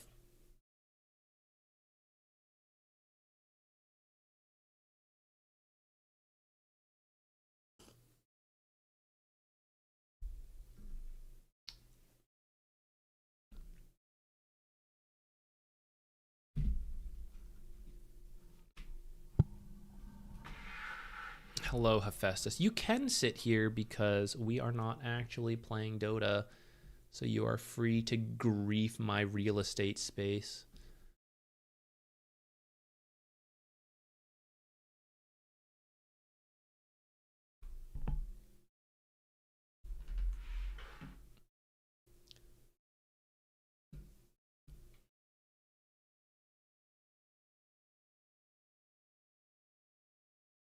Okay.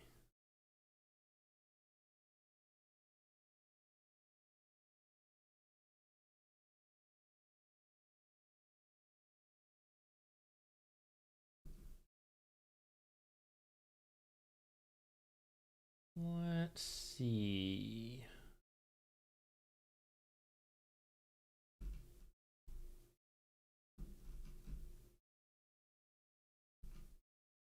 Let's do this one.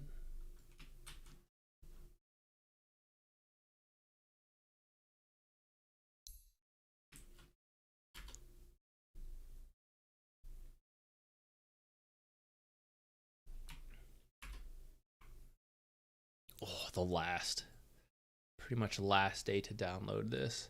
All right, it is a little awkward, Hef. How am I supposed to type here? I gotta type my timestamp.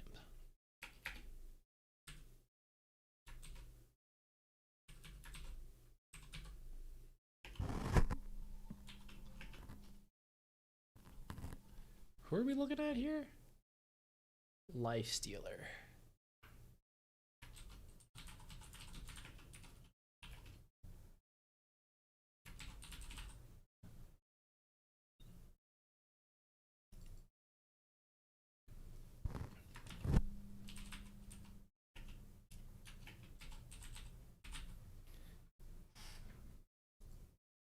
Okay, let's look at this one. This one, you said lane went horrid. Kind of understand that it's bad to trade when support is down, but any other factors I may improve on in the laning. All right, let's continue our laning focus advice for the day. It doesn't have to be our like full focus, but I think it's not bad. Yeah, where are we? Don't mind sharing the gaming gears and hardware specs. There should be, especially if you're on Twitch. I don't think YouTube has this anywhere. On Twitch, if you scroll down to the panel section, there should be a link somewhere to a PC part picker list where I put all my current gear as best as I remember. I don't think I've updated anything.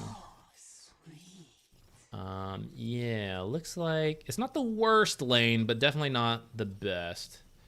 Were we with Silencer or Revenge? Silencer, and we ended up Marcy versus Shadow Demon. Okay.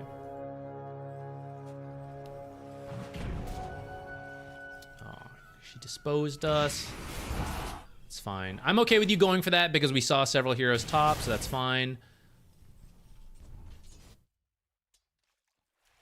Keeping an eye on the fight. I'm good with that. Okay, I will say, so I've been giving the advice to offlaners. Block the 3 creeps, let 1 through.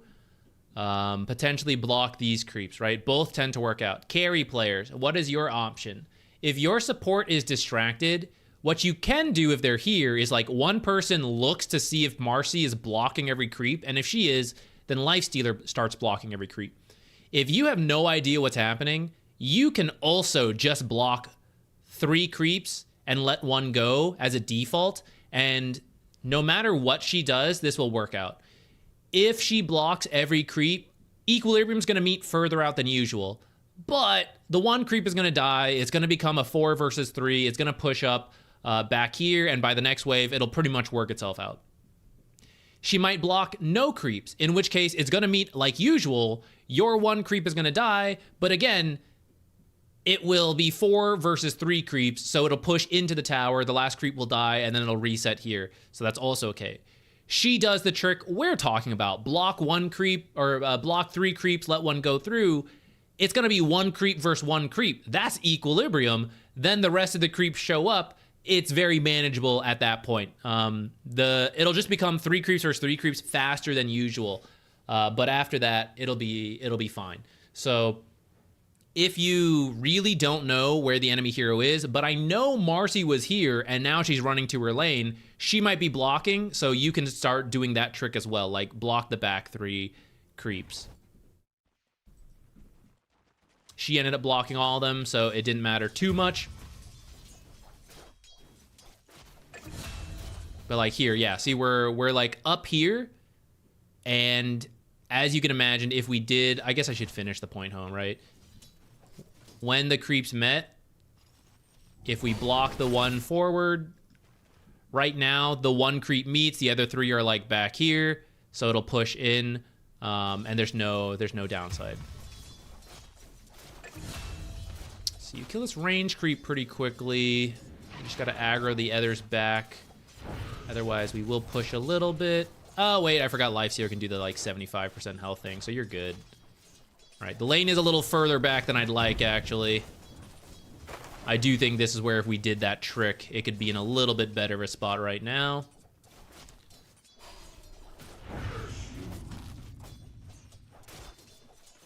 I'm not going to worry about if you miss the timing on last hits, because I think you kind of know to work on that. I'm not sure if you have to chase. This is kind of a lot of creeps to chase past, so like... when you start running forward like this and there's this 1 creep you kind of want to work on, but where you're at's kind of iffy. You are level 2 compared to them, so maybe you guys are trying to push it, but I do think Shadow Demon should just be able to safely poke you this entire time, and if you ever try to engage, the creeps are going to mess with you. This creep is getting close to getting to 75%, so I feel like you just let Marcy have this melee creep, maintain much better positioning, and then start denying these creeps like as soon as they drop below. Like right here, I think you can already start, you know? So she gets 1 melee creep, but we start denying this one, so now she has to rush back in to get it, or she misses this one. Keeps us in a safer spot. We don't take the casual harass. Silencer doesn't really have mana to actually do much despite being level 2. Because that level 1 fight happened, right? It was such a big fight, so he is really out of mana.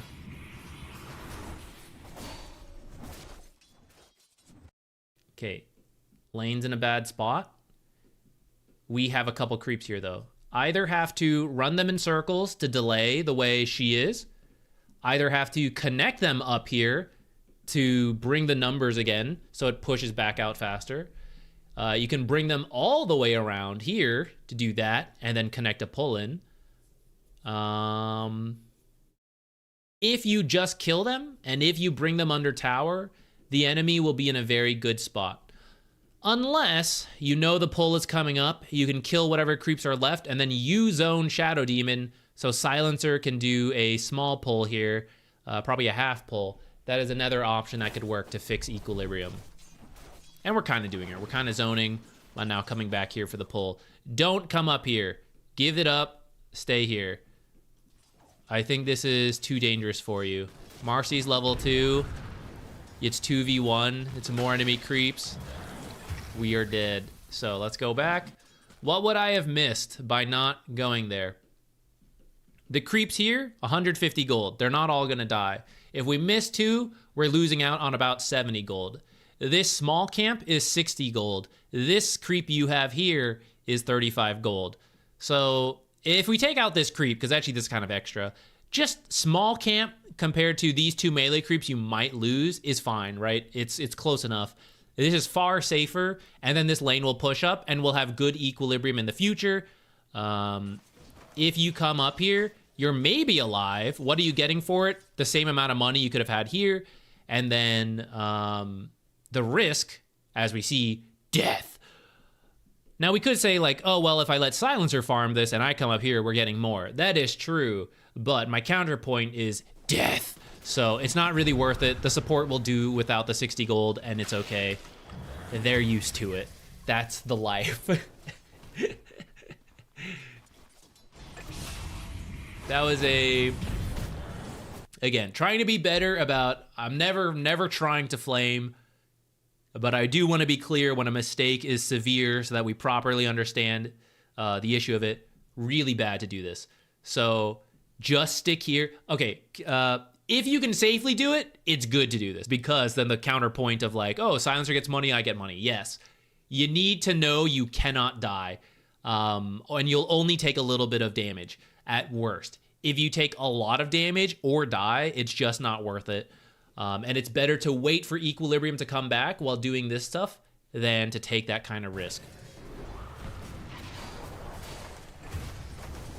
So here, right? Take out 2 deaths from you and Silencer, and then start playing the lane here, right? These guys are probably healthy. You guys are probably healthy. This is the equilibrium that I could I knew it was coming. The exact amount of creeps, I don't know as well. The exact timing sometimes gets messy. But based on what was going on with the pull and this stuff, I knew this was going to eventually happen. And that's what I want you to also recognize. This will eventually happen. And that is why I don't need to risk my life for this stuff. I just need to be patient and do what I can in the meantime, because then it's going to be here. The lane's pushing in. They're not going to be as threatening here, and I'm going to get money. And it's going to cost me like a little bit of gold, but it's whatever. It's like paying for good equilibrium, right? And that's okay. Mainly, you just got to make sure they don't do the hard pull. Like if you're not doing this small camp, you need to make sure Shadow Demon doesn't pull this camp into this. If you farm this, that's what Silencer needs to do. Silencer needs to walk up, make sure this camp doesn't get pulled in here. That's what'll stop you guys from getting this coming up here. Yeah, I think this is where you mentioned, like, okay, I shouldn't have traded without the support. And yeah, indeed, we do see that now. My hint to you here to help make this obvious, more than just like the support being dead, like even if Silencer was here, do we really need to fight them? Only a certain amount, because actually Lifestealer is not meant to be a super aggressive carry nowadays. You're supposed to be a survivable carry who makes his way to Radiance, and he can start threatening enemies like over long-term trade efficiencies. But in any given instance, you don't need to be aggressive, especially if like farm is pushing into you. So I think recognizing Lifestealer's role and then recognizing the state of the lane will help you recognize then third recognition that I don't have to push it that hard, even if Silencer was here. With that said, I mean, kind of tempting. If Silencer was here and you're both full health and they're low health, then yeah, you could push it. But he would have to have enough mana to actually do anything, which he hasn't, since he's been low this entire laning stage off of the level 1 fight.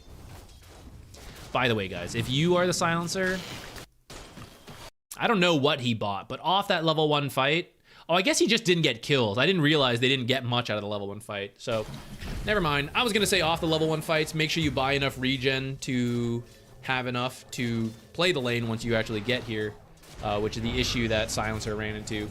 Which sometimes people will rush like the boots and null talismans, but they should just buy like salve, mango, stuff like that. All right, the lane's out of control at this point. This is actually all we really need to look at. Beyond this, we have lost our lane. This, even though the last hits kind of look close because she's done some killing, we can kind of see due to the kills, her net worth is relatively a lot compared to you, and then you just missed a bunch of creeps.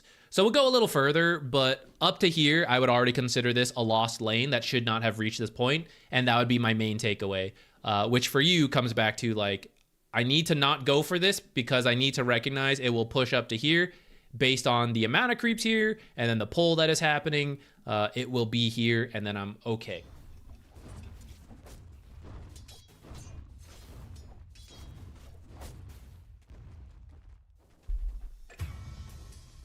Is hitting the hard camps in order to limit their deny potential worth it? Only if it's not going to cost you anything. The hard camp hits a lot, so if you would sacrifice any amount of health, it's not really worth it. If, okay, so a situation like, oh, never mind, it's too late. Let's pretend the big creep was here. Like, they did some of a pull, and then the creeps died for whatever reason, and some of the camps there. It's kind of okay if you can get money out of it. Like, oh, I'll lose some health, but I'll kill this, like, medium creep, and I'll get some money out of it. And then especially if you can get the actual big creep, it's worth it. But if they're, like, full health, and it's like, I'm going to have to sit here for 10 seconds to hit this creep. I'll get a little bit of money, and all that money will have to go into regen because I will have died. It's not really worth it.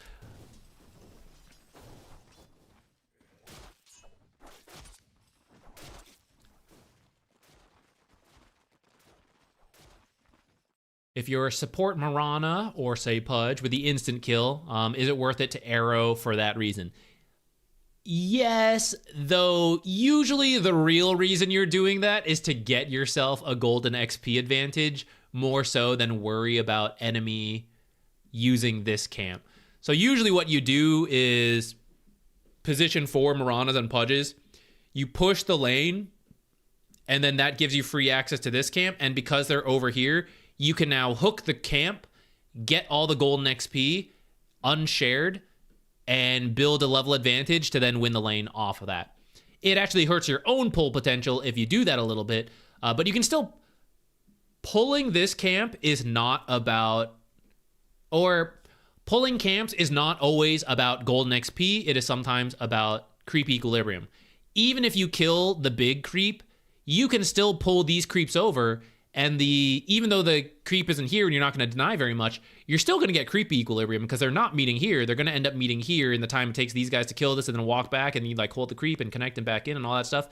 So you still get good equilibrium, and then you're laning in a spot where you have a little bit more golden XP because you got the big creep, especially if you do this several times in a row. If you're position 5 Mirana and Pudge, then yes, you are stealing this. It's much harder to do this without giving shared XP and gold. So you're mostly doing this for the gold and then to limit some deny potential. Though I would argue you will then see Pudges and Miranas happily stack this camp or see it stack so that they can continue to steal the creeps, and they're not worried about the creeps getting denied. They're looking at their own gold that they're getting from killing the creeps. So I don't know if the deny potential is truly the motivation at heart.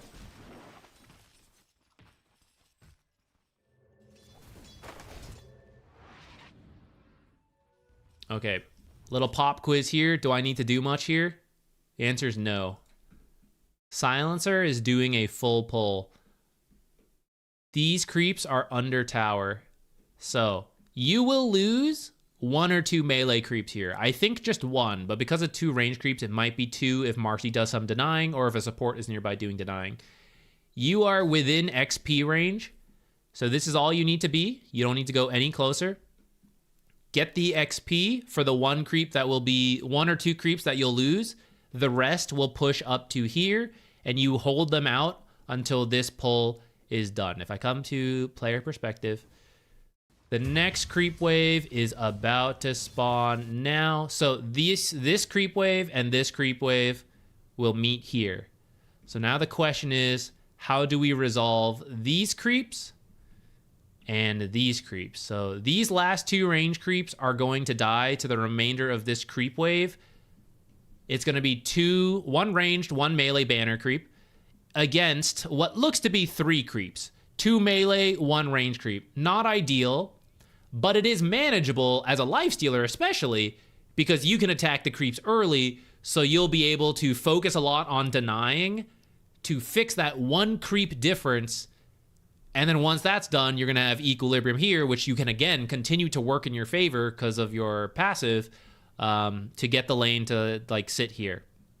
So we don't need to take any risk here if we're worried at all about what might happen and where the enemy heroes are.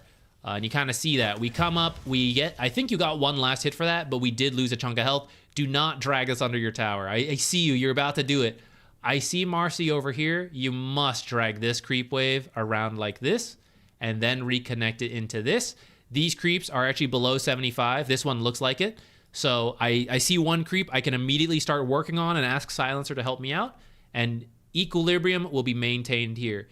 If you bring this under tower, like I expect you to, the way you're moving, I think this is happening, they will die to the tower. You'll maybe lose one creep. You will now have 6 creeps in your lane. These 4 and the 2 surviving ones will push up into the 4 creeps that are somewhere around here right now, and that will push the lane again, which means as we check in about a minute outside of pulls happening and like them nuking the waves and stuff, you're going to be laning here again. And that is the cycle that we seem to be in this laning stage. Oh, we ran back out. Thank God. This is very good and essential to, like, give us a playing lane. Aw, okay, support players. There's one stun here. Or actually, it doesn't really matter if you're support or not. This is just ganking. I'm going to call it ganking 101, but it's actually a little bit more advanced. We'll call it ganking 202. 2 ways Marcy gets out of here with this many heroes showing up, right? It's the rebound away, and then it's the teleport. If she is affected by enough slows, Arcane Curse especially, and then open wounds, even as she rebounds, you can probably close the distance. You have a much better chance at closing the distance compared to killing her before the TP finishes if we stun right away. So Venge right now should not open with a stun. There's no need to open with a stun. Lifestealer is directly on top of Marcy. Lifestealer doesn't need help gap closing whatsoever. We don't want her to fight back and kill us, so yeah, the stun could help with that. We got 2 heroes here, though, in the Venge and the Silence, so it's very unlikely Marcy kills Lifestealer before everyone can help finish the job. And if it looks close, then you throw the stun. We have soft crowd control here, essentially. By holding the stun and applying this much auto attacks and stuff, she can't TP because she knows she will be stunned by Venge. So rather than get stunned and then instantly teleport like this, and then yes, we cannot kill her. If I hold the stun till, let's say like now, let's say she just ran, she probably like rebounded, right? If we didn't stun, she rebounded here. As you see the rebound, you can throw the stun at that point if you want. You can also just try to chase through the rebound with all the slows we just talked about. Let's pretend the rebound is not in consideration. This kill's actually hard because of the rebound. There's a lot of offlaners who don't have an escape, and they only can depend on the TP. So if you stun, she can stun right away. Marcy can TP right now, and look how much health she has to work with, right? So it's really hard to finish this job before the 3-second TP finishes. If you wait a second, if you wait 2 seconds, if you wait 3 seconds, now we have time to damage her. Lifestealer's on top. They're at about attack range, so they're doing damage. If Marcy starts TPing after 3 seconds, or hold that thought. If you stun after those 3 seconds and then she starts TPing, we've essentially had 6 seconds to hit Marcy rather than stun straight into the TP where we had 3 seconds of teleport and then like the 1 second of stun. If we wait 3 seconds, stun, then she starts teleporting, that's 7 seconds between the 1 second stun, 3 second TP. So if a hero can't just rebound away, you should hold the stun. If a hero can rebound away, it's a lot harder, and I kind of understand why Venge is throwing it, but at the end of the day, we see, like, we couldn't kill her without baiting out the TP, so does it matter if she got away through rebounding or through teleporting? Not really, but we have a better shot at killing her if she tries to rebound escape, and then we stun her. So then that's what I would hold it for that. Especially because between Arcane Curse and Open Wound, she should have very little move speed.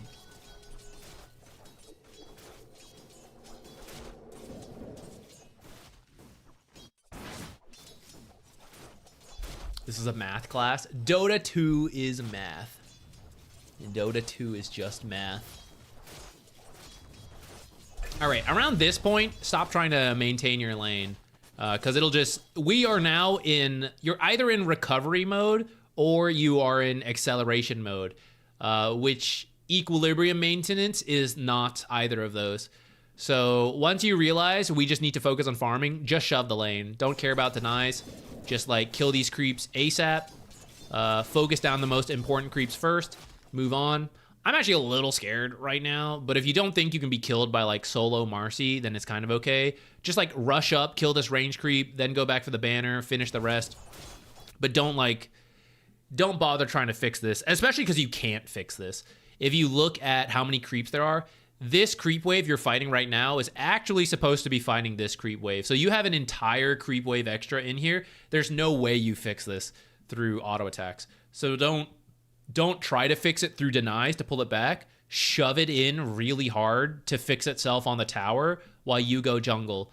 Or you do a pull yourself, which to do that, we need the space and the time to do so, which is why we got to shove this out really quickly. Especially because I think Marcy TP'd home. She either TP'd home and is running back, so I know I have time, or she TP'd to the tower to be efficient, but then she's low from our kill attempt, so I don't think she can kill me, unless I do, and then I'm scared. But since I see a couple heroes, I'm kind of willing to take the risk.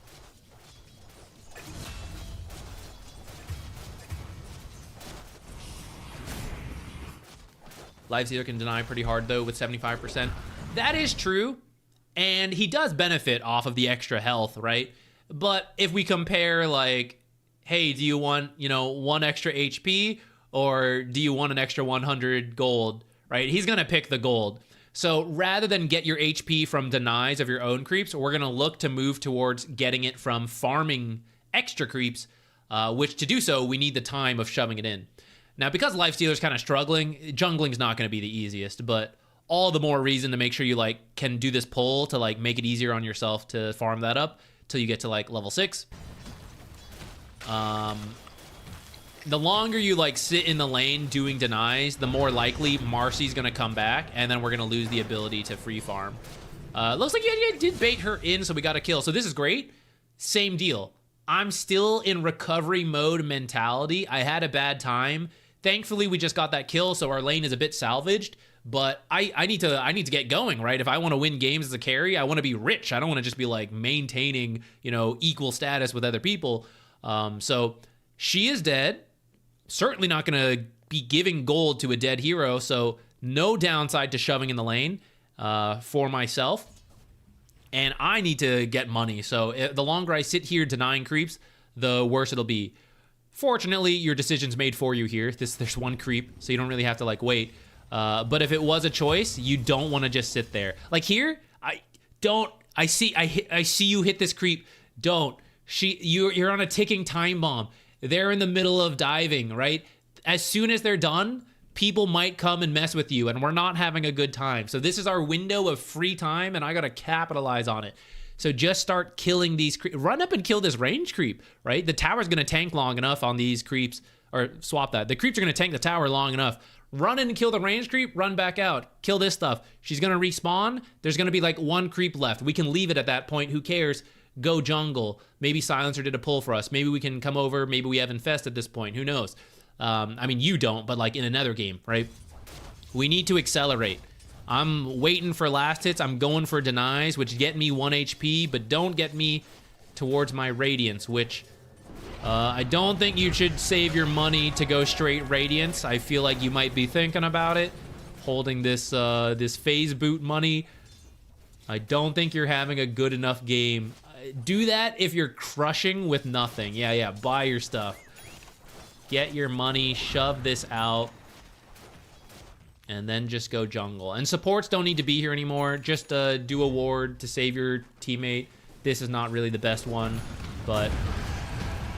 Yeah, because we're losing to the Marcy, we essentially can't lane verse her once she hits 6 and once she has, she's in the area. So that's why we need to do as much as we can before this happens. Because even if Silencer's here, he can't stop that. At least we get a return kill on the Legion. So we end up coming mid. Yeah, we just gotta try to get what we can. We start jungling. Save yourself a little health. Kite back this. If you're struggling, kind of like you are, kite back this way so it's a little bit more of a funnel point, and then one of the creeps can't hit you. If you are farming fast enough and need efficiency, move this way. You're like standing right in the middle so they can all hit you perfectly efficiently. I guess fortunately Lifestealer has the lifesteal, so maybe it's not that big of a deal now that you got phase boots.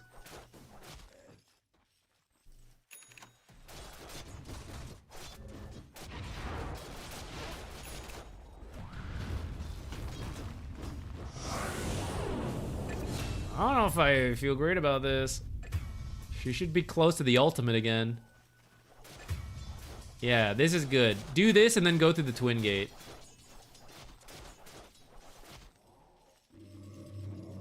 I don't even know if I would spend the time. Okay, nice. We did go through here. We're gonna go get an ancient creep. Kinda doesn't look like anyone responded to our pings, so might just go jungle. Like, if you're not having a good time, which you're not, I mean, jungling back here, it's kind of okay. Jungle here and then TP out.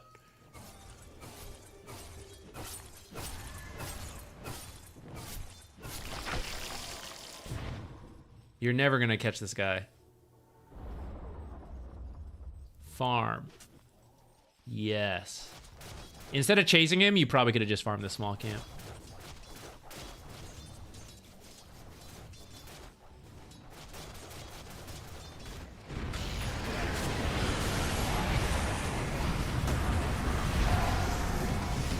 Damn, Marcy hates us, as she should. Okay, I think that covers the lane for this one. All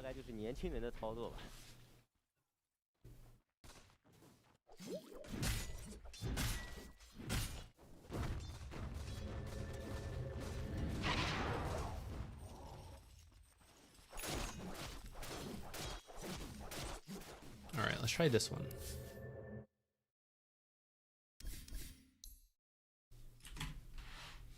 This is another carry one, but it's not a question about the lane. It's a question about some, oh, what?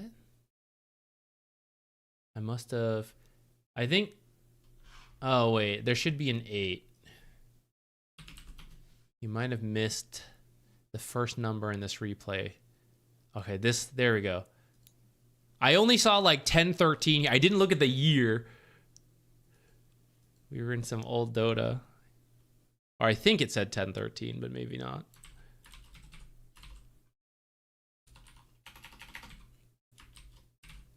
Okay, this is Ursa. Crusader.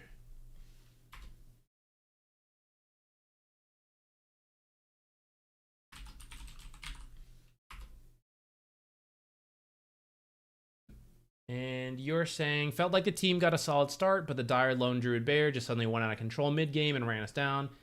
Any macro or targeting hero in fight advice? Okay, let's see.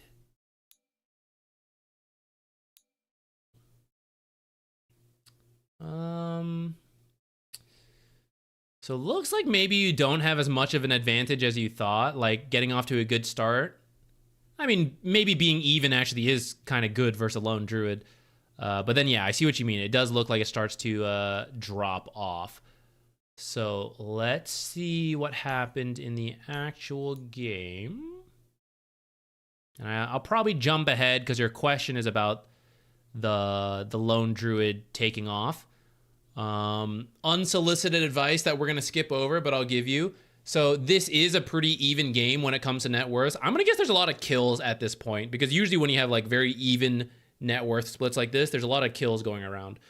Yeah, it looks like there was some amount, less than I actually thought, but this is where for ourselves, our own improvements, any of these heroes who work on their own last hitting will climb because notice despite it being an even game, none of them are actually above 4,000 net worth. So there's a lot of like individual improvements regardless of oh, my team did this, my guy's bad here, whatever, right? There's like little things they can all do to just improve their own starting strength.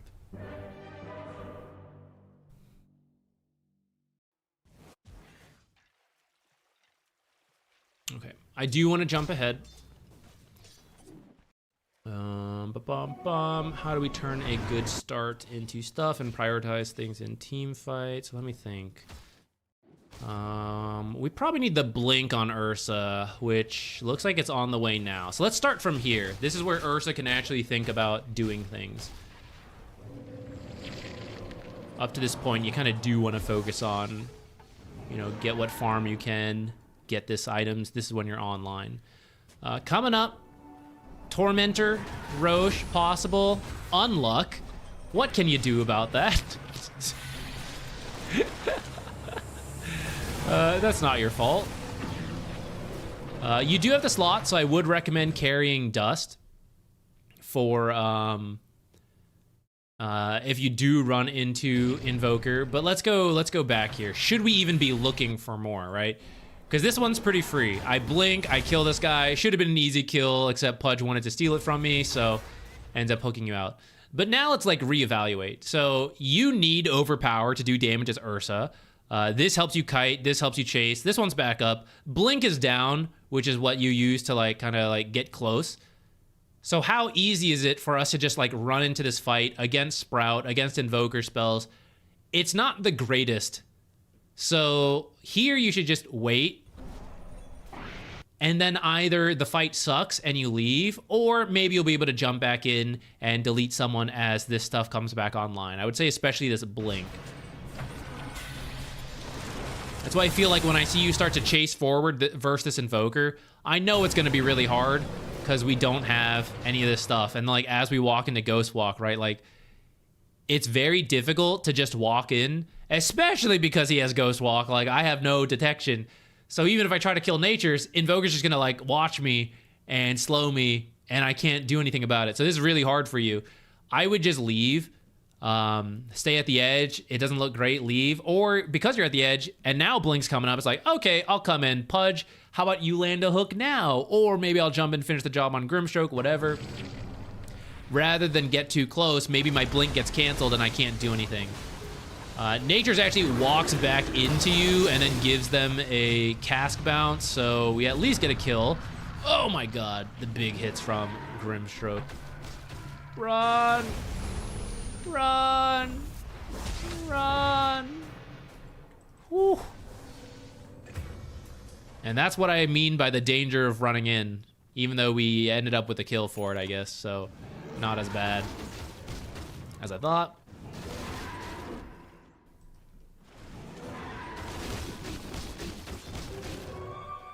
Potentially, you could have asked Pudge to stack this for you and wait here and then farm this and then come over and do this. It would have been a little bit more efficient. Now you're going to have to like run back and forth.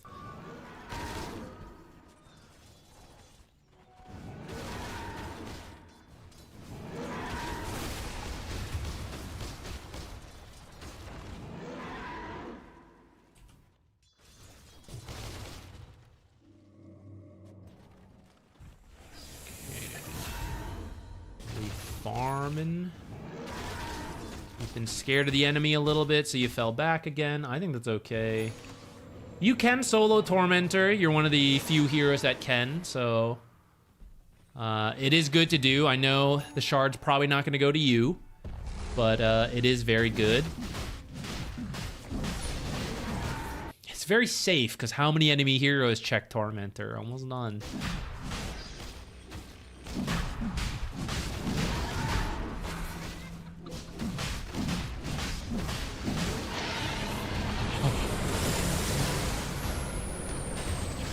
Come back to this.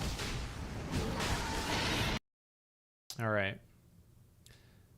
So I've got the Aegis. For Ursa, remember, we have to have overpower to kill heroes. There's very few situations that you can like really join a fight without overpower. I really would like to have it. We are in a pretty shit spot. 2 backline supports have been caught on the front. I see pretty much the full enemy team here. Pudge is healthy and like up here, but he's halfway to the Ag, so he's not really all that strong.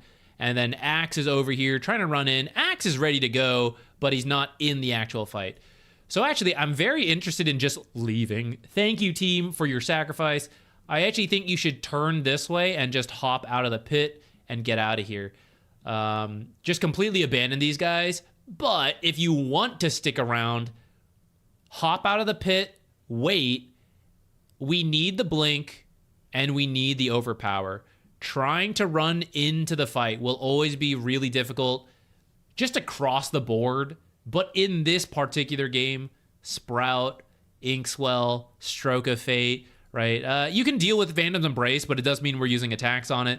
There's a Radiance on the Spirit Bear, Roots, Fears, all of Invoker shit, you know, slows, get hit by Anchor Smash, get Ravage, right? So I really, as Ursa, it's funny to think of it, but Ursa is essentially an assassin hero. You know, like you go in, you kill a guy, you back out. You wait, you go in, you go back out. He's the sneakiest bear assassin out there.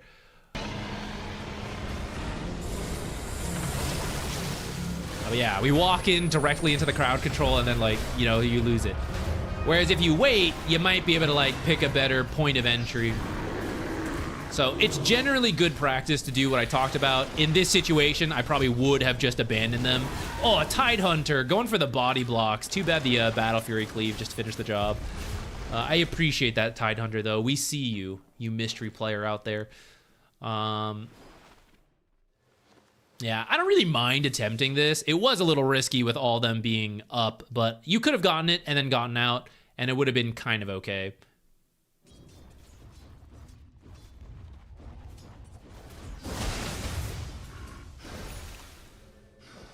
All right, let's find another fight. I just played 3 Axe games and it was insanely easy. Turbo. Were you doing the thing we were talking about? Or was it just unrelated, played three easy Axe games?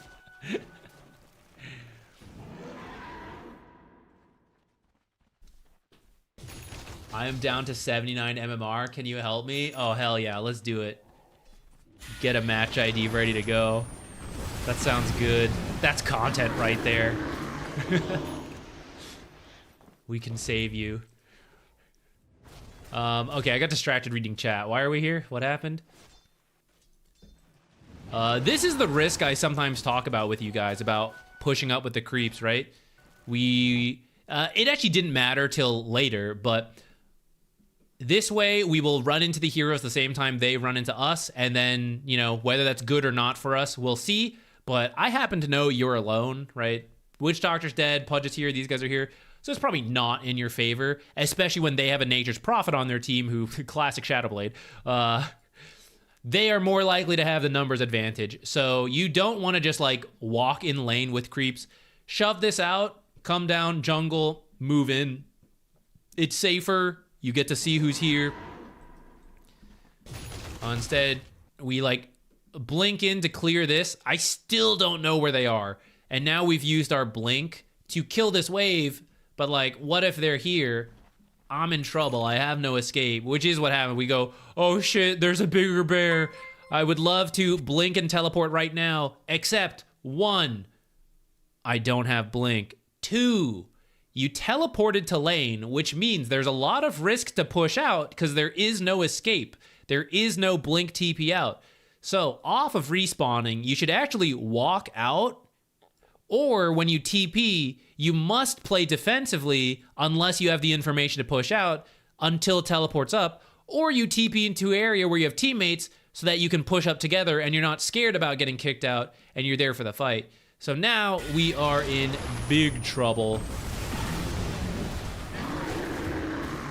And we is dead. I got, definitely.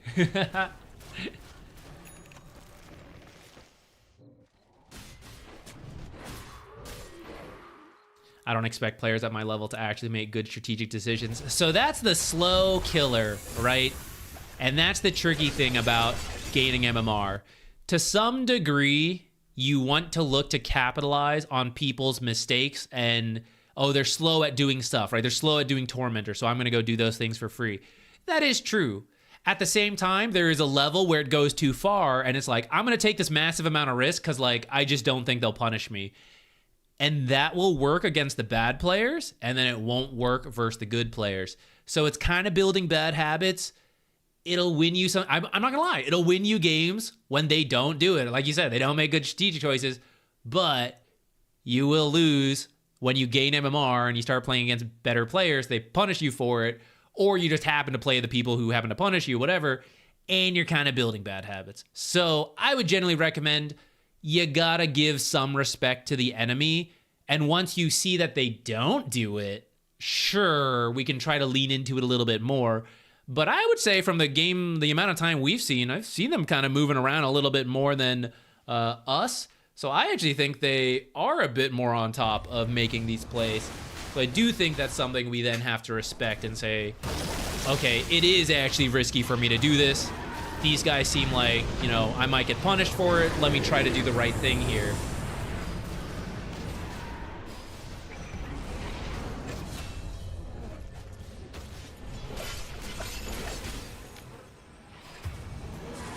You could deal with this anchor, man.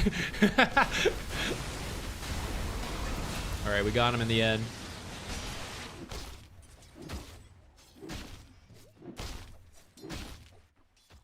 What's Lone Druid got?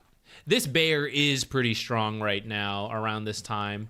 It's actually not as good as it could be, but you do have to be careful about the bear being free in fights, which they've got a lot of control spells, so I am a little scared. What's going on over here?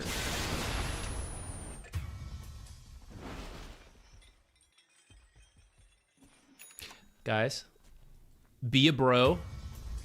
Against invokers, where they're looking for sunstrikes and there's maybe vision, get in here, tank it. Okay, there's probably no saving this Axe. He's so low and he's trapped in the sprouts. But there are situations where Axe is a little healthier and a sunstrike will kill him, but the split damage might not. So like click on top of the Axe and hug this guy and like die with him, except you're not gonna die, you're full health.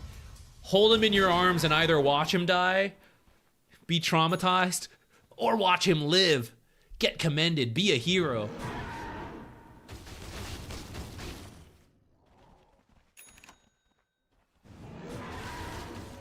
I think you're nervous.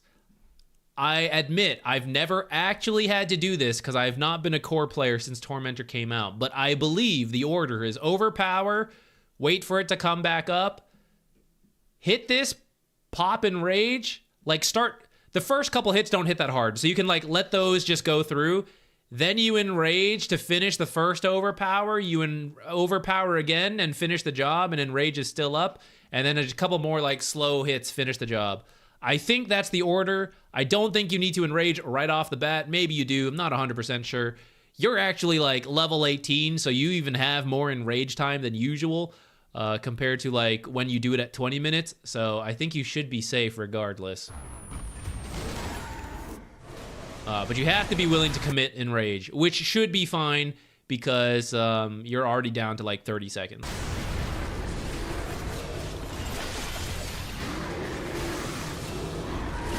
Is this cosmetic to you?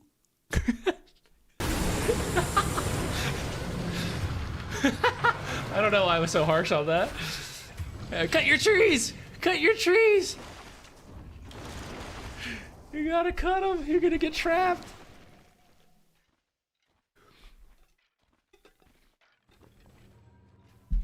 How do you feel about Chen? I think he's cool. I've been meaning to learn him. I've been working on Enchantress. I'm getting there. And then I'll play some Chen. Too many buttons. I feel you. I roasted you as if I don't do that. As if I don't die as a support with Ghost Scepter, Glimmer, and then the Outworld staff ready to go, and I just die. Guilty.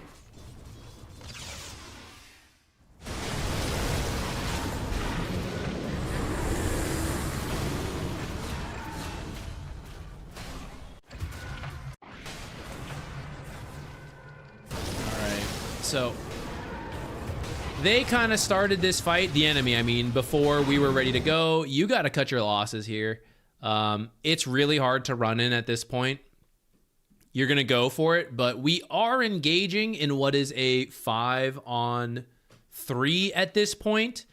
And yeah, Ravage got used, but it did its job, right? It put them in this situation.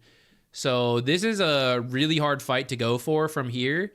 Killing the bear, let's say the fight was still going. Killing the bear is not bad. And then it turns out Nature's is over here. I think you missed him because you're probably looking this way, and I don't blame you. But yeah, this target's probably a little better. Otherwise, just like, I think even before all this, we can start the TP. I think I'm done at this point. I think I'm leaving. I'm out of here. What is this guy doing? He's just walking under tower with invis. He's looking at you. You're looking up here. Shadow Shaman's just like, what in the heck? Well, it kind of worked out for that. Got a free NP kill. Nice.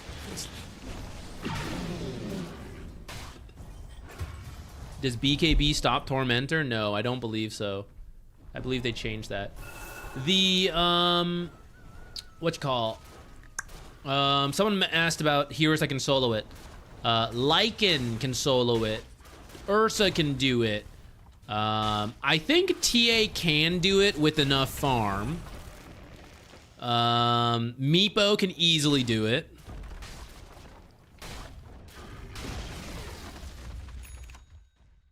I'm not sure who else can do it. Can anyone else? Can Bristle? I'm actually not sure. I haven't seen Bristles do it in a while because the build has changed. The build, part of the reason this is harder to kill than it used to be is that they changed the way the negative armor worked. I think it can't go too negative now or something. But essentially, it's way harder to finish the job for those negative armor heroes that used to be able to do it. Because I never play those heroes myself, I'm actually not sure who can do it or not.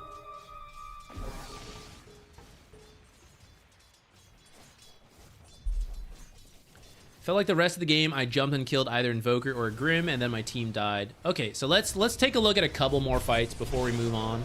I want to see, I don't know if Liquid Truth is here, but I'm tempted to see what advice we can give for 79 MMR. I believe we can help out there.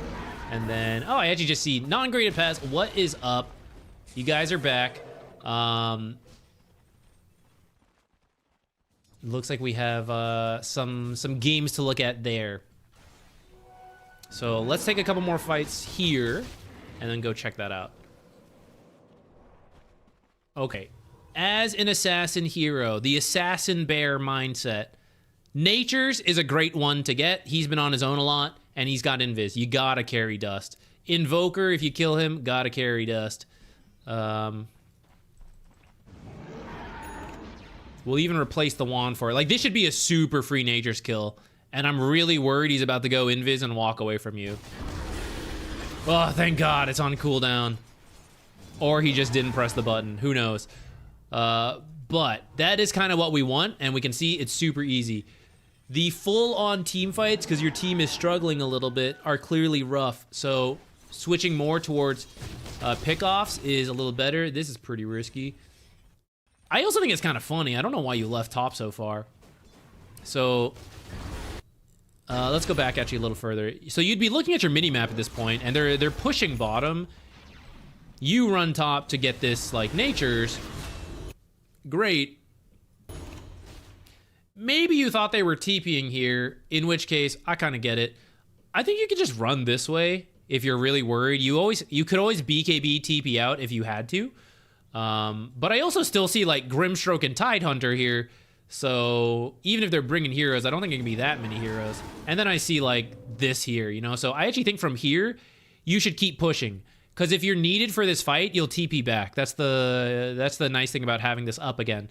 So you should be, like, baiting them to break away, and then you either assassin bear them or TP back for the team fight minus whatever hero that left. But we kind of run all the way back.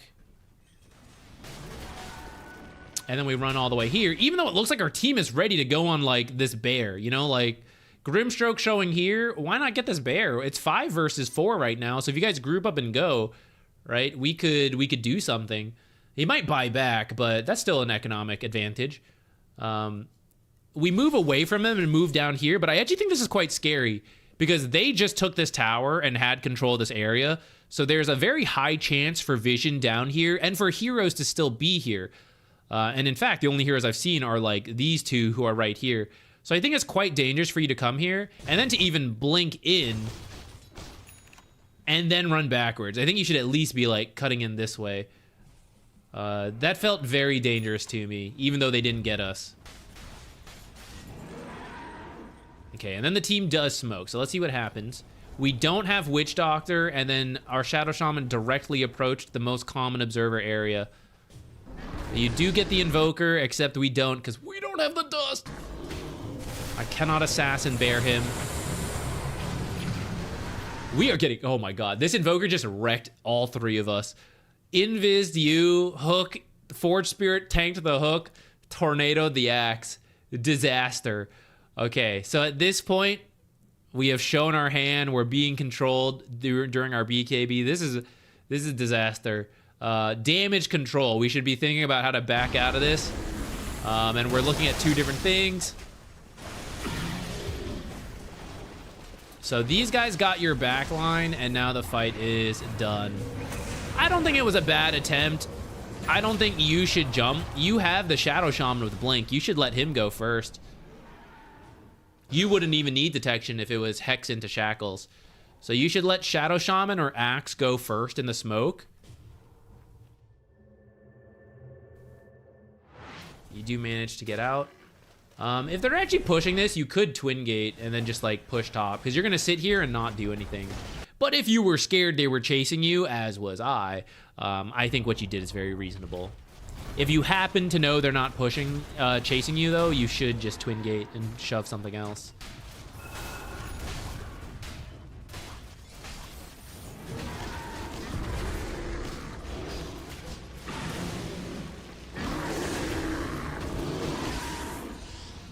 Okay, 1 bear cooldown and no Invoker. You guys should try to go. You should smoke and go. You don't even need to smoke, just like go. The 2nd bear alive, kill this thing.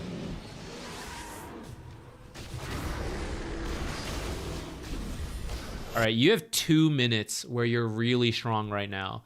So we need to do things. Tier 1 mid still up. Good objective. Roche, good objective. I'd be pretty happy if you got these 2 before Invoker's up, and then we still have about a minute to push our advantage. If you scatter and farm, it's a really big missed opportunity. I see us scattering. Kinda together. Some heroes going back. 2 of us going for this tower. You guys are actually showing in 3 different locations though, so they should try to kill you here. And then you run into Roche. Okay. So it's not the smoothest, but it's kind of happening. Oh, an Axe. Do it. Nice.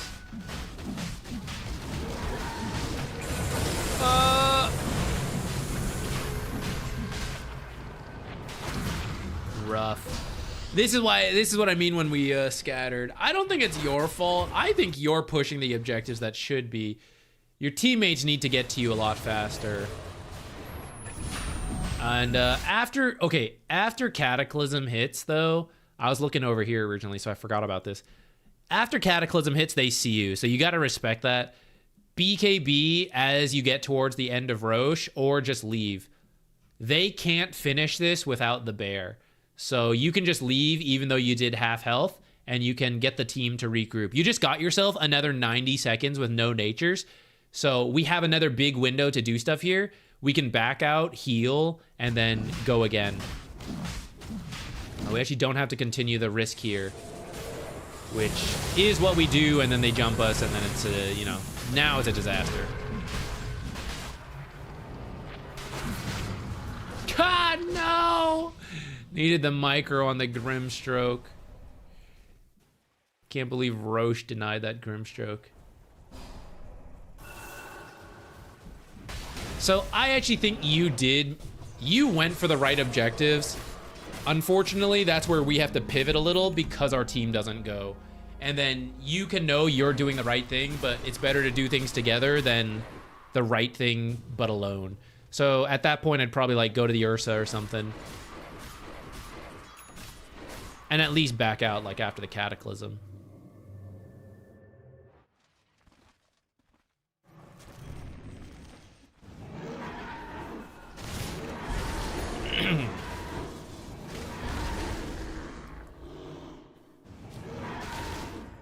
Support players, part of the reason Ursa can't easily assassinate Nature's Prophet is that there's been no deep wards. So some of the previous chances that we talked about what Ursa can do, support players, you should be thinking about deep warding in that time, especially back here.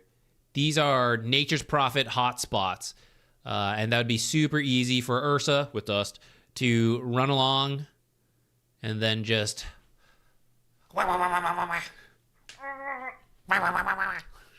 That's how it looks. That's your point of view before death hits you from the assassin bear. But he needs to see the natures to do that. So you gotta have some kind of deep vision down.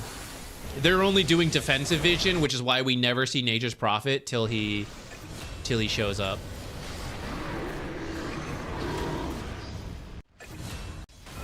All right, let's see what happens in this fight, and then we'll move on. I kind of missed what was in this fight because it was playing. Okay, so we are smoked, but we're not here. So whose fault this is, I don't know, but it's combo. If we aren't with our team when this is happening, oops. If they're making plays without us, oops. I think you're finishing an item. Abyssal. All right, so our team goofed. Our team goofed hard. Should have finished the Abyssal and then gone together.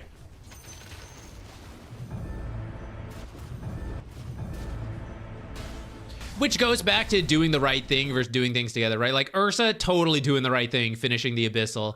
But now we have the Abyssal, and it's like, well, can I win without my team? Because they went without me. So sometimes, especially if they smoked you and you're really close to Abyssal, I would probably roll my eyes and then go with them. Because, like, you can win a fight without the Abyssal with the team if you get a good fight. You can't win with the Abyssal without the team after they throw without you. So, it sucks, but...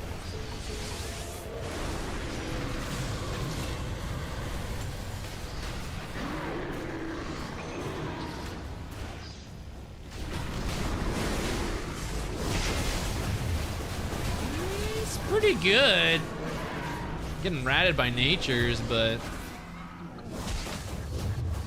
aw, it was close.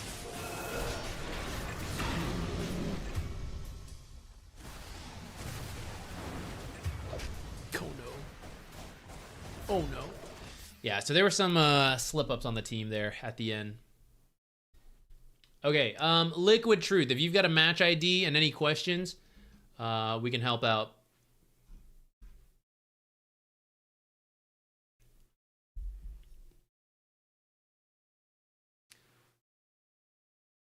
BO1 on Friday. Let me think about that NPR, since we usually do the replays that day. It could still be educational, but I feel like I'm trying to keep Mondays and Wednesdays to mostly the replay analyses. Now, let me think on that. No problem, Phantom Flash. I'm gonna be right back before we start the next one. Give me a second. Oh, I forgot this has been on the whole time.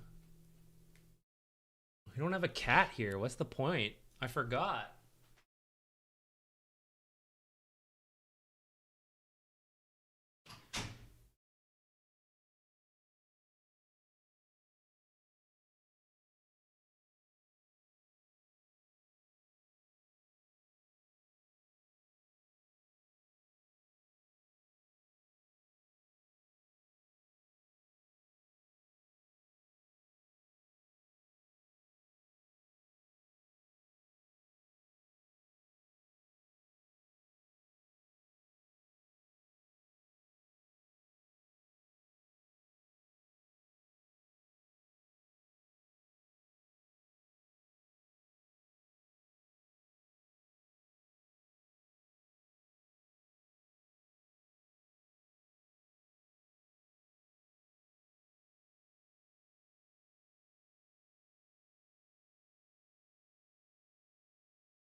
Okay, I'm here to boost your MMR legally through advice. Who are you playing in this game? I have the it's on anonymous mode, so if your name's in here, I can't see it. I'll type the timestamp while you are. A second. I got some pretzels, guys. I drink so much water and tea when we do these replays. I must balance with some salt.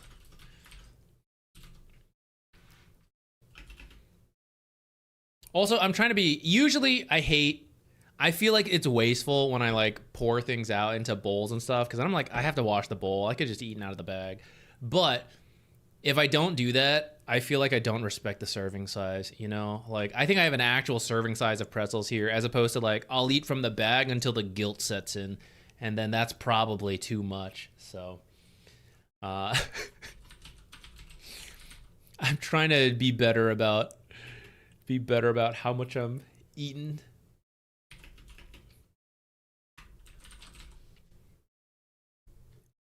All right. I'm gonna guess mid necro, right? Oh, safe lane necro, unless you guys lane swapped. I don't really mind for this rank, actually. It's not really what I would recommend if you want to like easiest heroes, blah blah blah. But I mean, it's doable. If you like necro, I like necro. So if you want to do it, I'm okay.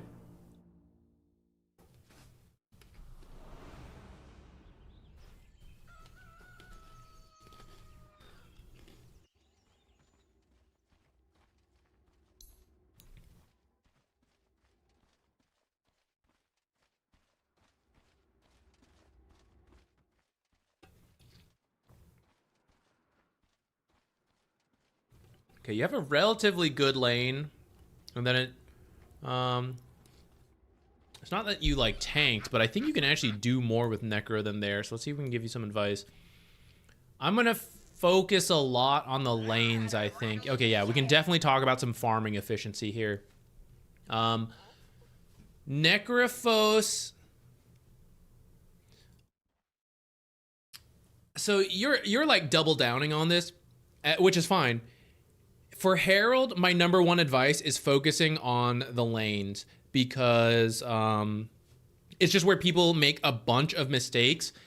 And the mid to late game is important and all that, but honestly, without knowing what you're doing in the mid to late game, if you're just ahead by like 5,000 gold on your hero, it'll work out more often than not. So I think Herald is a great place to just focus on yourself in the laning stage, do your best to improve here, and then you'll naturally climb even without knowing further. And I actually do have a video on how to get out of Herald, and I focus in on a lot of this. I'll try not to repeat too much there, but it's pretty much a bunch of laning tips, which you're probably going to hear as well. Here as well. I'll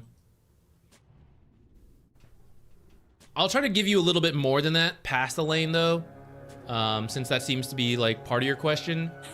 But that is what I would focus on a lot. And then it's double downing, because Necrophos is all about winning lanes. Like, your first couple levels suck, but after that, it's all about last hit efficiency to get regen. So this is why I'm like, I'm a little hesitant to see Necro, but it works, because like, if you really like him and you get really good at this, then it'll fold into itself. But if you suck at laning, you're going to struggle in Herald, but you're also going to struggle on Necrophos, because like, if he doesn't lane well, then you're not getting any of this stuff. All right, so last hits and denies, good place to start. I'm not going to worry about if we go for a last hit and we miss the timing. That's not so important to me. I mean, it is. I know you know to work on that, though, so like, I'm going to leave that to you. Go ahead and use a spell on this range creep. Okay, I see you pinging, you know, like, what are you doing? Listen, Herald, it's a 1v3 lane. It's just how it is. It's actually, to be more generous, it's actually a one-on-one lane, okay? It's 4 people all playing for themselves in Herald. No one knows what else they're doing. So don't worry, don't stress. This is actually all part of the plan. I knew this ancient apparition would try to take last hits from you, and I'm going to beat him.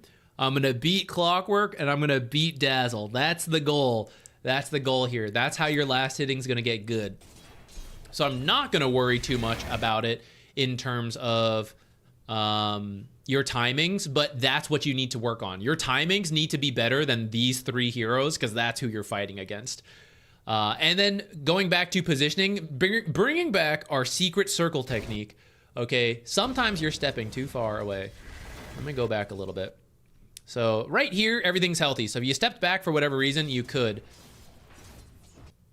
This creep is within deny range, and it's rapidly approaching it, but you're stepping down for no particular reason right now. So that's bringing us out of position to do useful things like hitting this. No one can threaten you right now. So there's no reason to really step down. You can stay here and be within range for that deny. And in fact, by the time we walk back, we kind of miss it. For range creeps, that's what I was going to say originally before the Ancient Apparition came up. This range creep is worth the most. Don't be afraid to use Death Pulse on it, especially because the last hits you are getting have not been doing anything for you mana regen wise because you're sitting on full mana. So hit this Clockwork a couple times, and then when the melee creeps finish getting this low, Death Pulse to finish the job, right? Probably about now. And you can time it with your own auto attack if you want. Like auto attack the range creep while you Death Pulse to like throw in 150 damage all at once.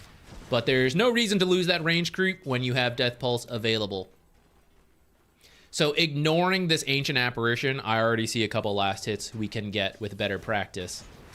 And sometimes that is what climbing out of Herald is just, it takes time to incorporate all this last hitting stuff, depending on how naturally it comes to you, which is why if you play certain heroes that make it easier, and don't try too many different things, so you're not like trying to learn a bunch of different heroes and do this, then it'll be easier. I actually move the same way you do, where to me, the timing of last hitting also, I incorporate the turning time and the auto attack time. That's not always best practice, and especially in Herald where you might end up moving too much. And it's less important for me because I'm a support player.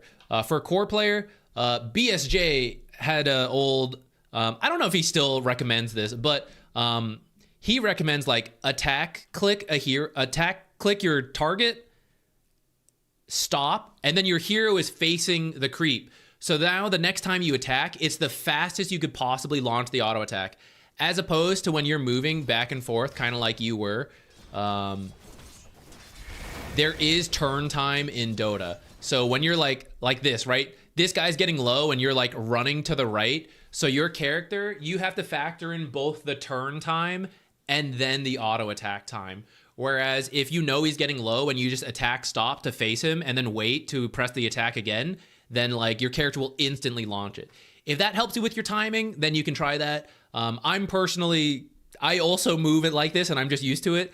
So I'm like, it works out for me, but you did miss that one. So if it helps you, you know, it might help you. And any trick to get you a couple extra last hits is worth it to give it a shot. Here, that Death Pulse was like a little early. If you time this a bit better, you want to try to time your Death Pulses with securing creeps if possible. I don't like hate this one because it is like a good trade and you're like trying to kill this Clockwork, but you should be hitting this Clockwork then. You're like looking at the Dazzle. Like, yeah, focus in on the Clockwork. But because we use the Death Pulse early, we end up losing the range creep.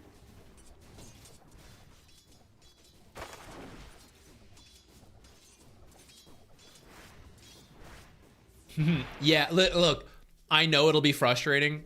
I promise you, this guy... Look, you're trying to beat this guy in last hits. He has no items. He has 52 damage. You got 60. So at the end of the day, you gotta just look at yourself. Be like, how can this guy... Like, he's messing me up. How can that be? You know, just consider it extra practice. We gotta beat all the heroes. All your Herald games are gonna be like this. There's not a level... Until you reach Upper Guardian, you are frequently gonna have to fight your own support for the last hits. Just, like... It'll go a long way mentally. Don't even sweat it. Just expect it to happen, and then it'll be less frustrating.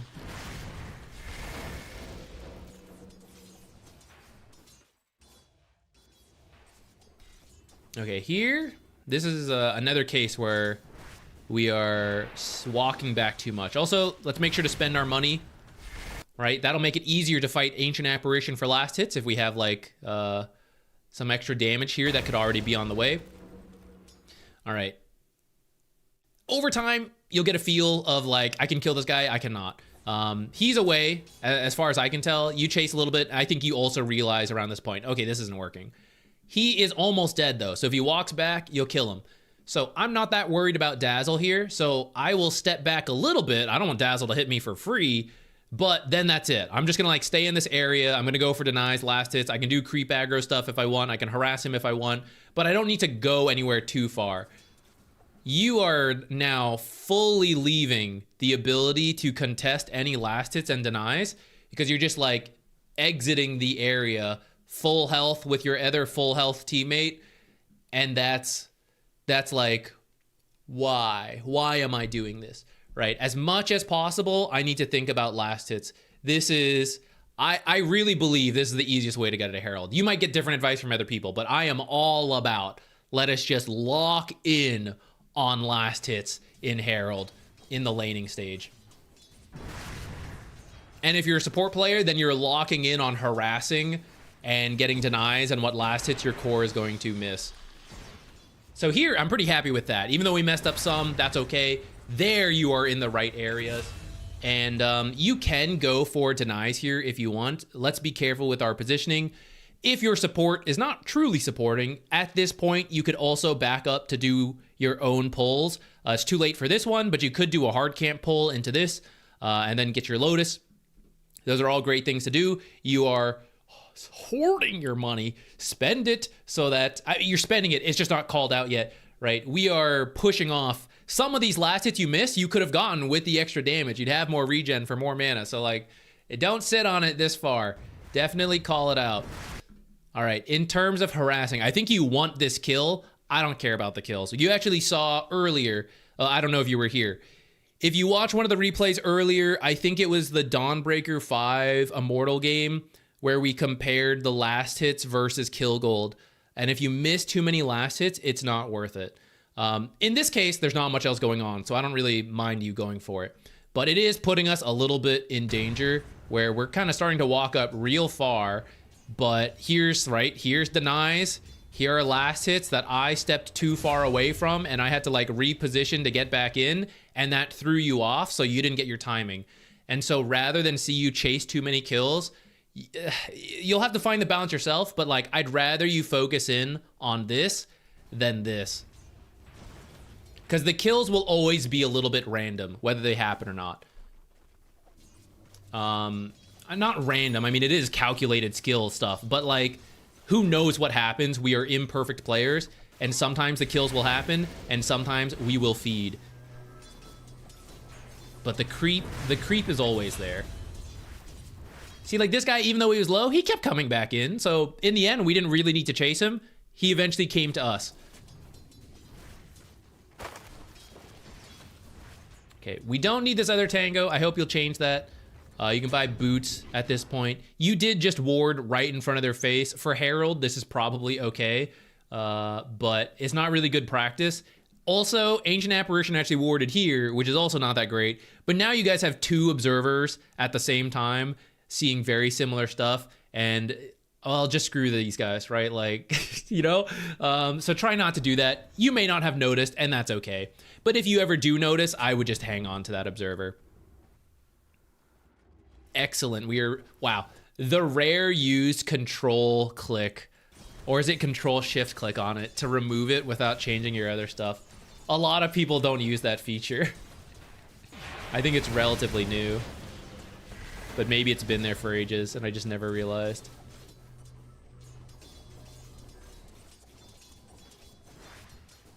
Also, if it helps you in terms of dealing with supports going for some last hits, it's actually good for some support to do in the future. He may not be always going for the right ones, but it's never a 100% last hits go to the core, 0 go to the support. Even as you gain MMR, it is meant to be a split to some degree between the support and the core. And at the end of the day, that is what is happening. He has some, like this is actually, if you showed me this for a higher ranked game, I'd be like, yeah, I mean, like he got some and focused on denies, you got some. So like, don't sweat it. It's not really gonna like, I have less money than I'm supposed to because of this guy. All we can say is I have less money because I'm missing last hits. You know, that's the bigger thing to focus on. Okay, now you do keep shoving in the lane, which is a little bit unavoidable on Necrophos. So at some point you can choose to like focus more on doing these pulls instead of chasing. This time we do get that kill, so that's great. And I mean, you're farming well here, so it's not like you have to do the pulls, but if you can start working in the timing, you will get more money. So like this, if we take 20 seconds to do it versus we take 5 seconds, the money is the same. The difference is the 15 seconds allows me to come do a pull to then get 60 gold here, or to do this one and get 100 gold here. So we are reaching the point where you don't want to just sit and deny things, especially when it's pushed up this far, and you should just kill them quickly and then come over here and either jungle or do your own pulls, and that will speed you up. You're mostly doing that, but then we're also kind of like chasing in a little bit, which this is the time you could do your own pull to get the gold from the jungle camp, and then just walk back into the lane to pull this creep camp over and get this.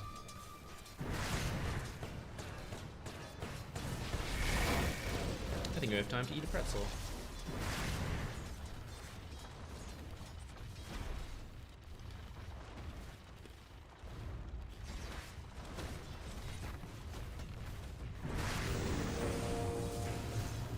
All of this is dangerous.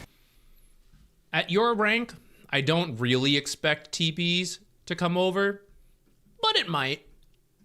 Rather than do all this, this is 100 gold. This is 60 gold. Just come.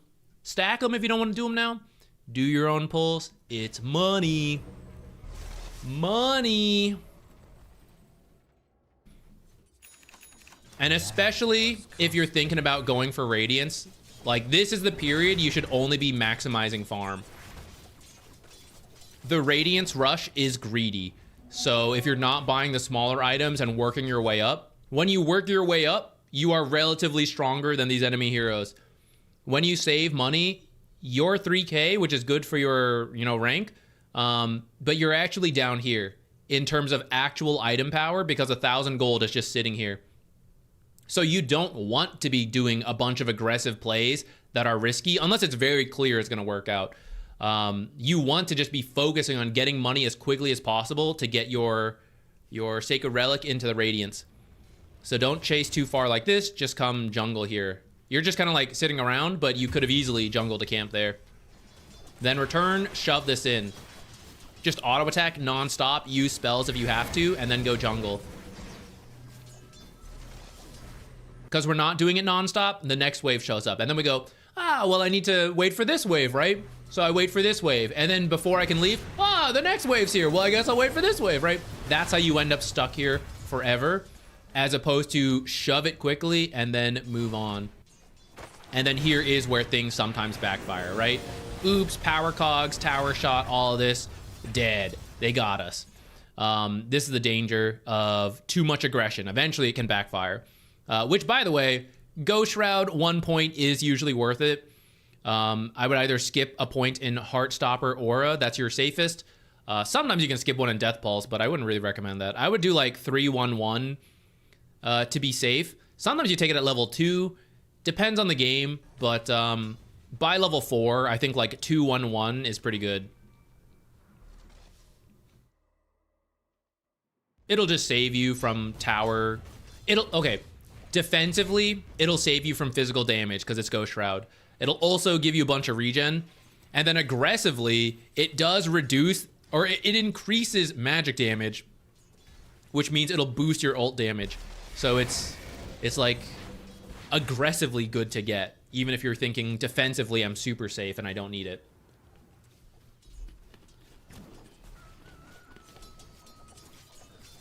So I want us to see all these periods where, okay, well, one, this guy's been grave saving, so you gotta be really careful about that. But 2, we're in the mindset, I gotta rush to this Radiance, or I want you to be in that mindset. And then you see all this, right? I'm just walking near creeps. I'm not hitting them, right? It was all downtime. This is where we just gotta do it. And then here, I'm waiting for the creeps to walk up. No. Come over here. Jungle. Jungle. these creeps will push up. If you miss a full creep wave, it's about 150 gold. This is 160 gold, so you will break even at worst. But more than likely, the full creep wave will not just die here. It will build a push going forward, and then you will get whatever's here. And so now you'll be getting more money than just getting the creep wave.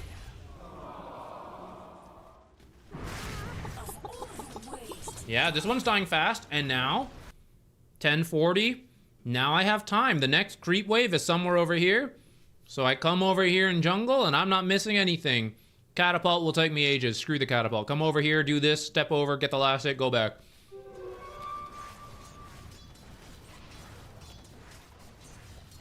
Stick around. Oh, it's gonna go jungle. Oh, the next creep wave is here, right? So you see the problem if we don't speed things up. It'll just feel like you never have time to step away. But you have to make the time. This feels a little forced to me just because Sniper came in. And just the relative comparison, top 3 net worth, actually bottom net worth. When you think about how much money is sitting in here. We are the weakest hero in the game in terms of items. This is why I'm a little hesitant for the Necro. If you like him, I think it'll be okay. But any hero that has to save an immense amount of money in the early game, I think there's a lot of room for mistakes from like Herald, Guardian, new players. It's a little dangerous compared to just the slow and safe buildup of items. You love him? Okay, then it's fine with me, right? I don't want this to be like, I have to have unfun. I have to be very serious to gain MMR. There's no fun allowed, right? If you like Necro, play him, but take into account what we're saying now, right? Like, okay, here's how I'm gonna improve my farm efficiency so I don't slip this up. And I dare say if you did start shoving in the lane the way we talked about in jungling, you'd be already at 3,000 net worth. So it's way faster, right? And we're gonna move your Radiance time from like, I think it was like 19 minutes or 18 minutes it finished. And you're gonna start finishing it around like 16 minutes, 15 minutes. And that's gonna be a lot better. And when stuff like this happens, you might run into cases where a bunch of teammates come to your lane and I don't actually care for any of this because I'm trying to farm my Radiance. If you have your ult, throw the ult. Once the ult is down, bye guys, I'm out. And just go somewhere your team is not. Like if they all keep coming bottom, go mid and farm this. And then shove it in if it's safe. Otherwise, like just come jungle this, come back, push us out, jungle this, push it out, jungle this. They leave top, shove it in. You can then jungle this on your way out if you're scared. If you're not scared, keep going. Farm this stuff, farm this stuff. Bring your own observer if teams aren't coming. Place your own deep ward to protect yourself. Shove it in, farm this area. If you get scared, farm backwards, farm here, push this out. Farm here, push this out. Like whatever lane you're in, it's all just push lane, jungle what's nearby. Equilibrium, I don't care about anymore post 5 to 7 minutes. It depends on your bracket, but around there, I don't care about keeping it still. I'm just gonna keep pushing the lane to maximize farm.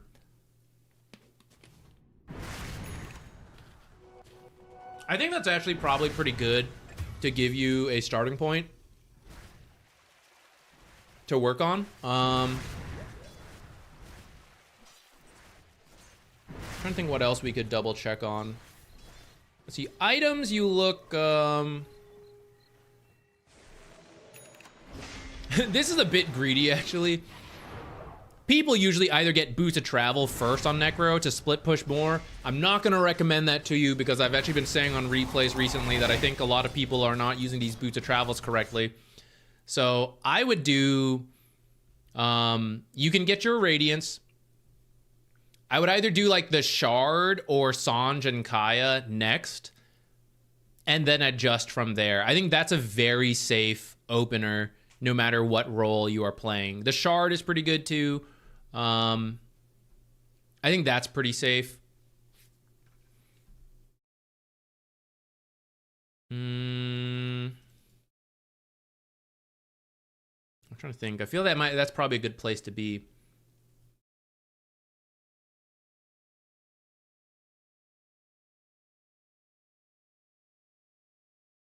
Yeah. Non-graded pass. Are you here? I don't actually see a match ID with your comment.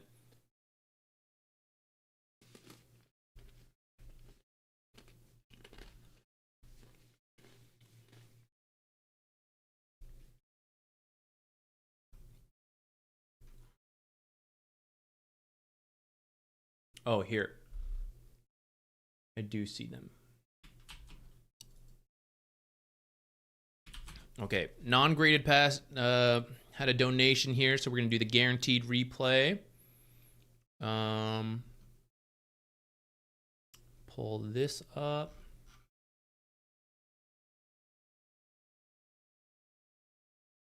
Oh, Fahim, I'm sorry. I didn't see you did it. I thought this was the old donation. I didn't realize you did a new one. Okay, let's do this first game, this first team review.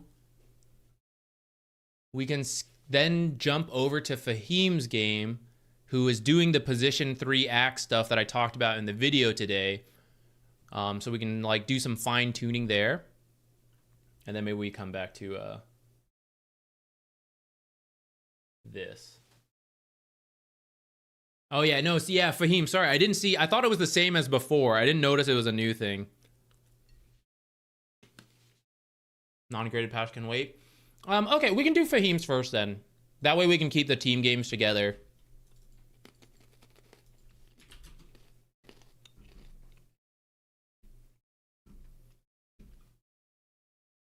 And since this is about the video is all focused on the early game, so we can knock this out relatively quickly. I'm gonna take this hoodie off. It's getting warm in here.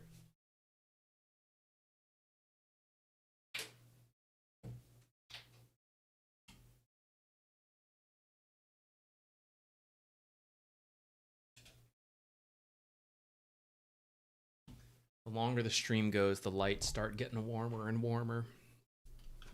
Okay, let's do the timestamp.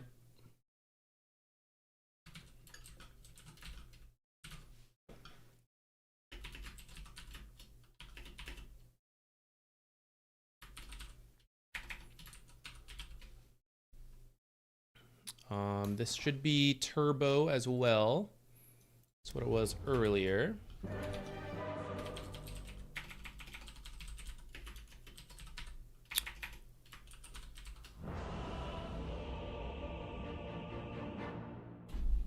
Sit down.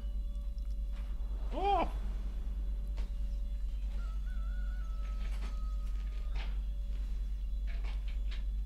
I'm still gonna eat this pretzel I dropped.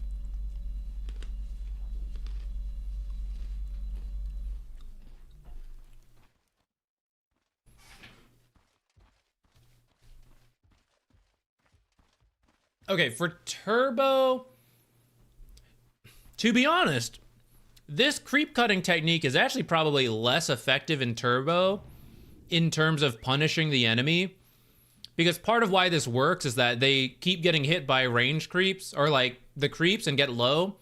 Turbo, they can keep bringing out regen super quickly and safely because the courier can't die. So it actually might be harder to punish the enemy doing this, but you should actually then get more gold because the neutrals are worth more. So it might still be worth it. Or like, it might still be similar in terms of value. I'm sure it's still worth it, but like how good it is, I'm not sure. I hadn't really considered it for the turbo differences. Okay, so I see you trying to do the trick. Looks like we messed up the body block a little bit. Maybe Earth Spirit kind of came in here, but it's good enough, right? This one creep being focused by the 4 creeps. Was this party? Okay, it was party. So you guys were trying to do it together and just it, like slipped through a little bit. But yeah, we're doing a little creep aggro. Okay, here we go. Now it goes under the tower. Good to go long term. So our buddy has blocked this and we tell him that's all we care about. You deal with that. We'll deal with this.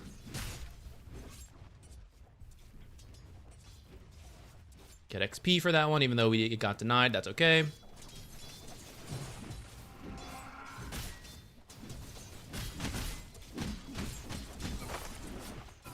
Lane still in a good spot. So the enemy unblocked this. So this is where, okay, Earth Spirit players, or like position 4 players, This is all good. You have about 30 seconds to just like mess with the anti-mage. If this camp spawned, make sure they don't pull it. But then towards the end, all we have to do, run around here, body block this. You can tango this tree back here to stand in here if you don't want to like run all the way in. That's a little more dangerous. Otherwise, Axe will be in a very good spot on his own. Oh, it looks like Shadow Shaman actually unblocked this before it even spawned. I didn't even notice. Oops. That is where, being a 4 player, it can still be good to like come over, even though you think you blocked it, because it's really all we had to do, because this camp was in a good spot. All right, we do it one more time. We are level 3. You are getting some of your items out. So soon we should be good to creep cut if we want to.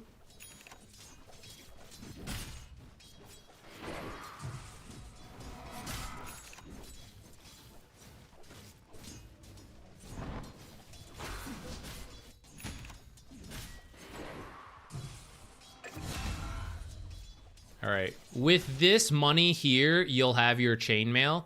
So around here, I would say kill this as quickly as possible, and we can pivot to starting to creep cut, which turbo is so soon that actually at this point, I guess you don't need to block the camp again, because you're the one who's gonna use it more.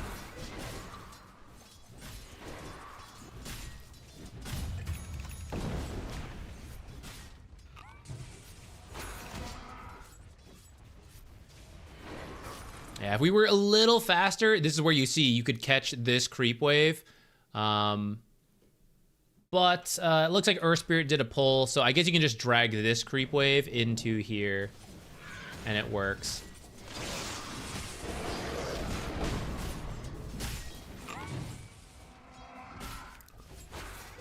Don't worry about, at this point, don't worry about battle hungering the carry too much.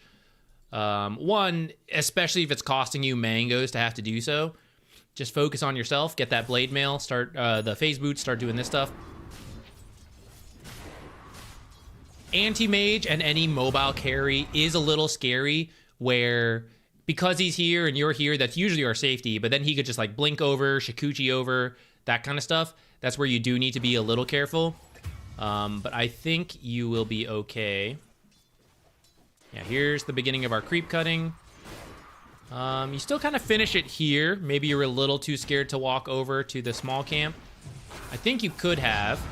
If you're too scared to go here, I would still drag it over to like one of these camps or this camp.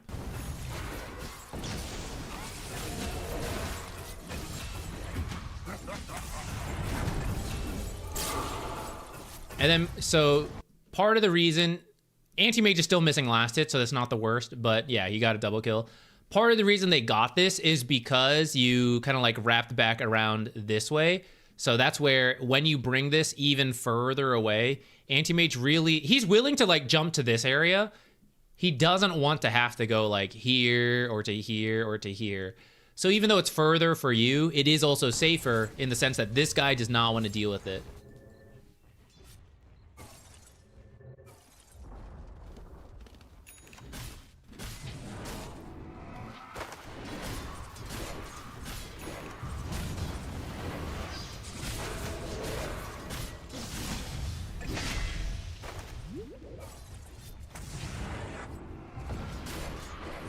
If you, I would save Battle Hunger around now.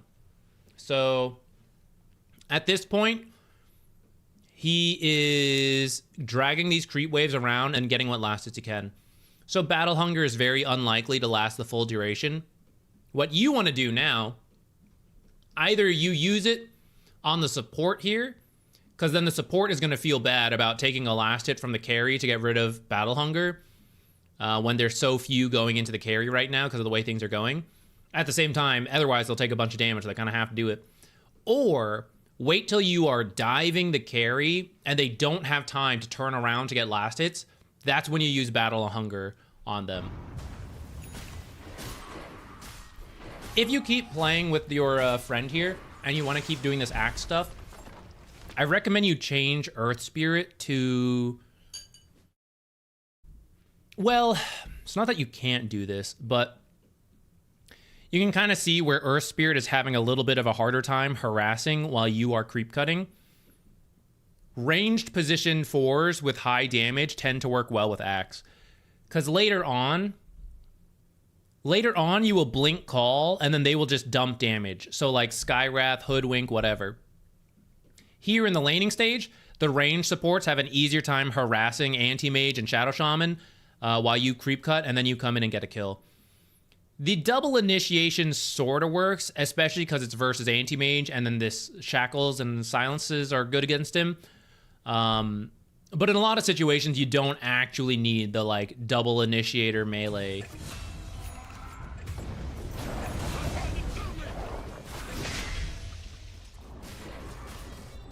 Okay, great. Meepo even came over and killed. So now we're probably super rich relative to... we are not as rich as I thought, actually. Meepo's huge. I guess there was some loss of efficiency that we talked about where we could like come over a little sooner, drag it to some of the camps. But you have been getting kills. I guess Anti-Mage also, like he had some kills, so that's kind of what salvaged this.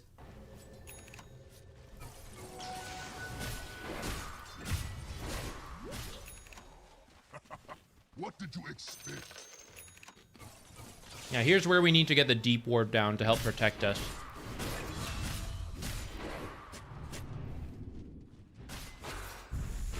Uh-oh.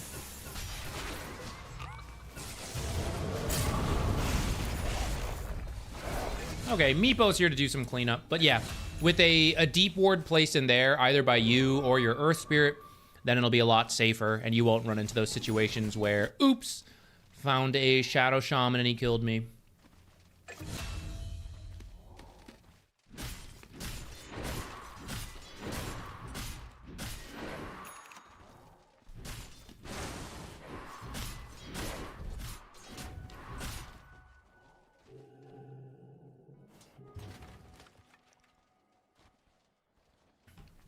Okay. I think that's mainly all we needed to talk about for this one. Maybe late game jumps, target priority. Okay, let's take a look at some late game fights. For Turbo, this is late game.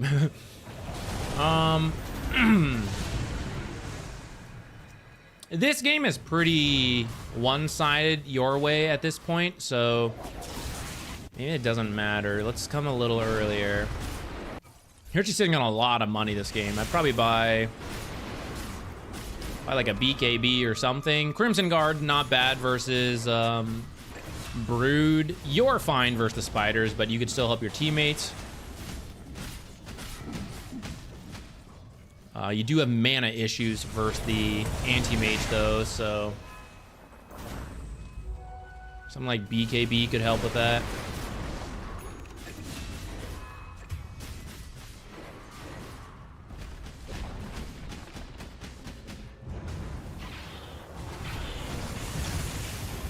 One guy stuck around too long. They left me.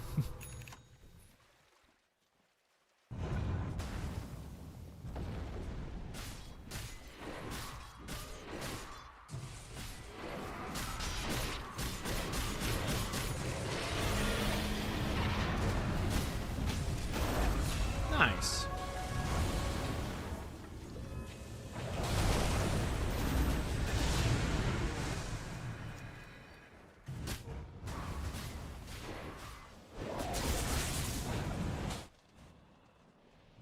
Yeah, around now, so one, spend our money a little sooner. Meepo is massive, so all you have to do is like stun anywhere near him. There's actually not... I don't have a lot of deep analysis into it. This guy's rich. Let him do things. You know? Protect him or stun near him. Don't worry about any other teammate. Don't worry about your carry, Slark. Like, Meepo is your carry this game.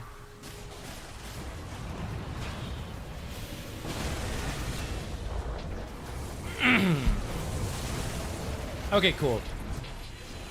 It sounds like we were able to give some feedback there that was helpful then. Okay, let us go to the team games. Safaku, I hope I didn't butcher your name. I do see you donated. I'm going to try to get to that for sure. No one else, please donate. Although I appreciate it, I'm not sure if we'll make it to it because we have 2 team games to go through for non-graded pass into the third one. So let's see if we get to all that, and then we can see. If we didn't get to your game today, Wednesdays, we do this too. That's my new schedule lately. Mondays and Wednesdays, we do these replay analyses. And they are just free raffles unless someone donates.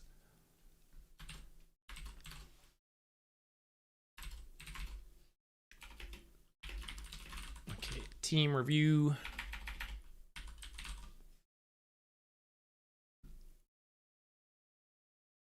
And this is like Herald through Ancient team review. It's kind of long.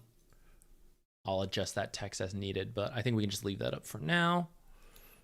Okay, game 1, draft was bad, lanes went bad, mid-game team out of sync and harmony, 28-minute stomp. Okay, so we can talk a little bit about the draft there. I know you and I talked a bit off stream, gave some like drafting thoughts. Let's see how that played out in this game. And then maybe what happened in the lanes. If the lanes all go badly, it is very hard to like fix your mid game.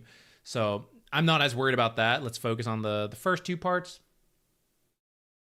Many of the bans were targeted to enemies. We opened with Natures as the 1-2 flex. The Primal was also a 3-2 flex. And the Viper last pick was terrible, and I played it terrible. Don't worry, it happens. Let's see exactly what led up to that.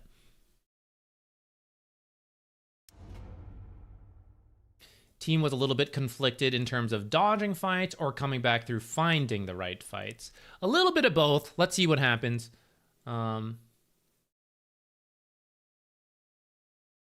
Prismatic, thank you. Thank you for the kind words. I'm glad the guides have been very helpful. There is a whole bunch in Dota. Even I am not sure what I don't know. But I'm happy to share what I do know with all you guys. I guess you guys do reduced drafting time, reserve time. I just realized that. Oh, this hamster. Okay, you said you did some targeted bans. So, that's fine with me. I'm not going to worry too much about it.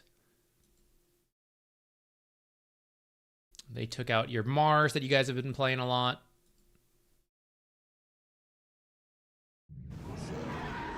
Okay, so if they're going to open Ursa, there's very little flex to Ursa. Maybe they will, because that's how these things go, but to me, there's a very high chance this is carry Ursa, and we're going to want to punish him. Slows are one of the best way to do that in the early game, in the laning stage. Slows and mobile heroes that he just can't run down and build up a bunch of hits on. In the late game, anything that has no time limit, because Enrage reduces stuns, but some things can't be affected, especially when you use on teammates. So like Disruption as a save, plus the ultimate affecting him in his BKB, that one can be affected by Enrage, but it still wastes a lot of his time. OD, I know you play, like use that as a save.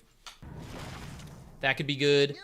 Natures as a response is like okay, that's like getting what we want, but I actually feel matchup wise Ursa doesn't mind playing into Nature, so it's not like a direct response, but if we're playing for our own game, it's like, you know, it's fine and giving us something we're comfortable with.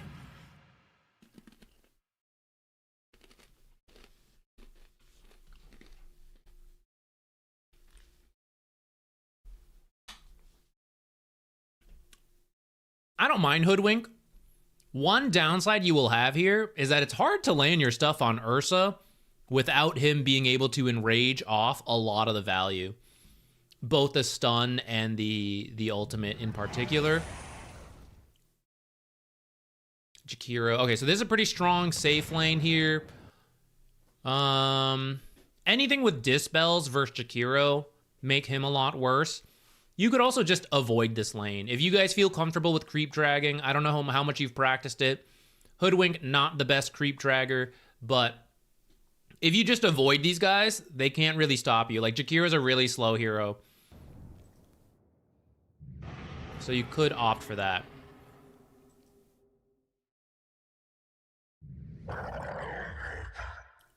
Wyvern. I'm not fully sure I see the value of the Wyvern here that you guys want. The ultimate is cool and all, but Ursa's actually not the best for the Wyvern ult because he's very much about like building up the Fury swipes.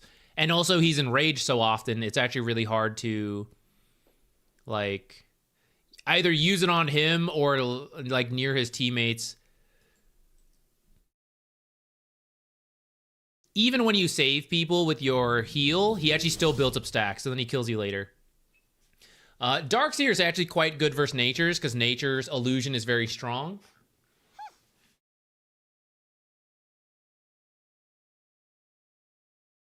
At this point,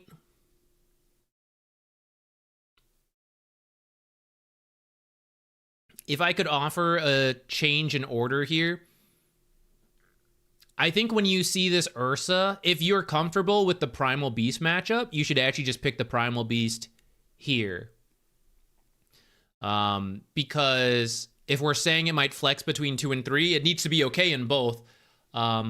Which I think it is. Like, if you pick it here, I think it would be okay versus Ursa, especially depending what supports you grab. And then you could pick this later. You might still end up getting Nature's, but you could then pick like Primal Beast Nature's, and the enemies won't know that you're thinking like, oh, it might be a carry mid flex. They might have to consider the support Nature's as well. So I am okay with him being fairly first. I just think versus the Ursa, you could grab Primal Beast first, or grab Primal Beast like second here, or third. I don't really feel like he's directly addressed. Like, I think Primal into Ursa's okay, but at the end of the day, they have like Ursa ZQuartero, and ZQuartero actually makes this matchup kind of playable because you have a lot of slows in the ice path versus the Primal Beast. So at the end of the day, they reveal an Ursa first pick, and I don't know if we got him, you know, like that kind of idea.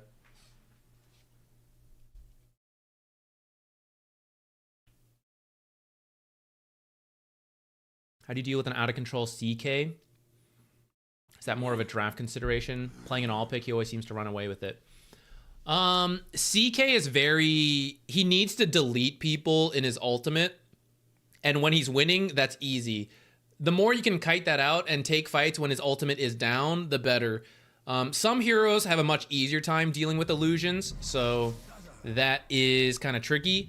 His farming speed is also kind of bad. So even when he has a good start, he's still not the fastest farmer if you don't give him a bunch of kills. So you kind of just have to avoid him and farm elsewhere. The problem with this Viper pick here at the end is that it doesn't really address the Dazzle. It is good versus the Ursa, the ultimate, but you are now missing... You have conflicting crowd control as your only sources. You have Bushwhack, which is good, until it gets broken by Primal Beast coming in. So there's some conflict there. Primal Beast crowd control can always be stopped. And then the Wyvern, the ultimate is like not bad, but actually these are not very good heroes for the ultimate. Like Dazzle and Darkseer don't really do much in it. Ursa's the best, and then again, not like that much because of what we said. I actually think you need like a ranged playmaker here. I'm actually more open to the OD than the Viper, even though that's not really a Dazzle specific counter. Because you can do things like, because right now, prior to this Viper pick, you're going to initiate on Primal Beast, let's say, and then Dazzle will always grave them. So you need 2 different initiations. You need to get to the Dazzle and a different target, unless you're killing Dazzle first, which is kind of fine. But I mean, then they're gonna get like the big vacuums and everything. So you kind of need to be able to get like separate targets at the same time. Which when you only have one real initiator is very hard.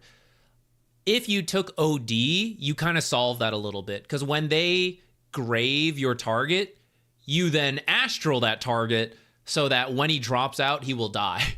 He will also lane okay versus Dazzle and won't get wrecked as a melee hero.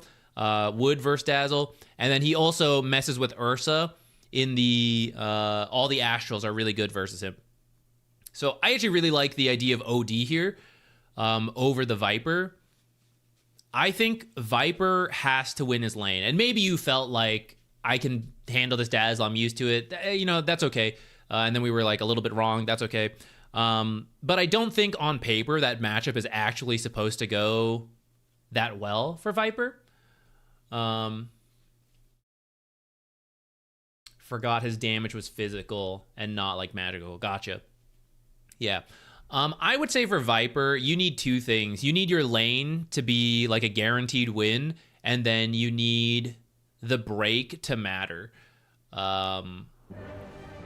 Or for the control from the ultimate to matter, which in this game versus the Ursa, it does. It's just the lane winning part does not go well. So I'm not too surprised if your mid lane... I would still say it should go like even versus a Dazzle mid. He'll probably farm faster than you and shove it in, and there won't be much to do about that. So you might have to do a bit of a farming build. Your carry lane is Natures and Wyvern. Little consideration for Natures. The more teammates that can provide stuns so that he can TP in, the better. If they're both in the same lane, it's like okay, but it means the mid lane doesn't have to be worried, right? Like, it'll be really hard for Natures to ever show up here unless your mid also has a stun, which goes back to OD. You Astral, and then Natures would just TP in, and there's like, they can TP response as well, but like, you'll be here. And at the same time, bottom, if Bushwhack or the Onslaught lands, you could TP. There's, later on in the game, as long as these two heroes are not showing, it'll be harder to rotate the Natures. Not the worst. I guess especially with Nature, Wyvern ult, it's like kind of okay. I do think the Wyvern pick, to me, the two strange parts of your draft are the Wyvern and the Viper pick. Again, not trying to be too harsh on like individual player pools and all that stuff, but I think still just like a stronger laner, because Natures is not that, he's been nerfed enough. His laning stage is not that strong. Neither is Wyvern's. So you actually just have a weak safe lane, which is gonna make it a little bit awkward to get off to a good start.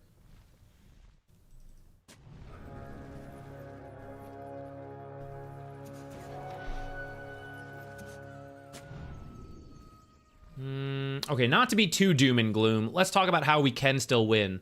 I still think Nature's just globally rotating is good. You do still have some synergies, even though it's harder to land, but like there are still some like big ults that can happen into those rotations. So that's what I'd be looking for. I didn't realize you guys were gonna lane swap, actually. I don't know if I believe in the Wyvern 4, although it is kind of annoying to the Ursa. Don't you guys play Venomancer? I think I remember that on someone's hero pool. I feel Venomancer versus Ursa in the lane is quite good if you have a bulky offlaner to make sure Ursa can't just kill the Veno. I think that would have been better. This Arctic Burn kind of does something similar, but the slows aren't as strong, and it's a much longer cooldown. The Viper last pick haunts me. Oh no, look away, we didn't see it. Don't worry, it happened.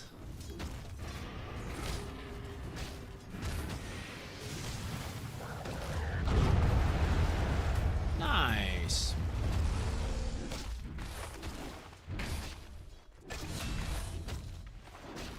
Yeah, that's the weakness. No Arctic Burn, no cares.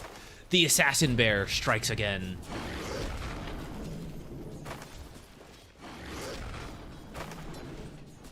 Their lane combo is also a little funny. Techies and Darkseer. I guess you got the Blast Off to go with it. Okay, level 2 on Natures. Actually, he had it earlier, but really, we are ready to TP whenever. So let's get level 2 on this Winter. Lane's in a decent spot, so if this Ursa comes up too far, you can just teleport the Natures in and just commit and just kill this guy. Like, right here, go. Send it. You guys have to make the call. These guys, I don't expect your Natures to have, like, perfect map awareness. They can't stop him. As soon as they say, like, teleport down here, how can Ursa possibly escape? Right? TP in here, TP in here. This guy is so far in, being hit by the Arctic Burn. You don't have enough mana for Onslaught, so actually he could TP out. So I guess we need the mana for Onslaught. You can fake it, though, on Natures, right? Like, this doesn't actually go until it goes, so you can pretend to channel and freak him out a little bit. But this is where I wish Bushwhack was not next to him, because then it would be easier to, like, Bushwhack something and just TP in.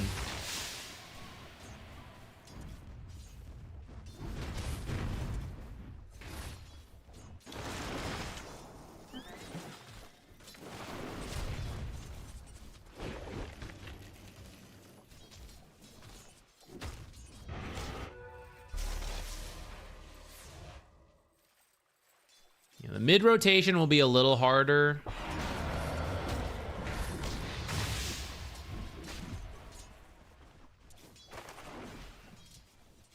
I think try to do a hard pull here so you can get your natures involved.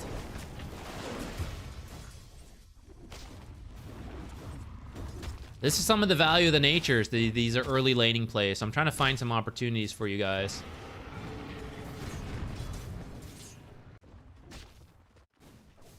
Right here. I don't know why we're on. No wonder why I kept having to move it around like that. Right here. Okay, we've been joking about this circle of protection and aggression. When maintaining good positioning and being scared, we keep them at the edge of the circle. If you're actually looking to punish and do the most damage, you need to get them as far into your circle as possible. So this Arctic Burn here, as soon as Wyvern uses it, you get one auto attack, but notice he's already pretty far away. So now it's difficult to land the follow-up auto attacks. So Wyvern wants to be actually a little bit closer. I realize that's a bit scary versus Ursa, but you do have Primal Beast to help you out a little bit. And this is where you also kind of like maneuver around the tree lines. So like once the Arctic Burn gets used, we immediately have to switch targets to the ZQuartero, which is like kind of okay, but Ursa's really the guy we care about if we could focus more on him. Natures? Try to call this out together, guys. Yeah, he's here. Get him, get him, get him. Get him, get him, get him. Get him. Damn.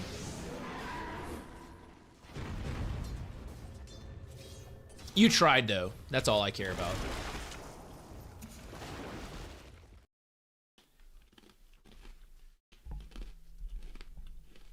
Do you think Hoodwink and Nature's lane well together? That was our thought process. I don't think it's that great. You have the Sprout Bushwhack is kind of cool. At the same time, if you use them together, you're actually heavily overlapping your crowd control, where you're trying to sprout them in for 3 seconds and then you bushwhack after. So you actually can't really use them together too easily. They both long range poke, so that's kind of nice, but neither feels very strong. Neither feels like Nature's wants to attack for free, and if you get too close to a Hoodwink, she's going to get you. No, she's not. You're going to kill the Hoodwink. Hoodwink's going to poke you for free, and if you try to get her, Nature's is going to get you.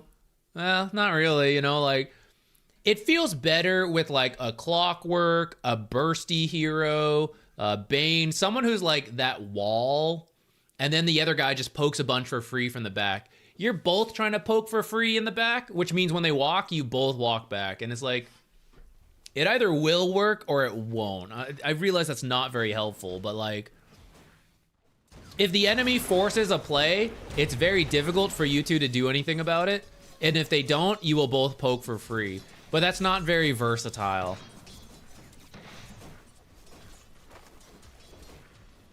All right, 6 minutes. Hoodwink can head out. Go to the power room. Let's start. This lane's been not the greatest. From you, like you mentioned, so like let's get some help here. Your teammate should like head in now. You see like Hoodwink's not really doing that much in the back. Lane's up here. Nature's can just jungle. He can just come to the Boglets right now.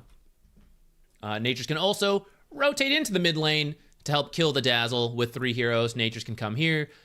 Natures can threaten a lot of stuff. This is the benefit of the hero. So you just gotta like come over here.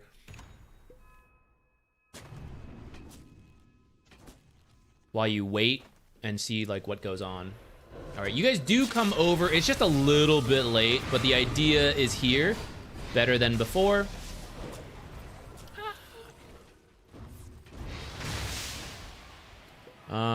I'm not gonna worry about the mist spell there, but I do think this is where Natures could have been looking to join in, and maybe a difference could have been had there.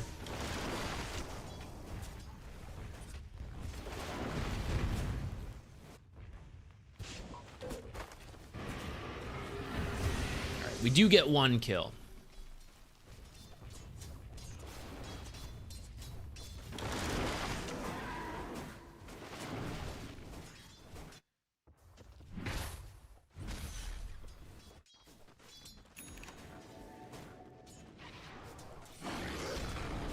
Kind of swapped because of this. Ooh, sneaky Ursa waited for the Wisdom Shrine. I don't think I would have expected that.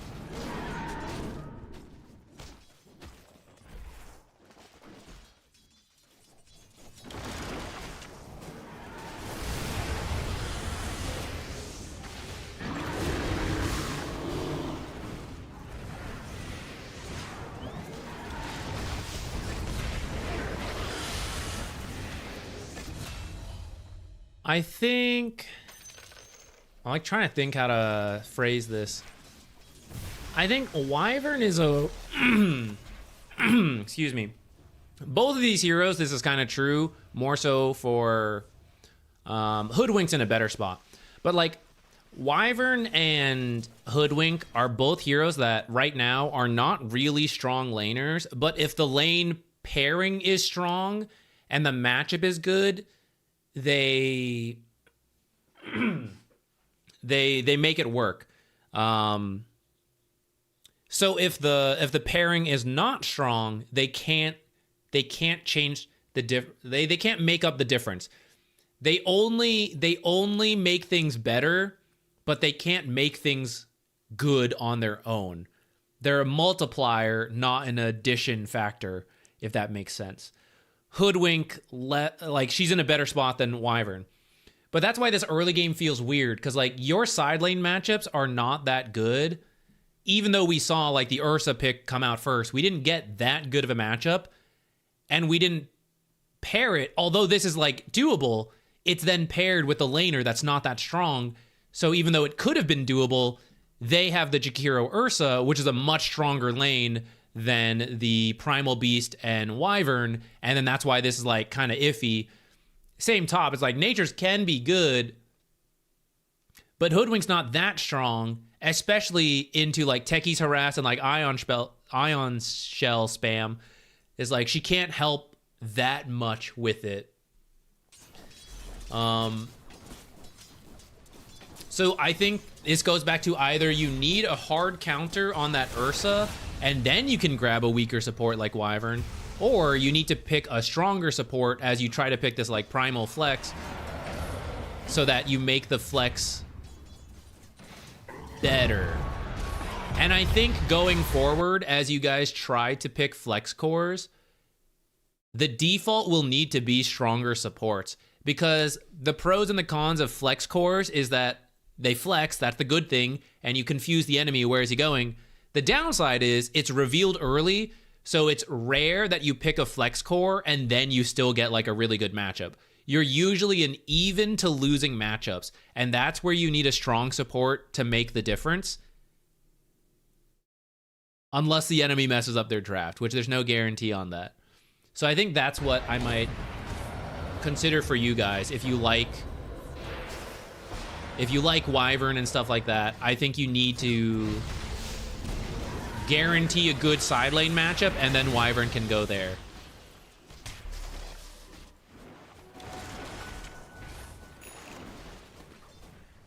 From here, you guys aren't losing that badly. It's only 2k. You just really need to find pickoffs at this point. Just delay here with the supports, that's fine.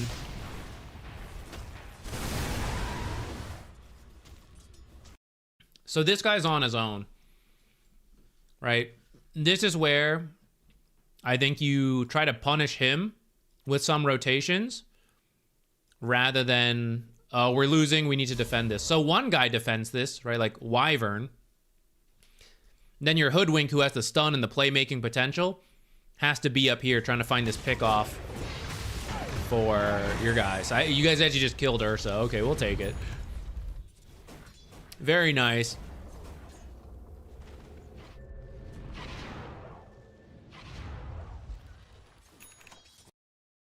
I don't mind a smoke attempt, but we didn't deal with this. And they actually know you guys were here. So from their perspective, Hoodwink and Wyvern risked their lives to hold the tier 1 this whole time. It dies with Ursa, so it's like, okay, sure. And then they're just not going to farm this and no one's going to be here? It's really weird, right? So I think if the enemy thinks this through, they should actually know you guys are smoking right now. For you guys, I actually don't know where you're smoking. This is kind of a blind smoke, right? So I actually think rather than try to make a smoke play, it's a lot easier to just push the lanes right now to get information. But it's also not bad to just push to a tower. It's not sneaky. It's just good. You know, like, we don't need to surprise them with it. I'm just taking this tower. Okay, he's maybe come through the twin gate. I'm getting scared of twin gates because of techies.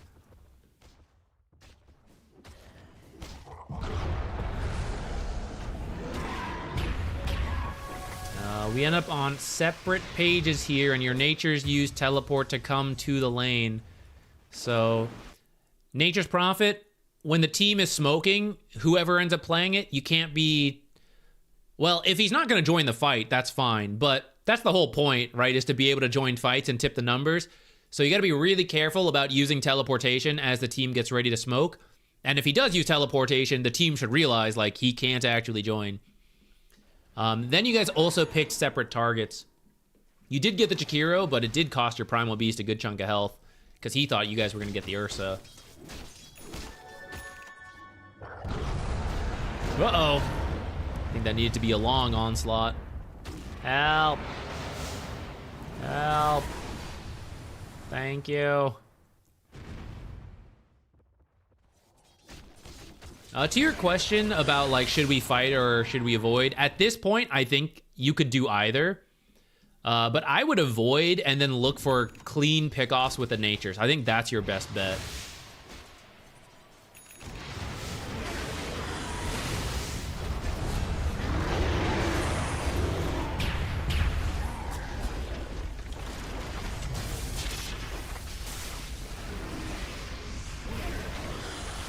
This is where our control is getting weird, right? He's just like running away from us.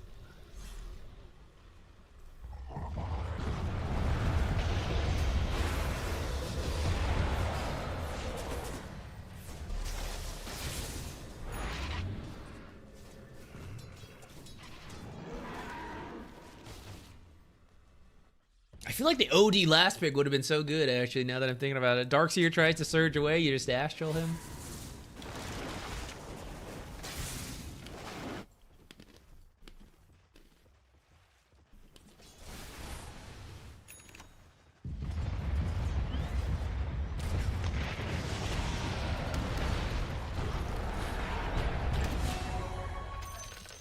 Techie's had time to prepare this mentally.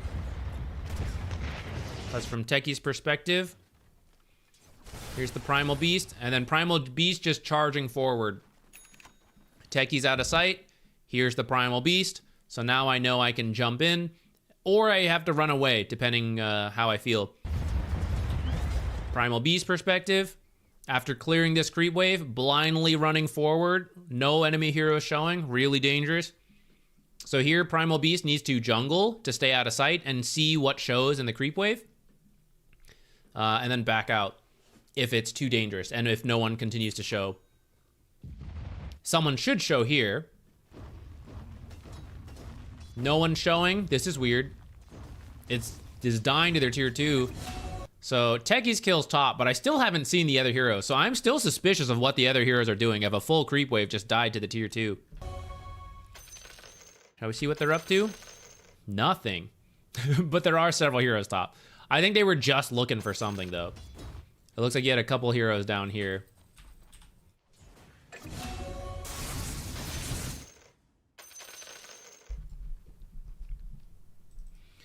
Okay, where does this game get out of control?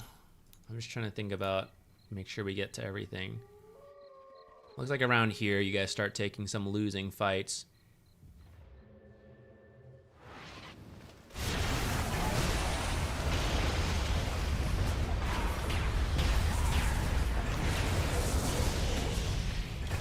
That's actually pretty good.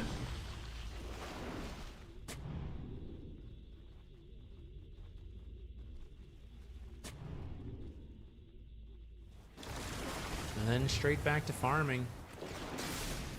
Man, even trade when you guys feel you're losing. That's not bad.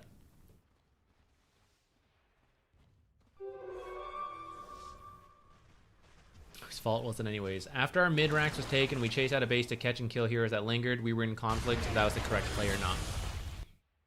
Let's take a look. Okay, looks like it happened a bit early. So game is rough. They take barracks. Supports are back up. They might be retreating. All right, so in terms of should we go find a kill, some information sources we're going to get. If they're walking away, they may walk through this observer. That'll give us some info. Creeps pushed in top from the natures. Bottom, it's not, you know, this isn't an immediate threat, but there's a good chunk of creeps here. So the enemy could go back to deal with creeps. They might show in this ward. They might be going for Roshan. Those are the those are the most likely plays for them to make right now. If we want to go out to chase for kills, if we run into 5, we're dead because we're losing. If we run into 4 heroes, we might be dead. Beggars can't be choosers. We may have to do that. Ideally, we know we are only going into 1 to 3 heroes as we smoke out as a team. We need to push out mid before we can consider that. Okay, Ursa left. He TP'd there for how quickly he got there. I kind of don't mind if we go, but then if we think about the draft, it's tough, right? Because where's Dazzle? Anybody you go on will not die because of Dazzle.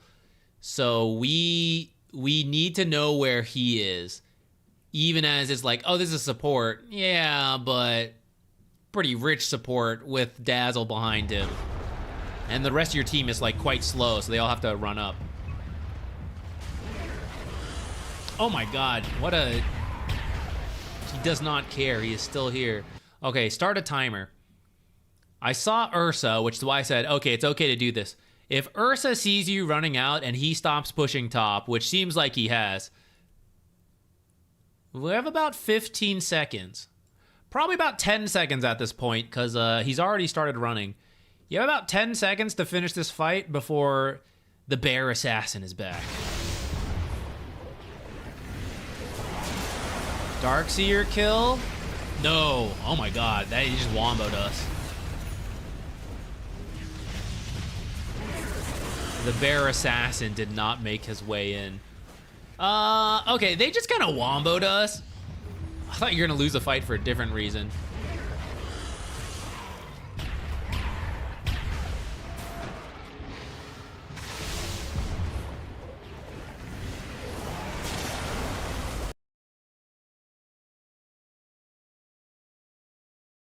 It's actually just a really good vacuum. He caught all of you. You guys were not... I mean, you guys are close enough to get vacuumed, but like one's here, 2 are here, and one's here. That was a really good vacuum. Into the blast off. I would credit them with a good play more than anything. It's hard for you guys this far down. Dazzle's not even here, I guess. Where the heck is Ursa? He's just doing Roche. I thought he'd be on his way. I think you can go for this Jakiro. It's just a little bit of a...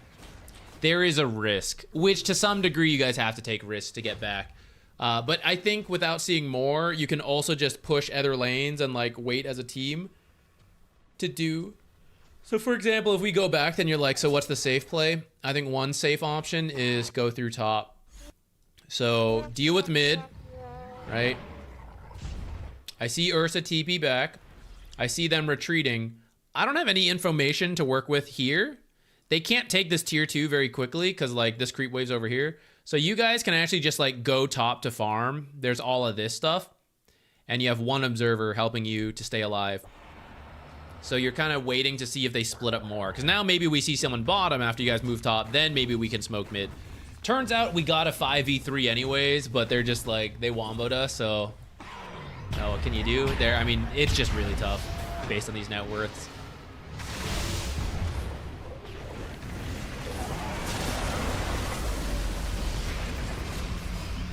Let's look at match 2.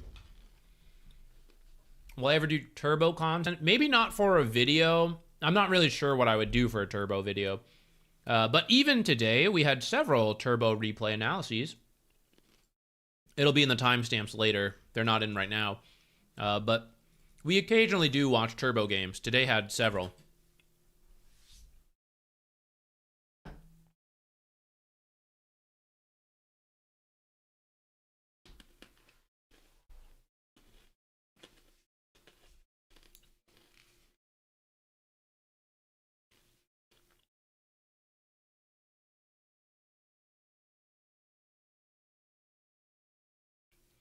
We're working on team cohesion. I wanted to become a tree person at this point. I think a tree person is probably the right idea there. It's really tough for you guys to take direct fights. But some of it goes back to the draft and then the lane, so I wouldn't sweat too hard on it. This game, I guess I can do another timestamp to separate it out.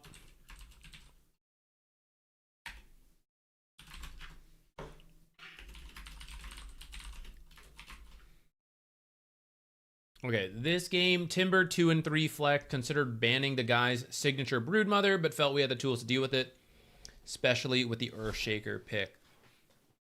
I'm down for that. This one's being a little slow to load. If you know he's a signature like Brood player, I'm definitely open to like drafting against it. At the same time, this is always a scary one, so if you guys banned it, I'd say that's okay. From a morale point of view, I thought it was good to just ban what destroyed his first game. I don't mind. I do think, again, going back to it, this is the really hard part about drafting as a amateur team.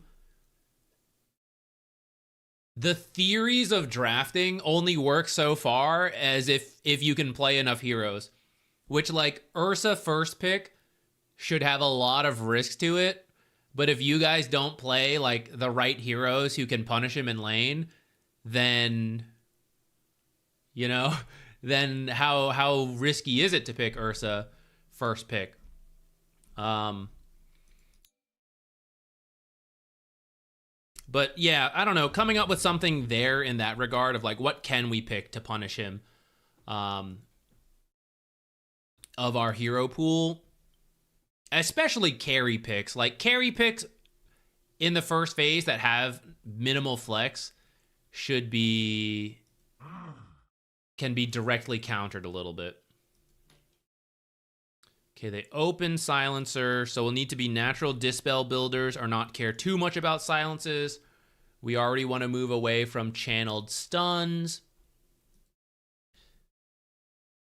You guys do grab the Timber. To be honest, this is a awkward time to do it where Silencer is annoying for Timber, who can naturally build some dispels, but like in the lane, you use a good chunk of spells, and then like being silenced at any point is annoying. So I don't even know if I would go for the Timber flex this game. I think the Nature's flex is less punishing because you aren't as spell reliant. And if you've TP'd in, you're in. If your TP gets blocked, you can just do it after the global.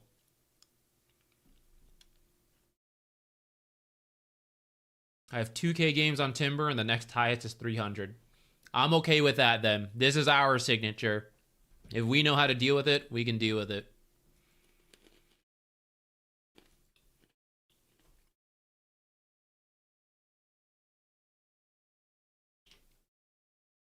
I guess I don't mind the Lion. Flex, bring some control that Timber doesn't. Okay, so they PA into Void Spirit. So although we could run Lion 4, I would really recommend something strong to like, if this is Silencer PA, we want to nuke these guys. If this is PA plus a different support, we could still focus on like nuking PA. Mid lane Void, I mean, I guess you guys also flex the Void, but most people wouldn't. It's usually a mid hero. Something that does well there would be fine. Timber actually can go there. So if you want to wait a little longer, pick like another support. I guess you kind of have to reveal the flex though. I feel like Monkey King's pretty good here if you guys played Monkey King. Monkey King mid, mostly, though could flex carry. Just got to be careful not to break his trees. Are we eating pizza? Yeah. I'm good. I have another I have to do after this, and then probably stop after that. Oh, yeah, you can go ahead.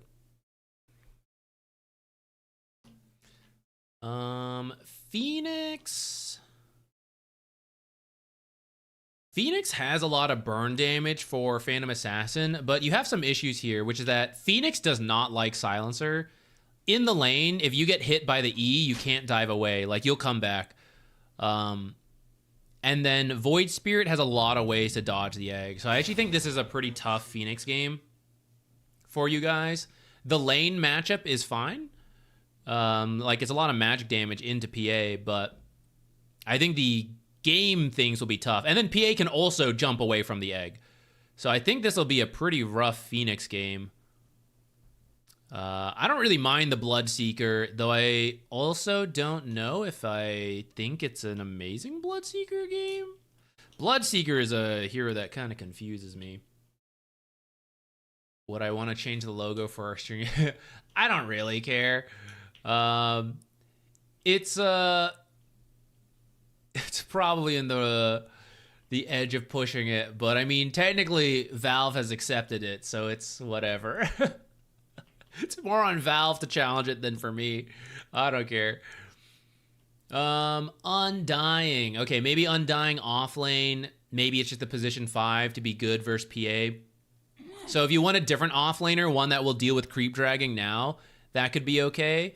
They have really good team fight when their global and tombstone and all that stuff is up. But their actual lockdown is also really bad. Like, they only have Void Spirit to land in Spirit versus Timber and Bloodseeker and, like, Phoenix. So a mobile hero is not bad. Just some, like, direct lane counters is not bad. Our team as a whole could use more crowd control as well. Again, going back to the egg that I think people are just going to leave. Lion needs a blink. So if Lion is your only initiator, you are really dependent on winning that lane. Otherwise, you're going to be stuck on the back foot waiting for Lion for a long time.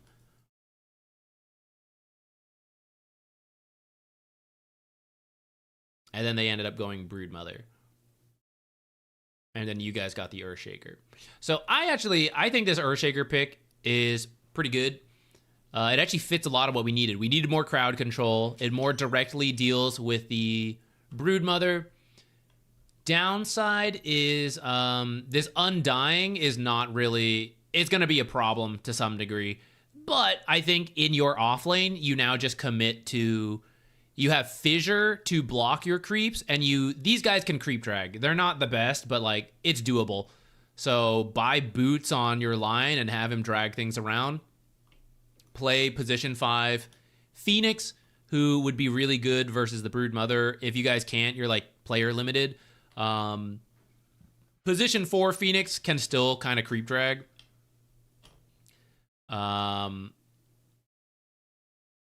You don't really want to play into the Undying.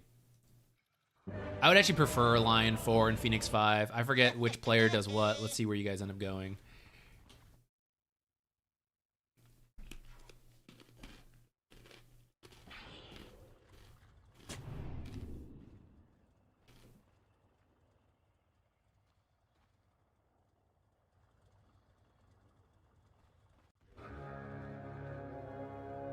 What is this solo suicide mission here? This is so scary. Why'd you guys send Phoenix to their death like this?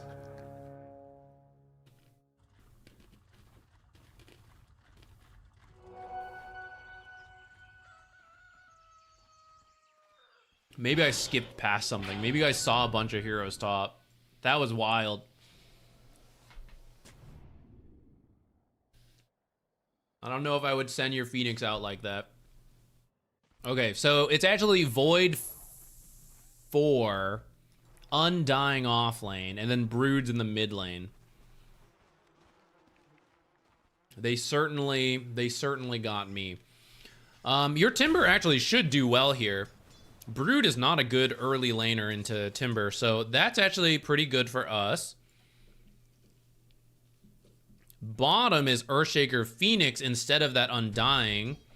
So I am now changing my mind. I'm actually pretty happy about this. Let's just hope not to miss too much on the PA, but you guys should be able to shut her down there. So that's 2 lanes going our way. Top lane will be tricky because of this Undying, but at least Void Spirit is not really that great. Like, people are doing it lately, but it's not that amazing. So I think you should be able to get through this as the safe lane.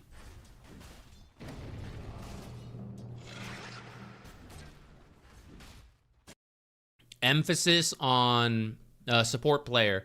If you ever deal with a rough matchup like Undying, then we really can't afford the lane to come back. Definitely get sentries to preemptively unblock this camp. Back here, there's a spot you can do that pretty much covers the whole box. It misses this bottom corner, but the trees protect you there. If you see these trees are open, then you may need to be cautious and just put it like here. But otherwise, you can put a sentry here that is really hard for the enemy to get to, and it'll make your camp, you can de-ward your camp pretty consistently with that. I don't recommend this Observer, because as camps get fought over, it will naturally be killed, so I wouldn't place this one. Top lane, I would probably just put the Observer for the early first blood fights in a team game. If you end up with it in the lane, put it like in the lane. Like over here, so you can see where Undying and Void Spirit are moving around, and it's much further away from the camp, so it won't be denied.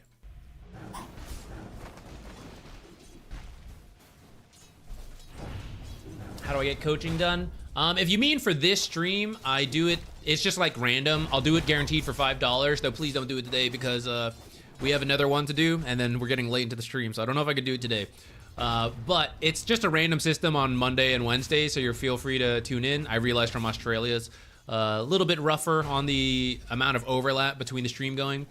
If you mean like through Patreon, one-on-one coaching, well, I guess through Patreon is where you can sign up, and I can do a little bit of flex. We might have to like figure out a day, but there is enough overlap between Australia time and where I am in the US that I'm sure we could work out something.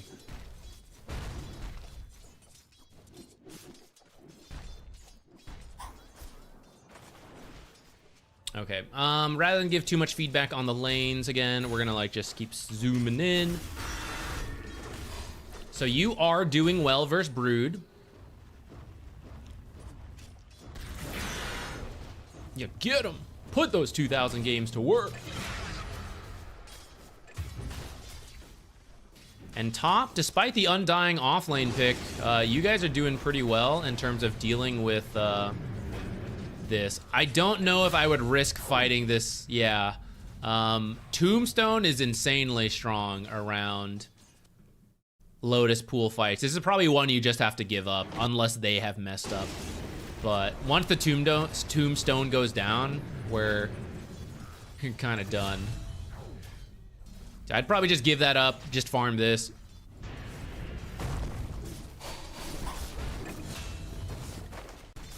I said I wasn't gonna look too much in the lanes, but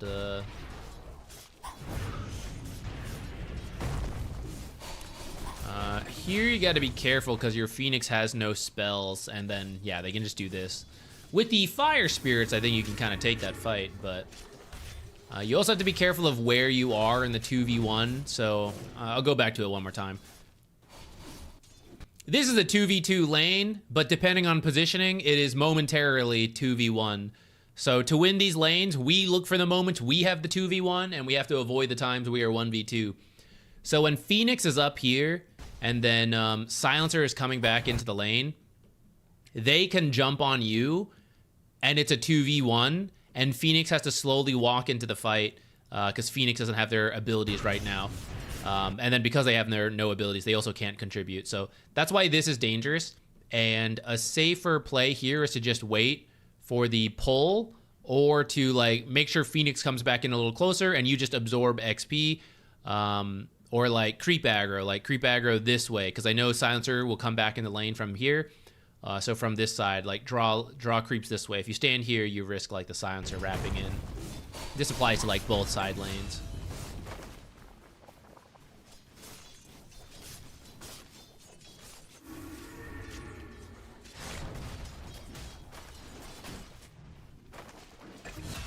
If we were to go for the 4-minute water runes, you don't have to, but we can kind of see there is actually a window here where Void Spirit should be going. Void Spirit should either work on protecting these camps from pulls to keep equilibrium here, or he should be coming for water runes and stacking for the equilibrium he's at. He should be gone already. He's not going to make it now. For you guys, similar, where like you can tell the lane is pushing. You can leave early to do this pull. Like the Bloodseeker can do it while the Lion goes to rotate. Or Bloodseeker can stay and then do the hard camp pull himself, which is closer. Like you can see he can easily make this while Lion has left.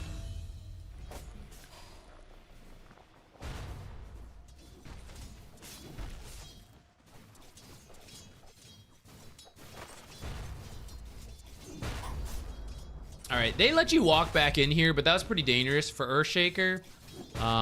If you're trying to go for this creep aggro back, like here,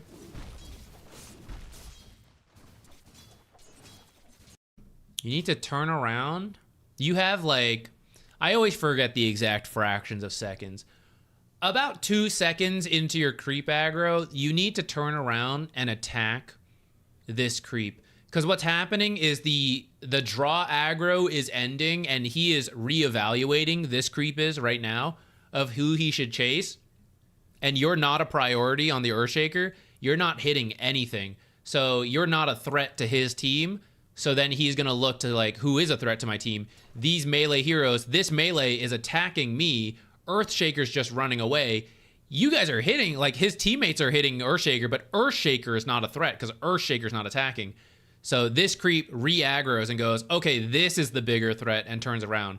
So as you reach the end of the guaranteed aggro, they can't stop chasing you for like 2.3 seconds, right? As you get to the end of that, you need to be an actual priority. So if you hit this creep, then he will stay prioritized to the Earthshaker, and then you can start like scooting forward again, because this guy is not a priority at that point because he launches attack.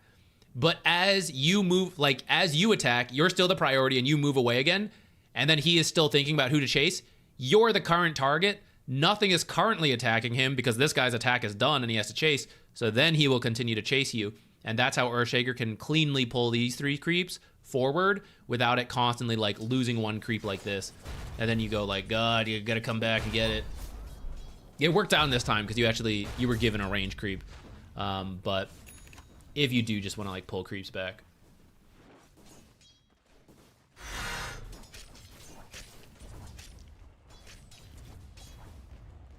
Have you just not needed to eat your iron branches? I guess not. I haven't really been looking at your lane specifically. I tend to give more advice to the side lanes because you're kind of playing a usual 1v1 up to this point. But part of the reason to get the iron branches is to eat them with the tango so you don't have to leave the lane. You might have just been doing well enough up to this point where you never felt you needed to, but I'm looking at your inventory, I'm like, God, it's loaded in here. So if you're walking back to eat the trees, you can do that sometimes when it's free, but I mean, don't mind eating an iron branch. It's like part of the plan to clear up slots. 6 minutes. I think you could have gone here as a team. So Lion did this pull. Lion right now would be walking over. Phoenix looking at this lane. It's a little bit harder to leave this lane for where it's at. So if Phoenix feels required to stay here, I kind of get it. At the same time, Earthshaker has boots, so Earthshaker could just like run around in trees, come back, fissure block their own creep, stuff like that. Get the lane to keep pulling back. Or when you get something like this, right, now you're good to go. All right, it is a trend here. And this, okay, he may not play that much Earthshaker, so that might be some of the mistake coming in. What you need to do, one of two things. Either A, the safer and easier, is to use Fissure. You're noticing every time you walk up for the range creep, they just throw everything at you and take off all your health. So you either need to not walk up and just use Fissure, or you need to try to use Slugger, launch a creep into the range creep to like get that time right. It's a lot harder, but it's another option you have. But you're losing all your health every time you walk up, and then like Phoenix is back here. That's the third thing. Phoenix could come in and like apply pressure to help you walk up and do this, but we kind of don't want Phoenix to do that because we're coming up with a reason for Phoenix to come over here for the power rune.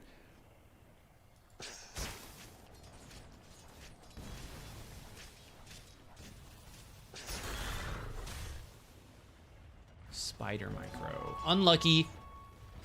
The rune ended up top, which Brood did end up getting. She did not get the, she didn't get a bottle, so it's not like the biggest deal, but now she's got spiders to help her out. Big spiders.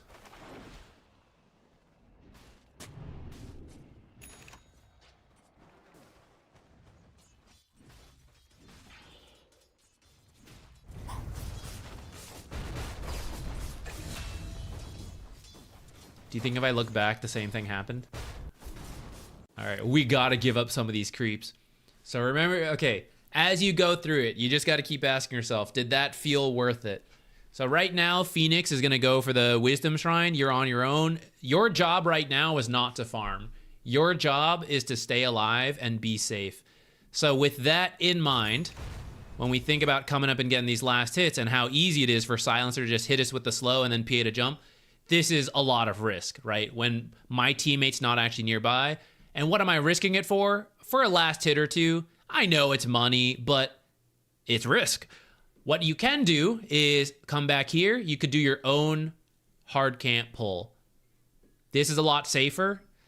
Granted, PA actually does have Phantom Strike, so she's one of the carries who can connect the dots pretty quickly. Most of the time, the carry is over here, so even if you run into the support, you're usually fine because you're an offlaner. So you're usually stronger than most supports on their own. So it's not that much risk to like do your own pull. You could also fall back, body block, fissure block, do your own stacks, especially because Phoenix was like dead or going back or something. I forget. But you actually don't need to be up here on your own. Which, this is it, right? It's like, I really want that range creep. You gotta let it go. There's too much danger on that range creep. Which is this, right? Like, even if they didn't kill you and you got away here, I paid so much, right? That range creep is not worth a salve. And that salve won't cover the amount of health I lost. So, there is a certain danger to it. It was actually closer. You almost killed the PA. But there is a certain, like, a cutoff where the creeps you're going for are not worth the damage you take.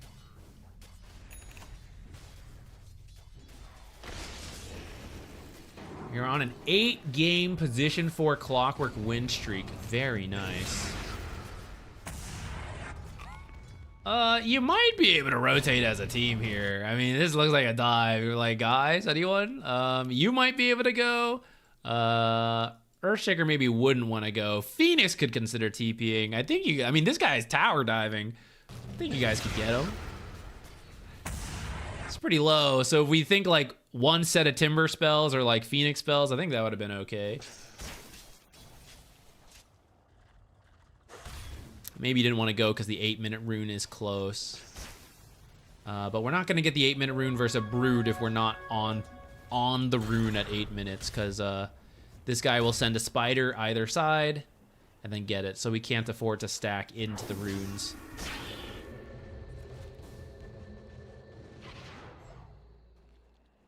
All right, around here versus a brood is when things get really tricky, when not a lot of heroes can deal with the spiders. So if brood had to change her web setup, she would not have a great time. And there's only so many times she can change her web setup quickly. So next time she's missing, bring your anti-brood hero top and leave them top. And then she'll have to like change all her webs to now go bottom, and then you bring them back bottom. And then you do that twice, and then she can't change anymore because the web time, she has 8 webs right now. So that's why she has enough to like set up top, and then you go bottom, so she sets up bottom, and then after that, she's out of webs. So now you can like maintain where you're at for a little while.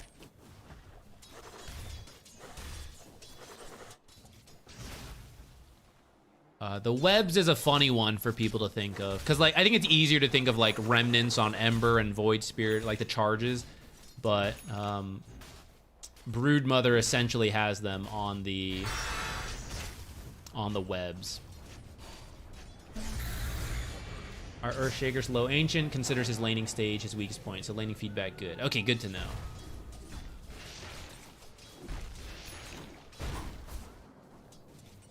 Play this team again in semifinals, so Brood outplays good ideas.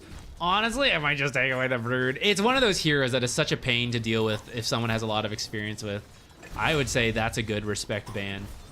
If you just like, let's not, you know?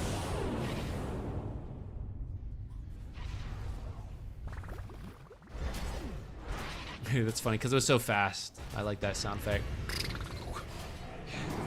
Yeah, this time the global just kind of got us, and then a little bit unlucky into the echo timing.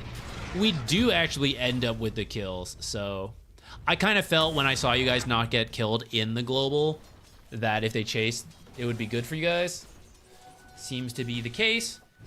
I can't help but notice we all leave after that, though, which feels funny. So we just won the fight down here. I know a couple people have TP'd in, but I don't think you all have to leave. So, for example, there's some camps we can start farming here. We can keep pushing in the lane with the catapult. You know, 12 minutes is coming up. If you do want to move some heroes here to try to, like, get to the brood and all that, I guess that's okay. I'm not sure. I guess maybe you guys were thinking about the brood, but as you can see, she's gone. So Broodmother is it's a really tough hero to get to if you don't have your blinks, which even though you guys got the Earthshaker, he is also a blink initiator. So until you get blink on Lion and or Earthshaker, getting the Broodmother is actually really hard. So you mostly have to just avoid the Broodmother. The Brood player's name is Slap. Don't ban Brood, please. Well, how can I not with a name like that? Now I gotta.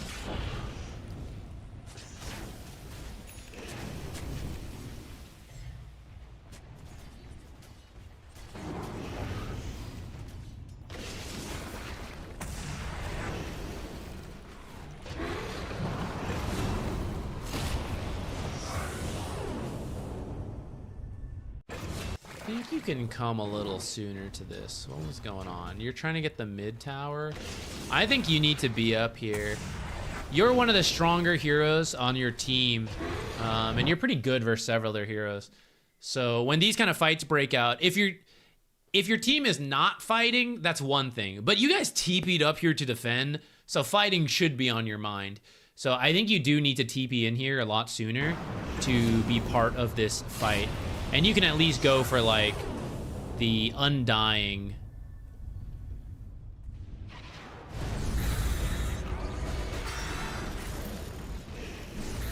Easy.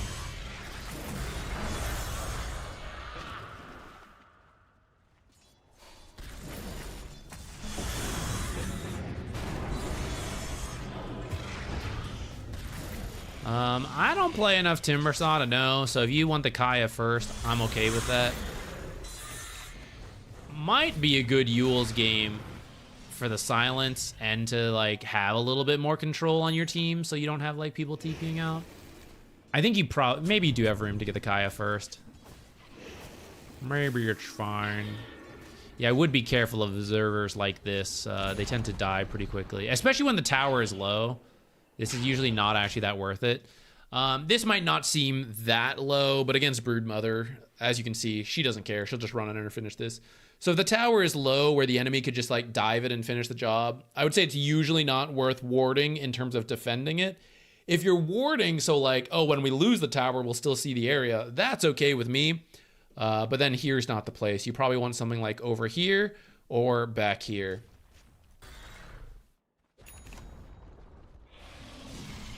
Okay, do you have any particular questions? Because I realize I'm just kind of going, but we can't do that for the whole game. It'll go too long. Maybe this comeback here.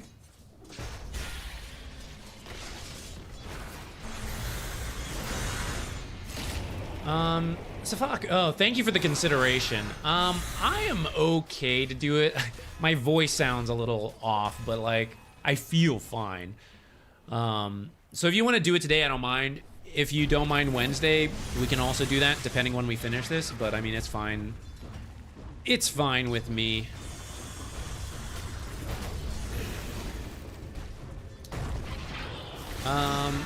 Oh, Douglas, thank you for the donation, Douglas. I will, okay, excuse me. I will offer this, but I can't do it today. We can probably do, I think we could do Safaku's, but I typically give the replay analyses for $5. I don't know if that donation it was meant to go towards that. If you do want to replay, we can do it, but I'm probably gonna say I'll save it till Wednesday or a future day. Either way, or if you don't want one, that's fine. Either way, thank you so much for the donation.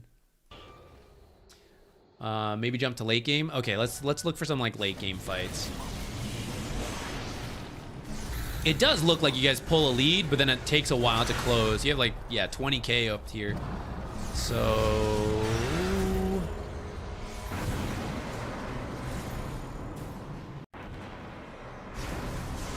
let's find like one or two major fights.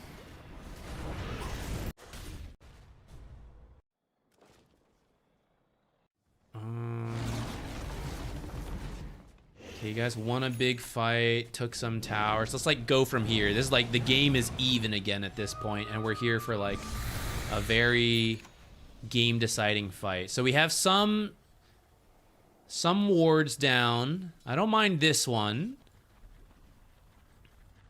Next objective. Roche could spawn top. We also sort of need to pick off. We don't see a lot of heroes, so you do need to be a bit careful. We jumped here. Where are Broodmother's webs? Okay, Broodmother has webs kind of scattered right now. There's some on your half. Some here. Okay, so Broodmother's movement is a bit restricted. You see her a little low. So if you can make a play away from webs, this is where she's going to suffer a little bit. So essentially, avoid this bottom half here. Top seems good. I don't see any webs here. If this lane was pushing in a little harder, give you some information. But based on this observer, we also know that at least we don't see anyone there now. So I would be careful of you guys pushing too far in here. It looks like you're looking for the silencer. But I am scared. I see like, yeah, there are some, like, the whole team is kind of here. Okay, you do remove the silencer pretty quickly. Big Echo! Oh, yeah!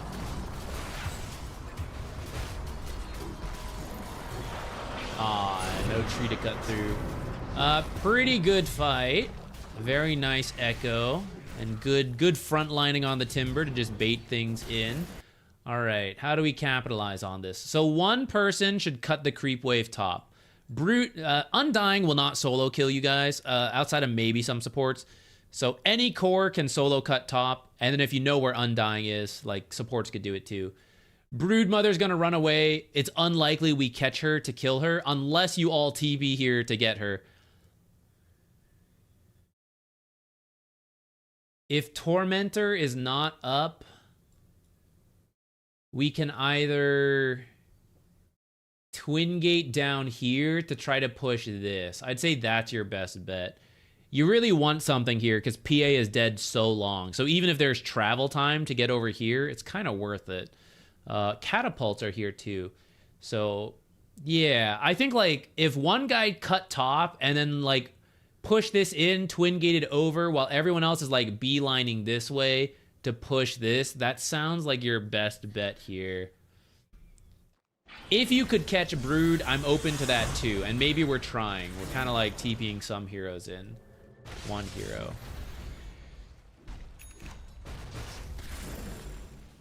Okay, in the end, you guys decide to just go through the mid lane. That's actually also fine.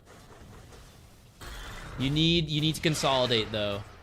This tier 2, it matters, but it doesn't matter, right? Like breaking high ground would be a lot better. I don't think like you guys are not the best tower damage dealers. So if you consolidated here, you can guarantee a barracks, or this dive happens and this goes better, but this is currently a bit awkward. Okay, Bloodseeker's now here. When I say cut the wave, I don't mean take this tower. I mean cut the wave and leave, because the creeps will take the tower for me over time, or they will be there when I'm done with this and then I'll go over. So just to like clarify the difference, if it was confusing of like, I thought you wanted us to push top, I would have said like push top. When I mean like cut, it's like just get the wave and then rejoin the team. And we're just getting the wave so that the lane will push without us having to be there the whole time. Same deal if the lane was actually, so this is actually a good case example. This is pushing forward a bit.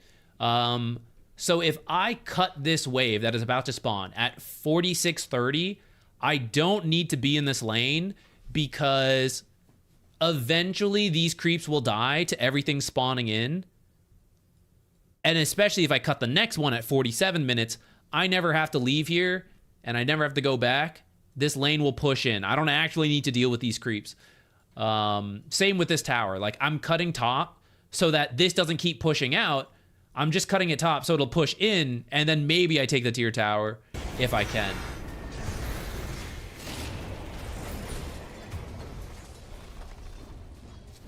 Douglas, thank you so much. I'm gonna write your name down so I remember. You don't have to come this Wednesday. Anytime you're free to join, and if you have a replay, we will do it for you.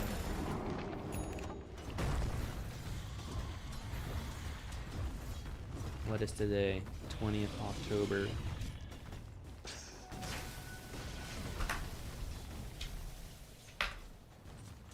You're also not required to do that. Don't feel pressured to come in. I am very grateful if you just I just wanted to support. Fantastic. Thank you very much. That enables me to do all this stuff. But at the same time, if you do want one, I'm happy to give it. Okay. That's probably good. From here, you do have a big lead, and then you're just kind of repeating. Can we want to split them up, find something? If we can't, Roche is always something we can force, which, by the way, you guys should all be top right now. Push in lanes, but as we retreat from this, as you know, the Roche timer, play on whatever side Roche is. So I know Roche can start to spawn in a few seconds. So we deal with the other lanes, but then try to come back here as quickly as you can, especially because this is not your half of the map. You don't have, currently you do have because you just won this fight, but the enemy will probably take this over again, and then they'll have the teleports. So you are more incentivized to have to stay up here. If you can hold an aggressive position so you do have a teleport, you could do that. But if you got pushed out for whatever reason, you guys should you need to preemptively be here for whenever Roche spawns, because you can't TP in with all these towers down. With that said, I'm realizing we did all back off, but actually they're still dead. I think you guys can actually just like, you can hold this area and just like play this chunk, waiting for Roche and maintaining a teleport, and one guy TP home, maybe walk home to deal with other stuff, so you can TP out here, like your Timber Saw or something could do that, or the carry could do it.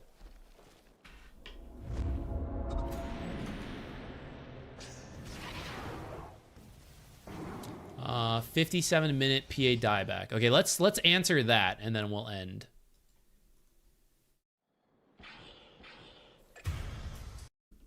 Okay, PA dieback. How baller do you want to be? Let me go back a little bit.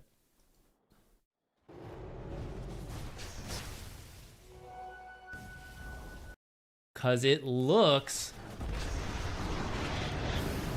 Earthshaker died. They got the timber. So this is where the team started to retreat. Pretty happy. We got stuff pushing in. So overall, it's not bad. This is bold, sticking around on the lion. This is crazy. Okay, you guys see the PA and you guys decide to go for this. And you get an amazing kill. Okay. If you want to be real baller, you buy back right now and you try to end the game, because for 2 minutes, she's dead. She's so much of their damage. Silencer, it looks like Global got used earlier, so if you have a rough internal clock of like when that's up, you could attempt the buyback into the win right here. That's real scary. I get it. I don't think you have to do that. I think you can just wait for them to respawn and then get ready to go. You are actually still 4 versus 3 right now, so you guys can be scared. So back off, push in lanes as safely as you can to make sure when everyone's up, you're good to go. Because when they're up, you will still have a minute, right? To TP here and join and go, or to, if you're able to get this, TP here and then go even faster.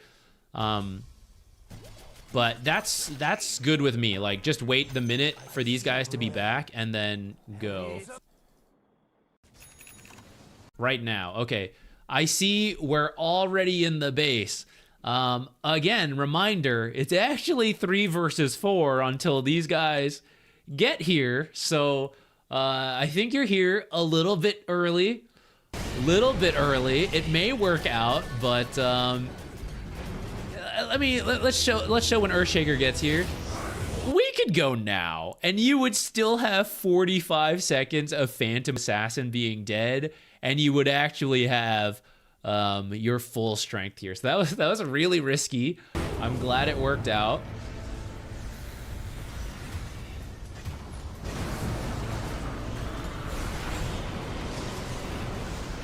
But a little bit more patience there, I think, would be the safe way to go. I see this game actually goes for quite a while. Oh my god. So what happened?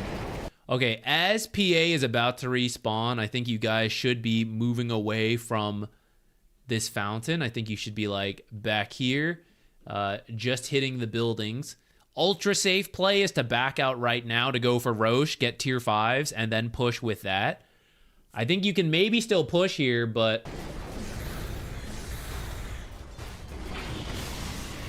we definitely don't blink in front of Fountain. You guys are feeling too good. Feel worse. Feel bad. Feel shame. Yeah, I think you guys thought you were a little too strong here. You eventually win this game, so we'll stop this one there. But yeah, I think just a little bit more patience and you can do a clean push to end that. And then as she's about to spawn, just, again, either be together pushing or back out and go for Roche. Okay, one more to close this one out.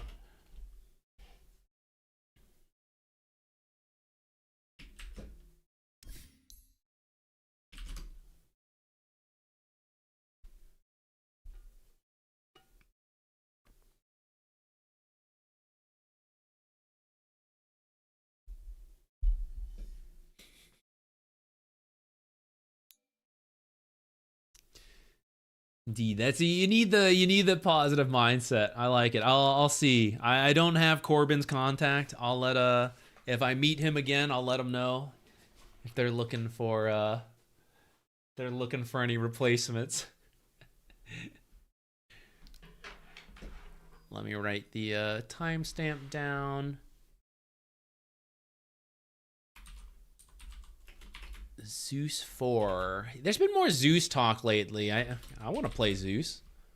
Maybe we'll play him tomorrow if we stream.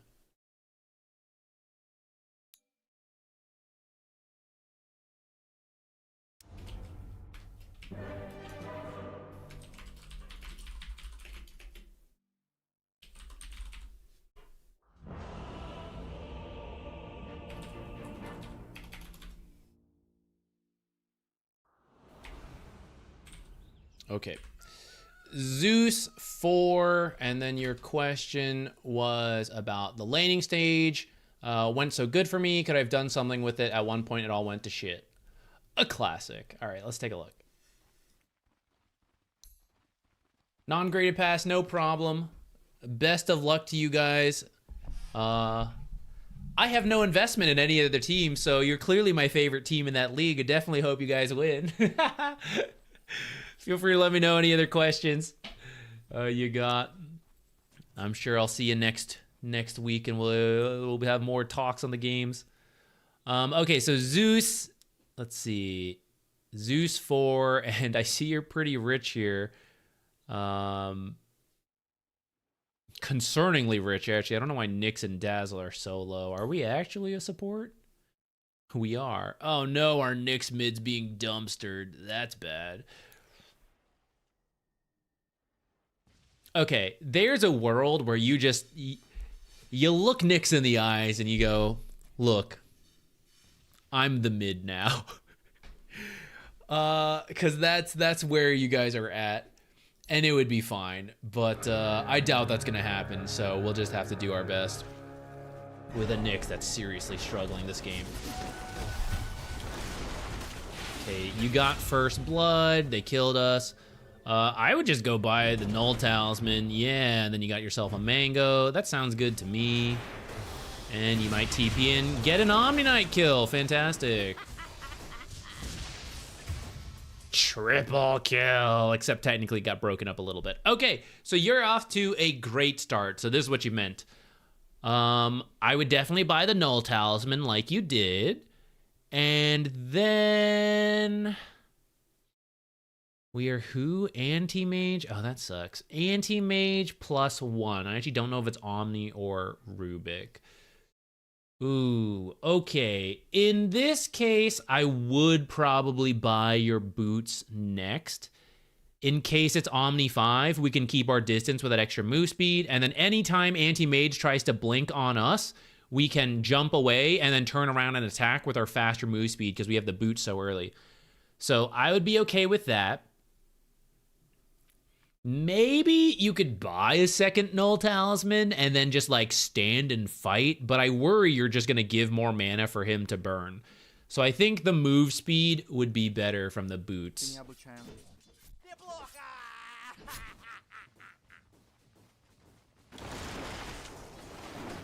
Body blocking that. I guess I don't mind. It did give some time to the Anti-Mage, but we're not perfect on, like I myself, not perfect on like the spacing and everything, so I think it's okay. Don't chase too far there. That was a little scary. Remember our little safety zone talk? Same idea here on the Zeus. Because I can trade efficiently with the Zeus, I'm okay that he's in my circle, and we're early enough where I don't think the Anti-Mage can just blink in to get me. But as we go around here, this is where there's Fog of War, so now the Anti-Mage is here, and now I'm in a bad spot. So as you get close to here, this is where you got to be careful, because, I mean, look at where the lane is, right? And I don't know where Anti-Mage is. He's got to be somewhere. So you should back out just like a few seconds sooner, and you'd be safe. In the end, you actually don't even take that much damage, but still, I want to express need for caution there. Okay, you intercept the pull. You even get a stack out of it. So you're in a very nice spot. I would probably not even risk your life for this. All right, let's go back. Let's alternate timeline now, because we came over here. We did all this stuff, right? So what did it get us? We got his sentry. Turns out the camp is spawned, though, because I wasn't there earlier. So at the end of the day, I haven't gotten anything out of this movement quite yet. He can still do a pull when he needs to, and I can't change that now. I mean, I can go and contest it when it's time to pull, but in terms of my movement now, doesn't really do anything. So here, I'm pretty happy with where we're at, and part of the reason we blocked this pull camp was because I don't know if this one is blocked. So when the lane is already pushing out and I block this camp, great.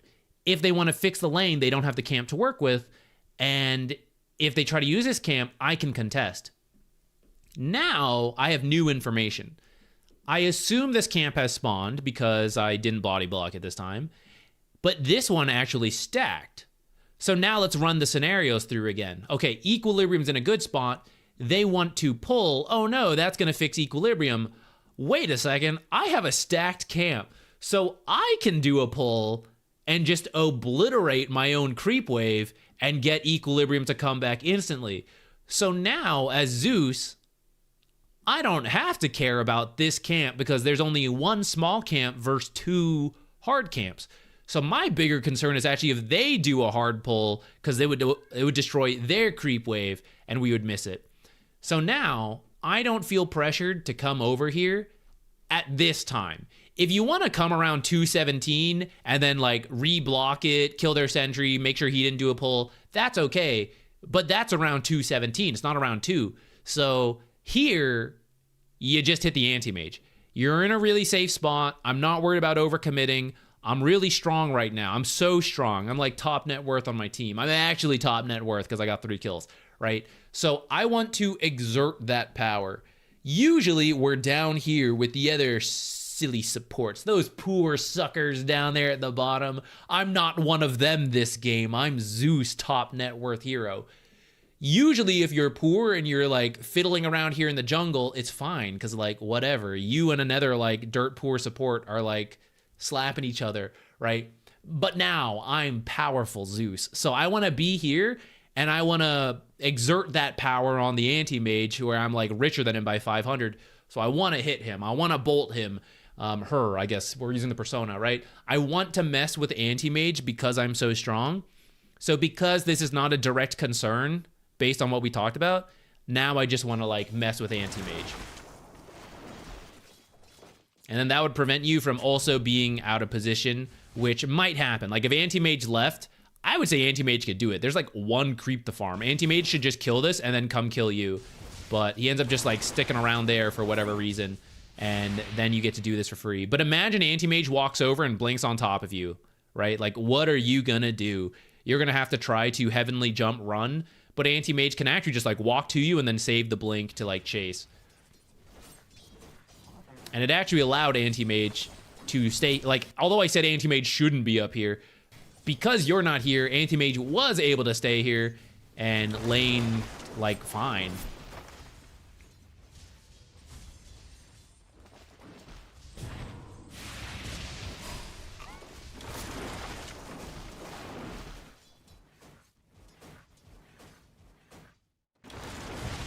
Oh, close. Very close. I think you had the jump available. You might have been able to jump bolt. All right, so here we are contesting this. We have time. This is fine. Alternatively, while this wave was about to die, you could actually pull this hard camp into here if you want to go for that. But it's also okay with me because coming up here, 347, this pull can happen. I didn't say you have to do that, though, because actually you should tell Natures, pull the camp. I'm going to go for the water rune. That would be a really good habit to build. This is a weird mid matchup where you don't actually need to be here for the bottle. So if you didn't go, I'd say that's fine. But it's a good habit to build, and now is like, this is a perfect setup for you to go and feel free about it.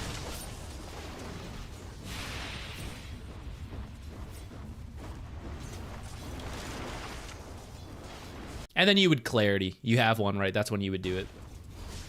You would hopefully leave, stack, water rune.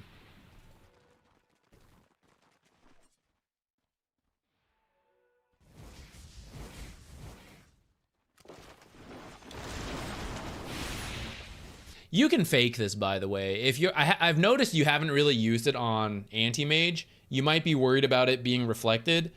So you can fake it. Just like fake a couple times, and then anti-mage will be confused, and then it'll be harder for them to fake, or like to use the counterspell. If you're worried it's not as valuable because of the magic resistance, that is kind of true, but at the end of the day, you're keeping anti-mage low, which means they can't farm, so it's going to be worth it.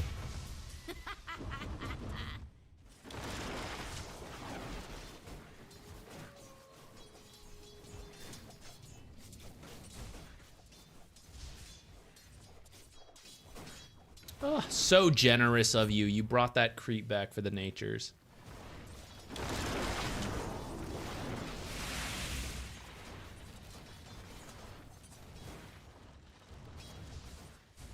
Okay, 6-minute power rune. I haven't really done that much here, right? So going back in time again a little bit right here, right? With this Fade Bolt, this lane's actually pushing a little bit. So you could just help like hit a creep something and then walk over for the power rune. Natures would be okay. And then again, Natures can just do a hard pull himself. I actually think with that hard camp stack, if you guys intentionally shoved the lane and then did a lot of pulls, that probably would have worked out better for you rather than what you guys did, which is like very safe management and then prevent this pulls. We never actually used this hard camp in the end, despite it being so strong, having a stacked camp.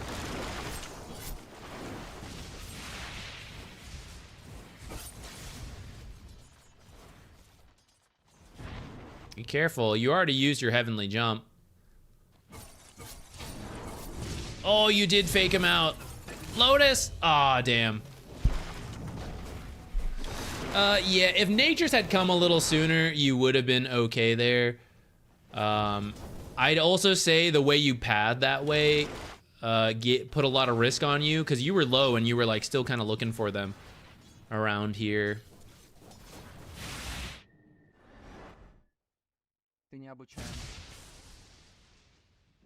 We are gonna stack, and then the wisdom or the power rune is top.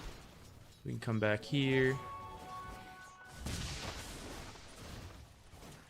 I think you could go for that. I think you could jump aggressively, and you guys could get that kill.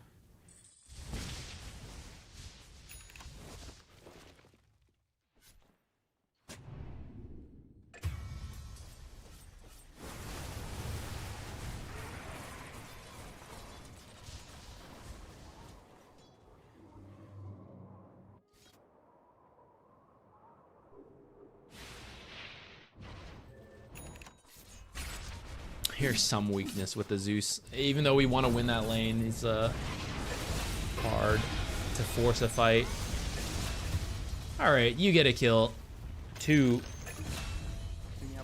We'll kind of take that, I guess.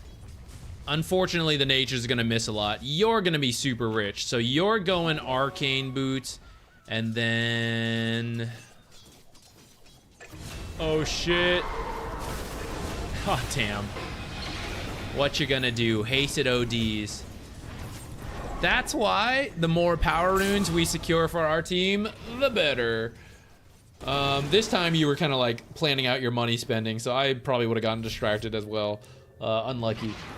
I don't think it actually changes the build that much. I think you probably still just go for like the Ags, and if you want one small defensive item like Solar Crest or Glimmer first, I'm okay with that.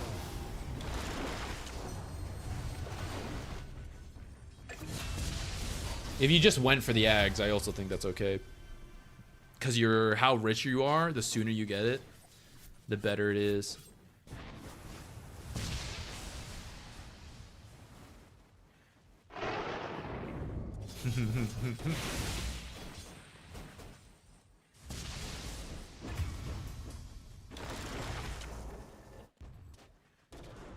Actually, you know, your team's crowd control kind of sucks. So if you... Atos is not good this game, though. Not only is there Anti-Mage, but there's an Omni Knight. And then an OD. Maybe a Yule's?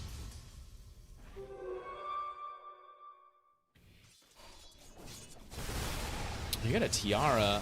No, I would recommend just going for the Ags. The Tiara will give you more mana regen, but you just have to be like smart with how you use it, and then do a lot of backpacking. So like Point Booster and Staff of Wizardry and Null Talisman, constantly drop that shit, and then Arcane Boots. 1, 2 if you finished it. A lot of times you can just farm with right clicks if it's in the lane, use the occasional spell.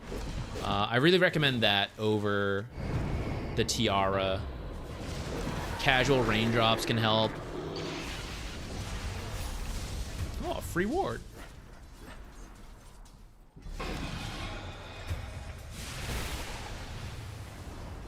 I just think the payoff time for the Tiara is a bit too high.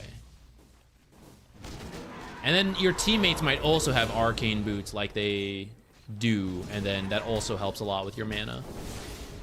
And you want to be playing with your teammates now, so all the more reason to be like nearby for the Arcane Boots.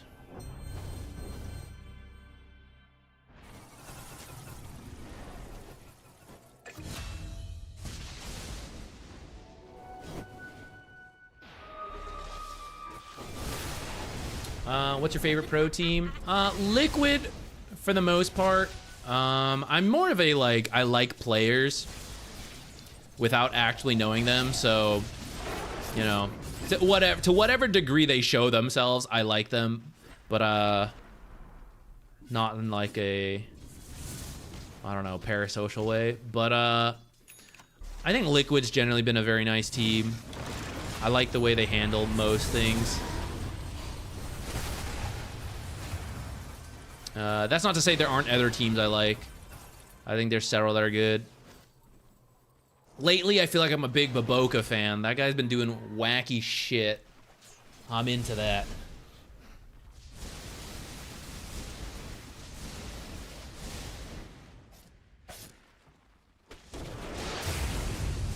Got him.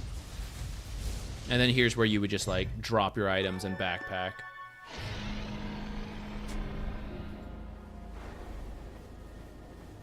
You have been on your own a lot, and we also got the old lightning hands.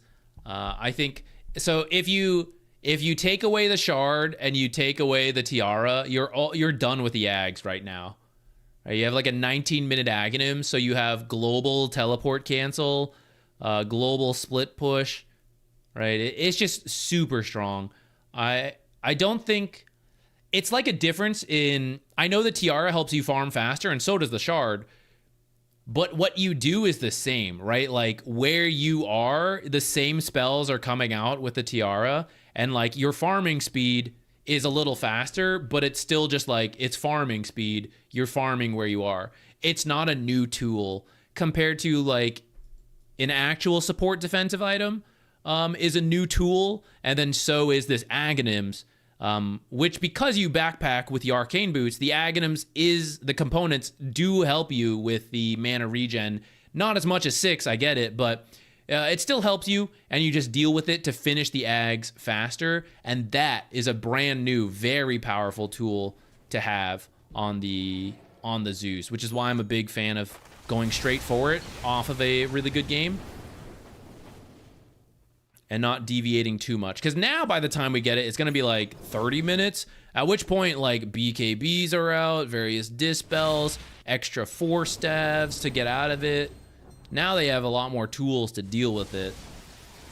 It'll still be useful, don't get me wrong, to cancel TPs and all that. I could have Nimbused the OD right there to save my Natures, who looks to be pretty dead now. Oh, so dead.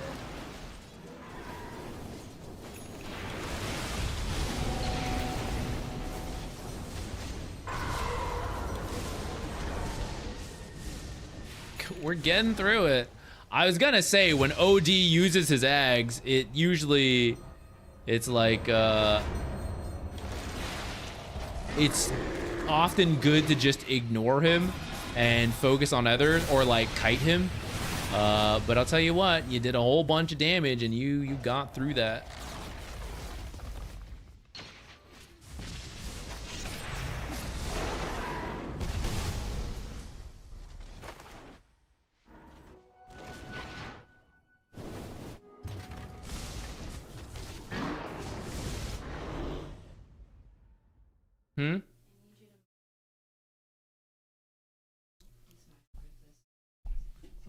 Give me 1 second, guys.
Okay. Sorry, yeah, my fiance's eye was bothering her, so I was helping her for a second there. Tiara and Shard was too much, but I do love building one of those before Ags. On this MMR, you can farm a lot. Fair. I would say go for the Shard if you're picking between them. Because once you have the Shard, you can farm for free. Literally, right? You just kite the camps, kite the creep waves. It's all free. And then the arcane boots straight into the point booster and whatever will be, will cover your mana needs. Plus, if you do the Shard, you can do like the Shard plus a casual Raindrops, casual Sage's Mask. I know it's not as good as like a Tiara, but when all our farming becomes free through the Shard and then casual slot filled with the Sage's Mask until we start building up, you know, the components, or because we are doing a Raindrops till they break, I think that will work. Still a big fan of skipping them for the stuff, but I think we actually said before on this stream, I admit I have tried the Shard in the past on support Zeus, and it does feel this, right? Oh yeah, it feels so good. Feels so good. Look at that. It's free. It's a free.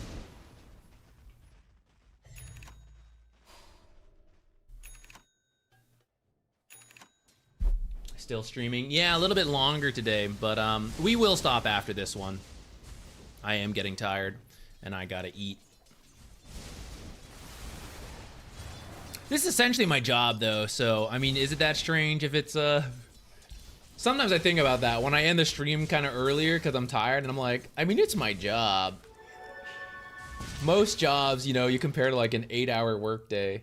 I mean, I do stuff outside of the streams, but if I'm in streamer mode and streaming is my job, and I'm not doing as many YouTube videos, then maybe I should be streaming longer, right? Rather than, a lot of times we stop around like 6 hours. Sometimes less, sometimes more.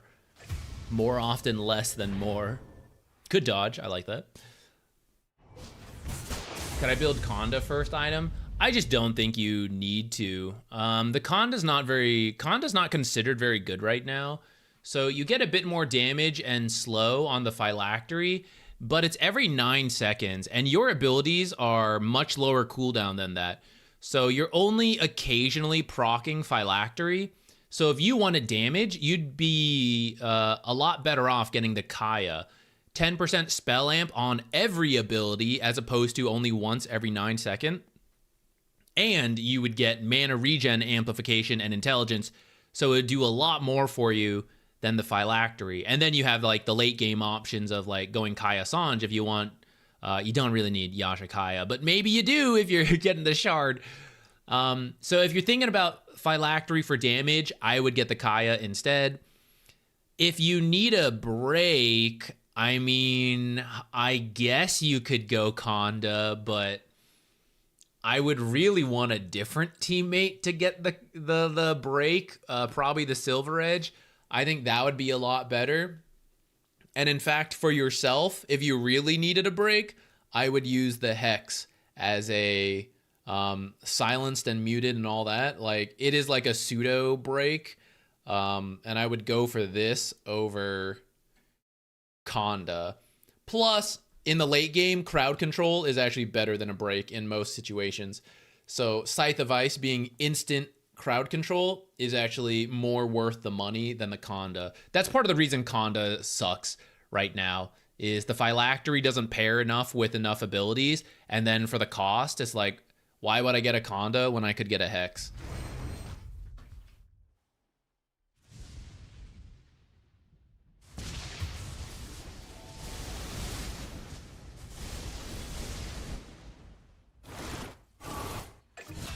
Okay, we've now finished the Ags.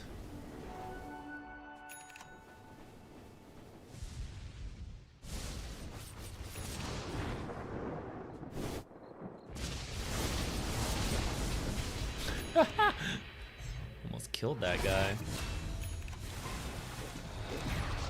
Okay, although you have Thunder God's Wrath and Nimbus, you are still really strong in fights, and let's not forget how rich you are this game.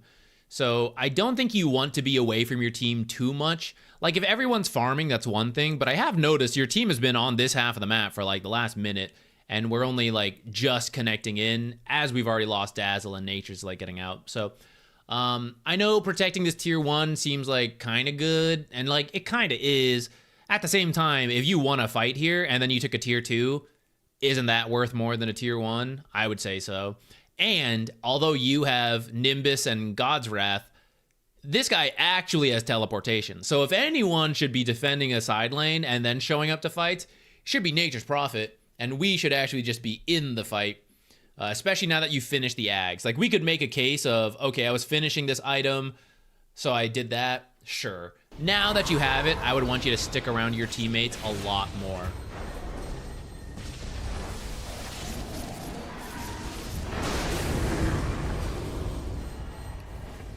That might be where some of this game is going a bit south. They have like a slight lead in 2K. It's pretty close. But we haven't been with our team as much recently. We have been doing a little bit heavy farming. That's kind of the risk of getting both the TR and the shard. It's like easy to bait yourself into it. It does seem like we're with the team now, though. Uh-oh. Stepped up too far. Do be careful of this. This is what your W is for. All right. So they don't actually have invis, so you don't really need sentries down as much. So this should be a Thunder God's, a Lightning Bolt to scout this. But also, look at the map. They're all missing. So you're now entering low ground next to their high ground and revealing yourself on this sentry. That's why this is so dangerous, which then, like, it actually immediately backfires on us. Not always do we get punished for this, but this is the risk of that happening, is that we reveal ourselves in a very dangerous area. So if you want to lightning bolt from the high ground to the low ground and see that sentry and then call out for your team, there's a sentry here, that's fine. Just don't walk over and hit it and continue to stay out of sight. If you see the enemy showing in other parts of the map, then it is fine to step down and kill this. But you did this without seeing anything, and that's why it has now gotten us killed. And it doesn't look like our team is going to end up with anything. Okay, I guess we got Omni ult out of that. That's a... Okay, guys. How much you want to bet? I want to come over here. Did he add an observer as well? I feel like he misclicked his observer and then Omni ulted.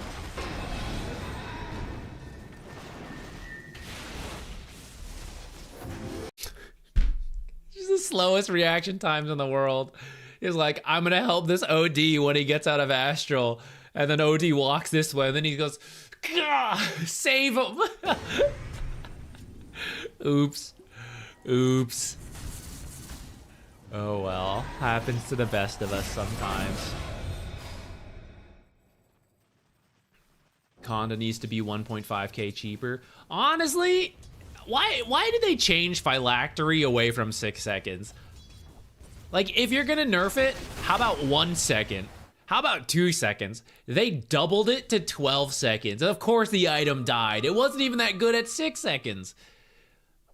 And then they keep trying to like, oh, okay, maybe that was too much. We'll take it down to 11 seconds. We'll take it down to 10 seconds. Okay, people, maybe 9 seconds. Like, this is the slowest wind down of such a massive nerf.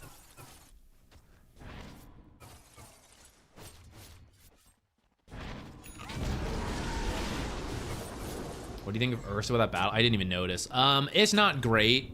If you have to go for a fighting build, it's kind of okay. But it's usually because you either lost the lane, so it's too late to try to catch up by farming, and you have to just like commit to getting kills and pushing fast. Or you're gonna lose if you farm because your matchups are really bad. So you have to like win by fighting. Or you're playing off-lane Ursa, potentially, and your name is Amar.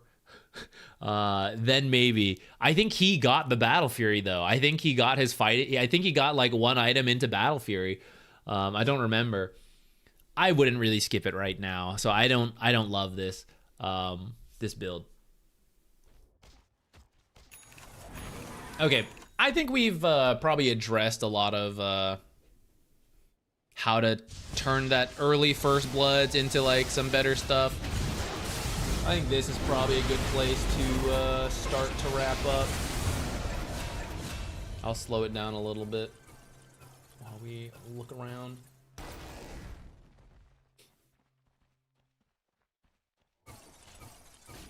Jupiter, don't you dare pee in this room.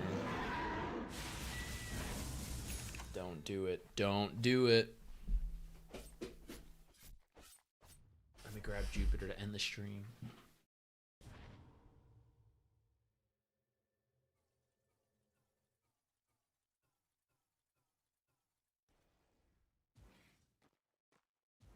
Big old troublesome baby.